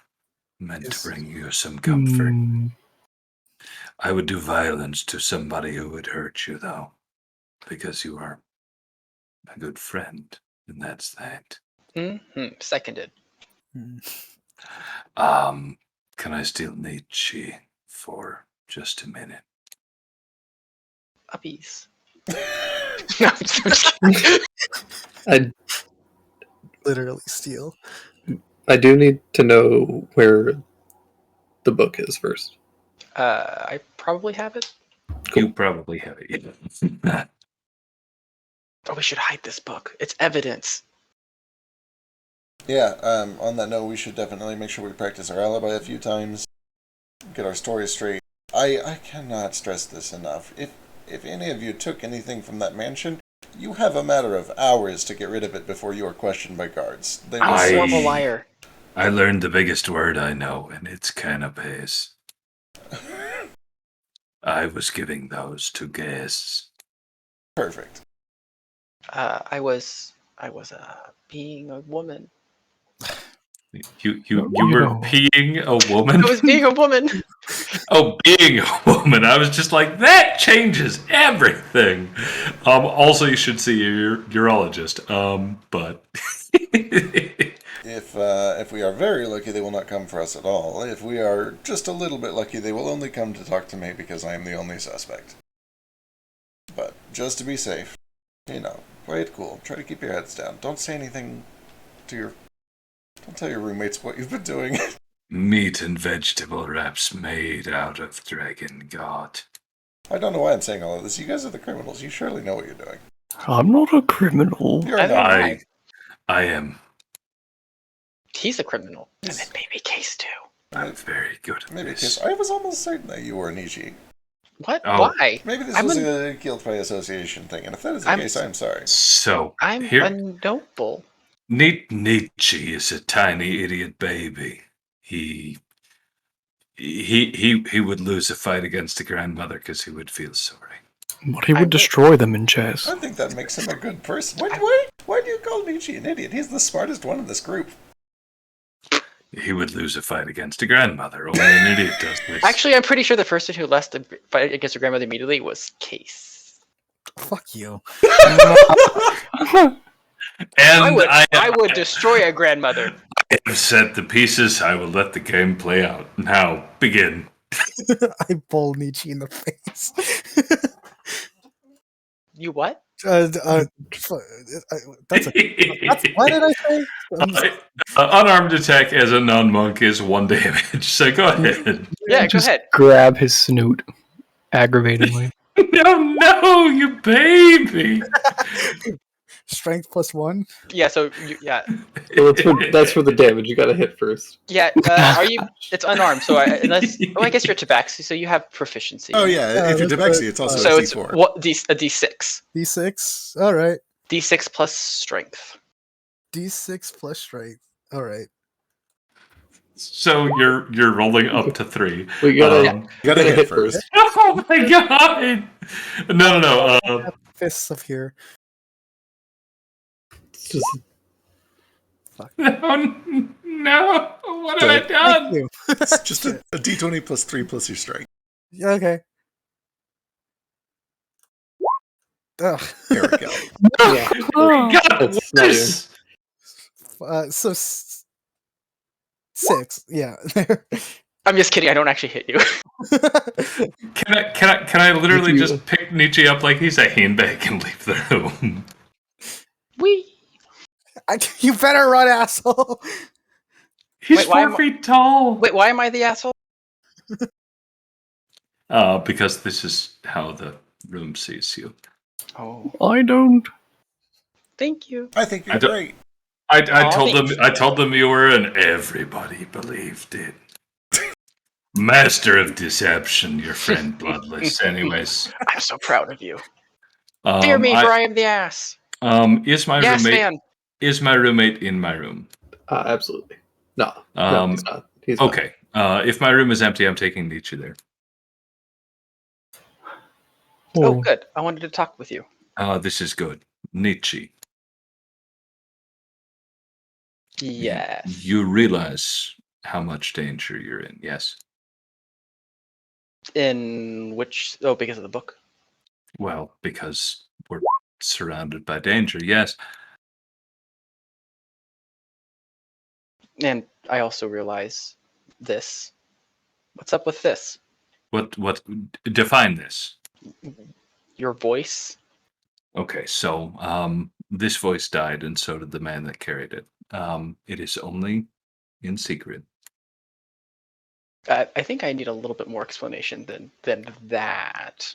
Well, If you're willing, I'm not going to it's push. okay, baby, tiny child, idiot, small man. You've seen this scar, this one that goes from here to here. Yes. The man that carried this voice died because he talked too much. Hmm. So I don't use this voice unless I'm being serious. Okay, I think I'm following. Is this And person a different person, or is this like a metaphorical you past self? It's a simile. We've gone over Okay, this. I just wanted to make sure. I was like this person, and his throat was cut out, and he died in the street. It is literally the same physical body that I currently occupy, and I survived this, which is why I got the nickname that I have right now. Is this good enough for you? Yes. Okay, very good. I will break you like a box of matches if I have to. I don't really want to have to. Wait, why would you break me like matches? Because you're small and fragile. It's very, very, very easy to do that.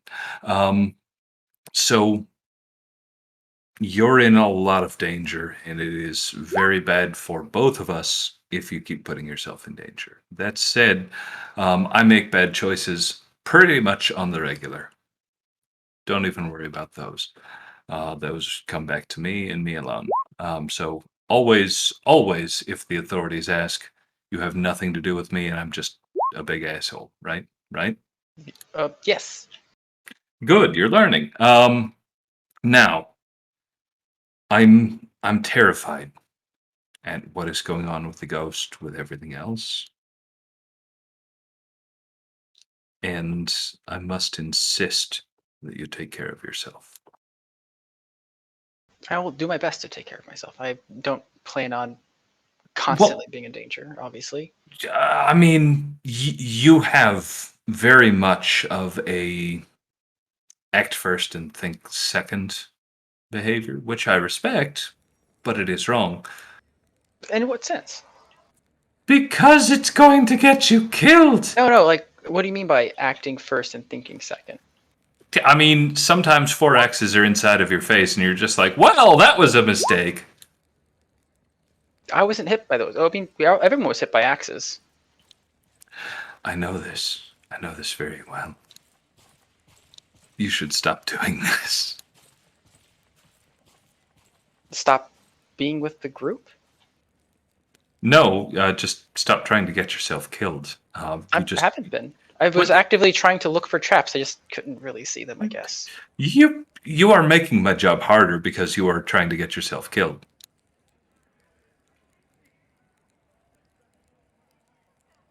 My dear friend, little Nietzsche, I say very many mean things about you, but I want you to live and to thrive. Do you understand this? I do. I'm sorry. And I don't want you to put yourself in danger if you don't have to be. That is what I'm for. His ears kind of fold back a little bit. Listen, I'm a man made entirely out of meat.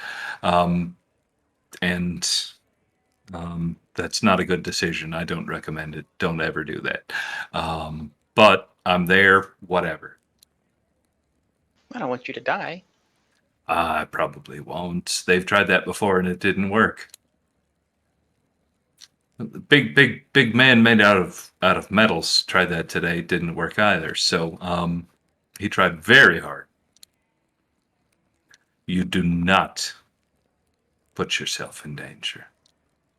And this is all I ask of you, and you treat our dear friend Mida with kindness because she hates me. So I understand what you're saying. I realize. I'm sorry. I guess I'm not used to having a bodyguard. Listen, I'm not a clever man. I know this. I know this very much. And I failed at a lot of things today. You kept us all safe. Arguable. The thing died, so, ultimately, problem solved. I mean, that house was a death trap in the most literal sense of the word. Jeez, I would burn that house down if I was allowed to go back with the torch. Just who the fuck lives like that? Someone with a reason to think someone's coming after them. But Nietzsche, you keep quiet about this, okay? He does like the zipping mouth motion. Move your hand down about 6 inches. He zips it across his throat. Yeah, there we go. Because your mind bloodless. Knows how not to talk. Get out of here. Okay, but are you okay? Like, oh God, no. He like, gives you a hug. He'll hug back as long as nobody's watching. I'm really glad that you came along. Only Benson. Benson's always there. That is an assumed factor. Like he's our vigorously straight boy who was always smoking in the corner. I just assume Benson at all times. All times. I'm glad that you came here with me. There were many mountains and the oceans were long. Yeah, that part was kind of a drag. But now that we're here, it's just, I don't know. It's so fun to experience life, you know? Mm-hmm. Mm-hmm. You tell them I'm a jerk, okay? I could never say that. Yes, you could. I've seen you. I'm too stupid to know you're mean. Listen to you. And he gives you a wink. I will beat the stupid out of you. Get the fuck out of here. Okay, and he's gonna run off this guy going, "Ah, Bloodless is gonna beat me!" Do you actually? You kind of see him. Okay, well, he's gonna say that, but he's probably gonna giggle on his way out. Okay. Wait, is he doing it in his weird, like, Yeah, voice? you hear him accidentally. Yeah, he says it in his girly voice, but you hear him giggling. He's like skipping down the hallway. Okay. I was gonna say, for me to throw down. Daddy, help! Yeah. But yes, I literally did just steal him to my room to talk for a little bit. So. In the back, it sounds like there might be a game about to be happening. All right. But then when he hears Nietzsche running down the hall, oh, Nietzsche, you survived. Actually, I'm going to sneak back and pop out from under the table. Oh, he's not coming. Surprise! Oh, God. Where did you come from? North. No, you didn't. There's a wall to the north. Oh, no, I meant... Oh. Bloodless's room. Wait, did you walk by my room? You left your compass behind. This is the red part points towards the top. But north is always up, right? The top, yes. Up is always north. Gotcha. Wait, did you walk by my room? I walked near your room. Did you hear anything? I heard some strange wristed motion masturbation. It's the strangest thing. Don't. I'm just joking. Really. I'm falling into a jar of mayonnaise. This is besides the point. We have a game, supposedly, that's going to happen here. Oh, what kind of game? I do want to know, to stay my mind so I can focus. Was there noise from the room, my room? To be perfectly honest, being I was shut too in? busy giggling to hear it. Oh, no. Did you want there to be noise from your room? Well, I'd prefer there's no noise, because then he'd be out adventuring, talking to people. But if there is noise, it better be exciting. Okay, this has gone on for like a week. I've already asked this. I'm not getting any answers. Let's play this game. Right. He's helpless, but I have to hope. What about you? Callow, do you need help? No. Okay, not Bloodless. That's my name. Full name. Does Callow need help? I think it's more fun to watch this on his own. I have it handled. I have an incredibly stupid way to make it more fun, though, for the spectators. Anyways, not Callow. It's not as inconsolable as my relationship is. Well, my relationship isn't as inconsolable as poor Fullmoon's roommate. It is nice to have somebody to compare yourself to, Hmm. Do you, Carlo? What? Do you like a challenge? I suppose. Then I am in. And- I'm gonna go and knock on Kello's door. Oh, Carlo's gonna watch this first. Yeah, But we're all first gonna he's we're all gonna- gonna be looking at the corner. Yeah, but first he's gonna say, he's gonna pick up Case. However he does this. And then go around the corner. Think, we'll get to the game shortly, but I need to stay the problem in my mind with my roommate. I need to see if he's doing something. Maybe he's at the party. He's a gnome, right? And presumably he's in the room. I hope not. Maybe he's at the party tonight. That's what I'm hoping for. He's got to talk to people. You knock on the door and nothing happens. Someday, Carlo. Are these doors locked? Like, does he have a key, or is this a open door kind of thing? It's locked, and each of you has a key. There's two locks, right? Because it's a Dutch door for gnomes and also Callows. Yeah. Yeah.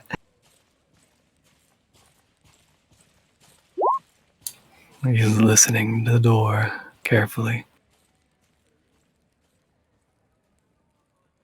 If there's any sounds from behind there. There's a sound from behind you. Somebody's like, "What are you losers doing?" Sorry about the heavy breathing. Hello, Benson. Hi. Do you know there's like a party going on? And Yeah, for losers. And we just got back from it. Benson, my crime friend. Carlos' roommate is not currently getting his dick sucked. Oh. You were I'm friends with Benson. I'm allowed to say this. You guys were at the party? Yeah, didn't you see? He was giving out treats and scaring people. We played some music.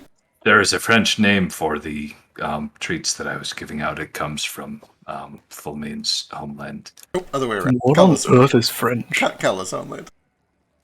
I don't even fucking know what geography is. I was giving out little treats and also spooking people. Spooky. Well, as long as you think that alibi will hold up. Would you like a slice of roast beef? Nah, I'm good. There's like a huge feast downstairs. 2 slices of roast beef. Wait, I've tried- Benson. Tried my hardest. Friend Benson is immune to the charms and briberies. Carlo will squat down to talk to Benson. Do they have a lot of alcohol down there? Food? And did you see Cavalier?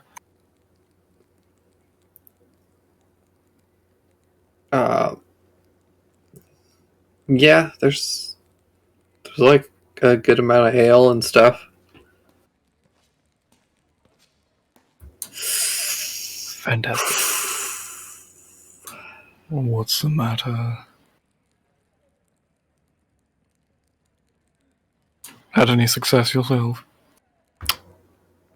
Always. You know that Benson is my goddamn favorite. I love him so much. you know that squatting down like that is actually like pretty offensive for us, right?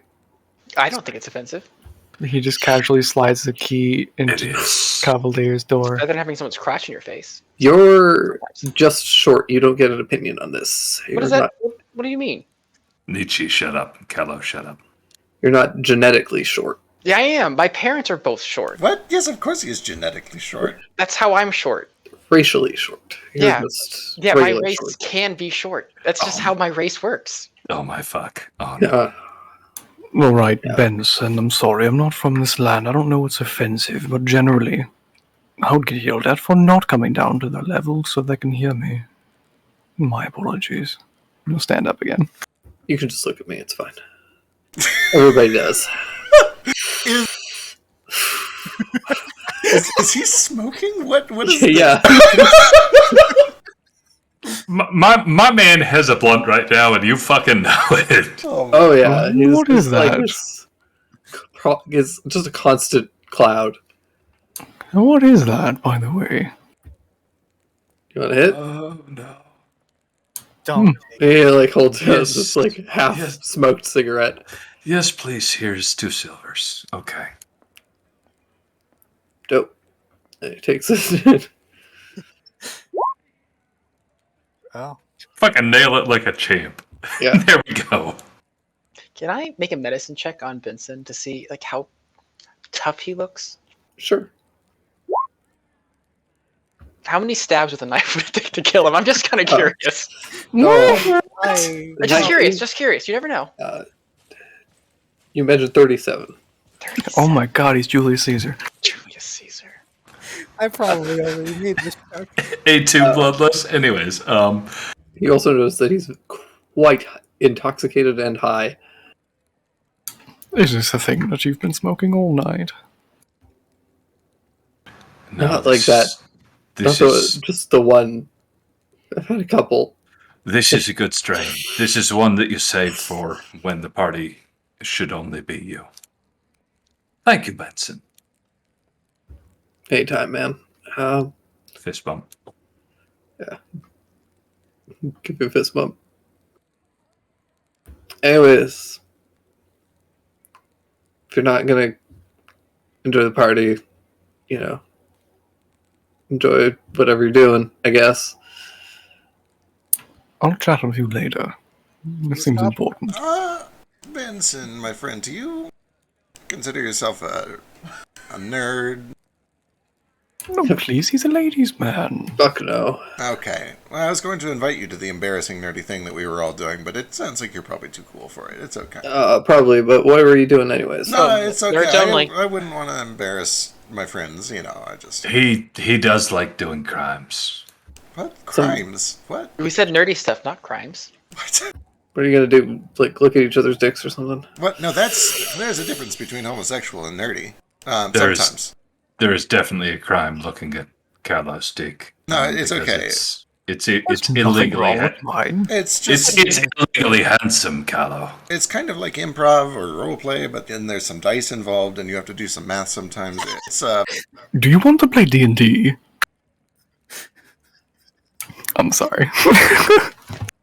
listen. Yeah, I know it sounds crazy, but we've been having so much fun. We just, we wanted to do that instead of the party. God. We need That's- a healer, is what it boils down to. Nobody wants to play one. That's kind of crazy. You know what? I'll send Cavalier up to see you guys, and I'm you gonna go talk and to him? reconsider trying to like get you guys into the like cool group. I'm still gonna throw up some horns at Benson.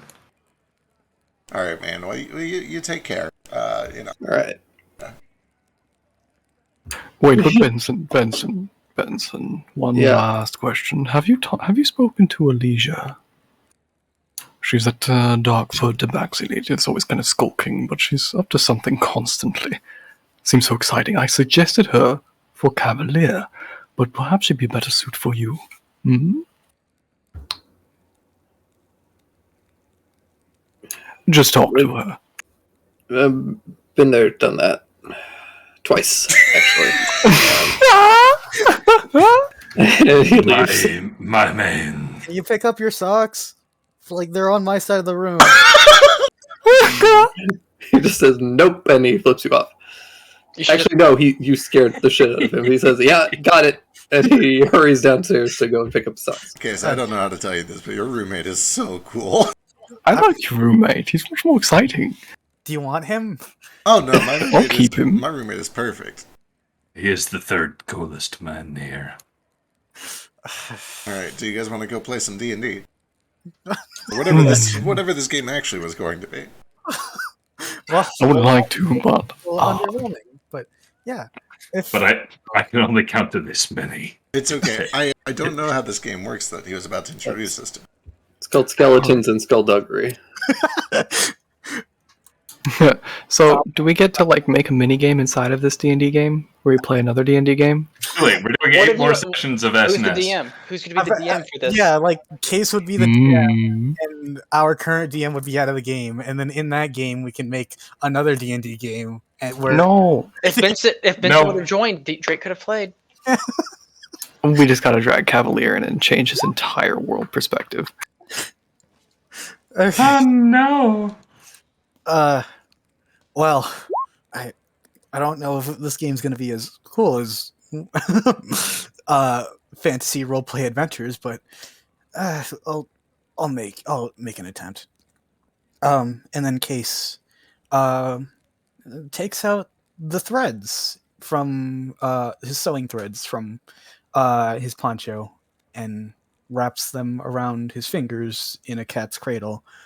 And then he pulls one of them a little tight, and you can see some blood dripping out of the finger that he pulled a little more. Case, what are you doing? Just demonstrating, asking you to be careful too. These are razor sharp. I do not think dice work this way. No, absolutely not. This is not what we're playing. We're not playing dice. It's like, Oh, are you trying to? Oh, is it like we stick our hand in and try to pull it out before you cut our hand off? I'd imagine you could cut your hand off if you're like this destructive. What is this game? Who taught you if- this game? if you must start, begin by cutting off Nietzsche's hands. This I will I'm watch. joking, by the way. The most you could probably get is a paper cut, but just be careful. The wires are razor sharp. Yes, I see you are bleeding. Gonna What- gonna put my hand in the loop and stare directly into Case's eyes. All right. Your objective is to take it from my hands and put the cat's cradle into yours with the least amount of damage. I thought you were going to cut off my hand. I will not be doing that tonight. Boo! Cut his hand off. Cut my hand off, coward. Wait, actually, maybe don't, since he's As- like really No, damaged. no, it's okay. I don't want to make Case cry, and he would. I would absolutely cry if I cut your hands off. What are Well- you going to hold me with? So here is another way to make Case cry. It's very, very funny. Just gonna smooch him right on the nose. And with that is where we're going to leave the session for today. Oh my goodness, we had so much fun. It was a good time. I'm so confused. Yeah, I don't know what you guys are doing next week, so So Neither do we. we have a lead on the book. We have Do we? I mean, we kind of. a little bit. It's probably like a solid 4 out of 10, honestly. there's a couple of leads you could follow. So Yeah. we have things that we can do besides just being dipshits, which we're very good at, by the way. So I imagine we're going to do some dipshittery and also follow up on at least one of those leads. Can cool. Cavalier get laid? God damn it. Absolutely not. No! Perma virgin. Mathematically impossible. Drake, Drake, you're making this so difficult. I don't know if I want it more, if Kala wants it more anymore. I'm so I confused. feel like it's good enough as a joke, and then it's just you And then, want- yeah. you can't have it now. You want it. And then, yeah, it's kind of like that. Like I just like why doesn't have to be like this. So the important thing about DMing is that you have to just say no a lot of the time, because that makes the yes a lot sweeter.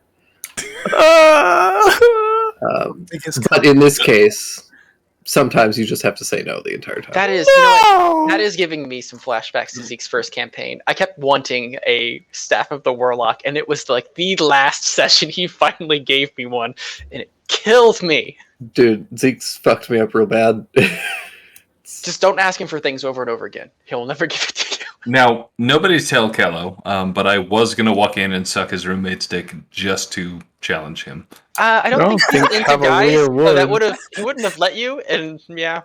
He wasn't there. He's also 1.5 feet tall, so he cannot say no to what is literally a sex crime. By the way, viewers, don't do sex crimes. Are there viewers? Where are we right now? What's happening? There's a couple. there's a few. And Well. I love you all. Don't be like Bloodless. He's literally terrible people. That is the whole point of this character. He's the worst person here. Speaking of, I might need you to re-roll a new character. Just be prepared. Oh, for sure. Yeah, I'm totally ready for that. Yeah, Just in case. just in Why? case. Hmm. Don't worry about it. Find out. Don't worry about it. Don't worry Oh about it. no! We'll see.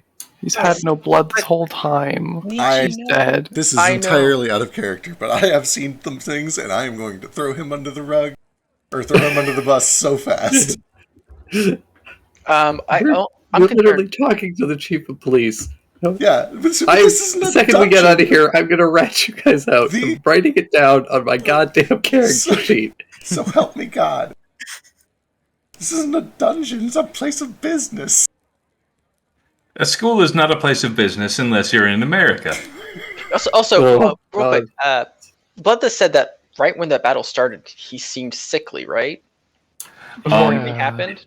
He was casting magic, and But it was before you cast any magic. It was like just as you were like running up. yes, because he just learned magic and was throwing up blood. Oh. Hi, I'm Bloodless, and I'm Fighter 6, and have no levels nor anything else. Consumption. Oh God, what's happening? He has some Don't worry about it. special magic. Oh boy. Just in case. Existential dread. I'm gonna pack that away in a nice little neat box and hide it under my bed, and look over to Cavalier with a glare. By the way, Gallo is trying to make amends with Cavalier now. He just wants to understand why he is the way he is. He just wants to be normal friends. Like that, Gallo. He has to be normal Gallo friends is- now. Gallo is like the most judgmental human being No, that could possibly exist. No. I don't know. No offense to the case, but there's been some times where Case has walked up and been like, "Why do you look like shit? You could be in so much." There's Case. So the thing is that Case is like a dick, but Callum is just like harsh, judgmental. What? I don't know. No. I don't know how. Gallo is literally the worst roommate, so... No. Yeah, so he did walk in on him masturbating, saying like, "Wow, you're doing it." Like, I I see. No. what you're saying. Let me give you a little perspective. He just wanted to show him that there is better ways to the world. He wanted to enlighten this dude.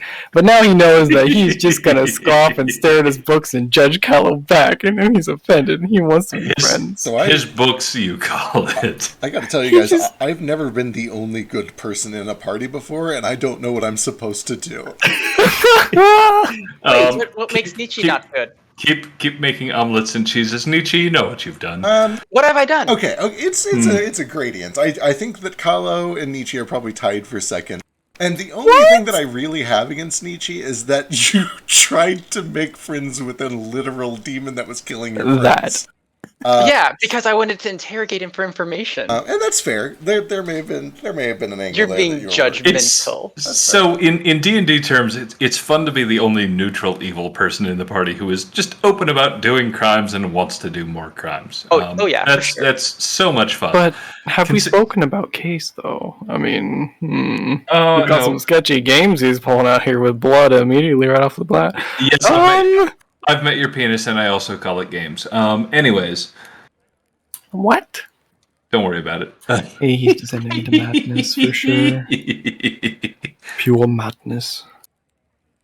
But yeah, Case is also creepy, but he's also like, adorable at times, and then he's like really creepy, and then he's adorable. I don't know what to think Oh about yeah. Case. This is a good boy. To be clear, we have three creepy neutrals. We have one genuinely, I think, evil, and then I'm the only person playing a good character. What? Okay, Wait, okay, so what who's makes evil? It's not Kahlo. Don't be mean. No, it's I think it's Bloodless. Bloodless. It's definitely Okay, Bloodless. okay. What makes Nietzsche creepy? Um, Have you met Nietzsche? You Have have you an met Oni Nietzsche? mask. to be clear, The purpose of those masks is to be scary and intimidating. Yeah. Like, Literally. Also- that's used in fights. Need I remind you, I put you in a tie for the second nicest person in the party. Yeah. I'm just saying, it's But weird. I'm just saying the creepy Who's the part. nicest? I've never been the, moral backbone Yeah. of a party, and I'm not prepared for this shit. Yeah, it is pretty it's great. a lot of fun though. When you get into it, I mean- you're just like, but my friends are all terrible, but I like them. God, But I mean, full mean, you don't have to be morally obligated for anything. You're just Just saying. that spice into your cooking, and then it'll be like that episode of Adventure Time where they convince Finn to steal. I want to steal. you're Just very, very sensually stroke Full Mean's whiskers and say, I will do all of the crimes. it's like the over the garden wall. I want to steal. Yup. No, you guys have a bad impression of Carlo. No, for I think- the record, I'm being harsh. I think that Carlo is totally fine. Although I do kind of agree that every now Hello and is then a he comes. delight, but also the worst roommate. Apollo has antagonized me. Okay, I would say Case is probably the worst one because he's literally threatened. Yeah. Yeah. Carlo has impressions have been made on Carlo by his noble upbringing, and that pushes buttons. All right. In Case's defense, Case's roommate is also a little terrible. Oh, True. He's the absolutely. coolest person in the school, but he is also truly deplorable and terrible. He's so I don't even- slimy. I don't even know my roommate. He's just some guy who lives in my room. I never see him. Can we explore Kingdom's room? You've been Nietzsche. in your room once this entire semester. So there was literally one semester in college where I spent 2 weeks straight sleeping in my friend's dorm because I hung out there all the time and only went back to my dorm for clothes. My roommate really had a steal of a roommate back then. Yeah, but I want to explore Nietzsche's roommate just a little bit. I need to know about him. I don't remember, or her. It's a him. He's a bird. He's a Oh chicken. yeah, you got a drumstick. I mean a chicken. I mean Goro. Yeah.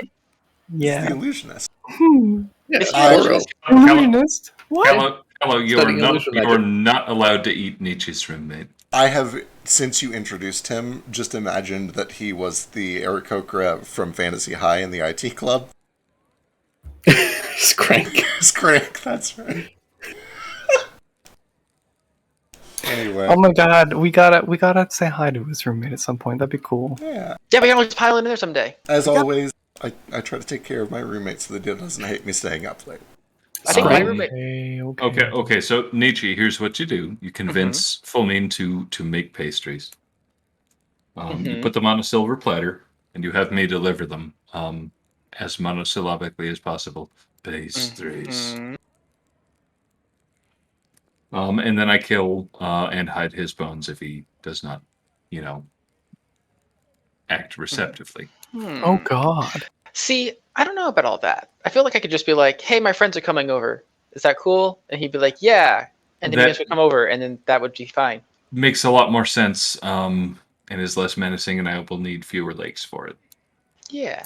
Can I? Okay, I just want to put out there that Carlo is going into this whole terrible experience with his roommate with wholesome intentions that he just doesn't understand. I think that's what I. He genuinely thinks that he's going to help him by this, but he Right. comes off as the worst. Right. And to be very clear, I think that Carlo is great and not evil at all. He has a weird upbringing and it rubs off. He just It makes me makes wonder. for a if Cal- terrible roommate. Is Paolo projecting? Does Paolo need love? Oh. Gallo needs somebody to teach him how to masturbate. Is No, what this is actually like. Well, just invite him to a circle jerk. It'll be fine. We've been practicing our technique for a week and a Once half. again, the spearfisher. Oh god, spearfishing. You Fine. guys, No. you guys are in college, so you do have to play Soggy Biscuit at some point. No, refuse. That's how that works, right? I No, went to college this and would never be played the it. worst. So. Dorms when I went to college, so I don't know what This. that's. Oh god, this would be the worst because full mean would make it spicy.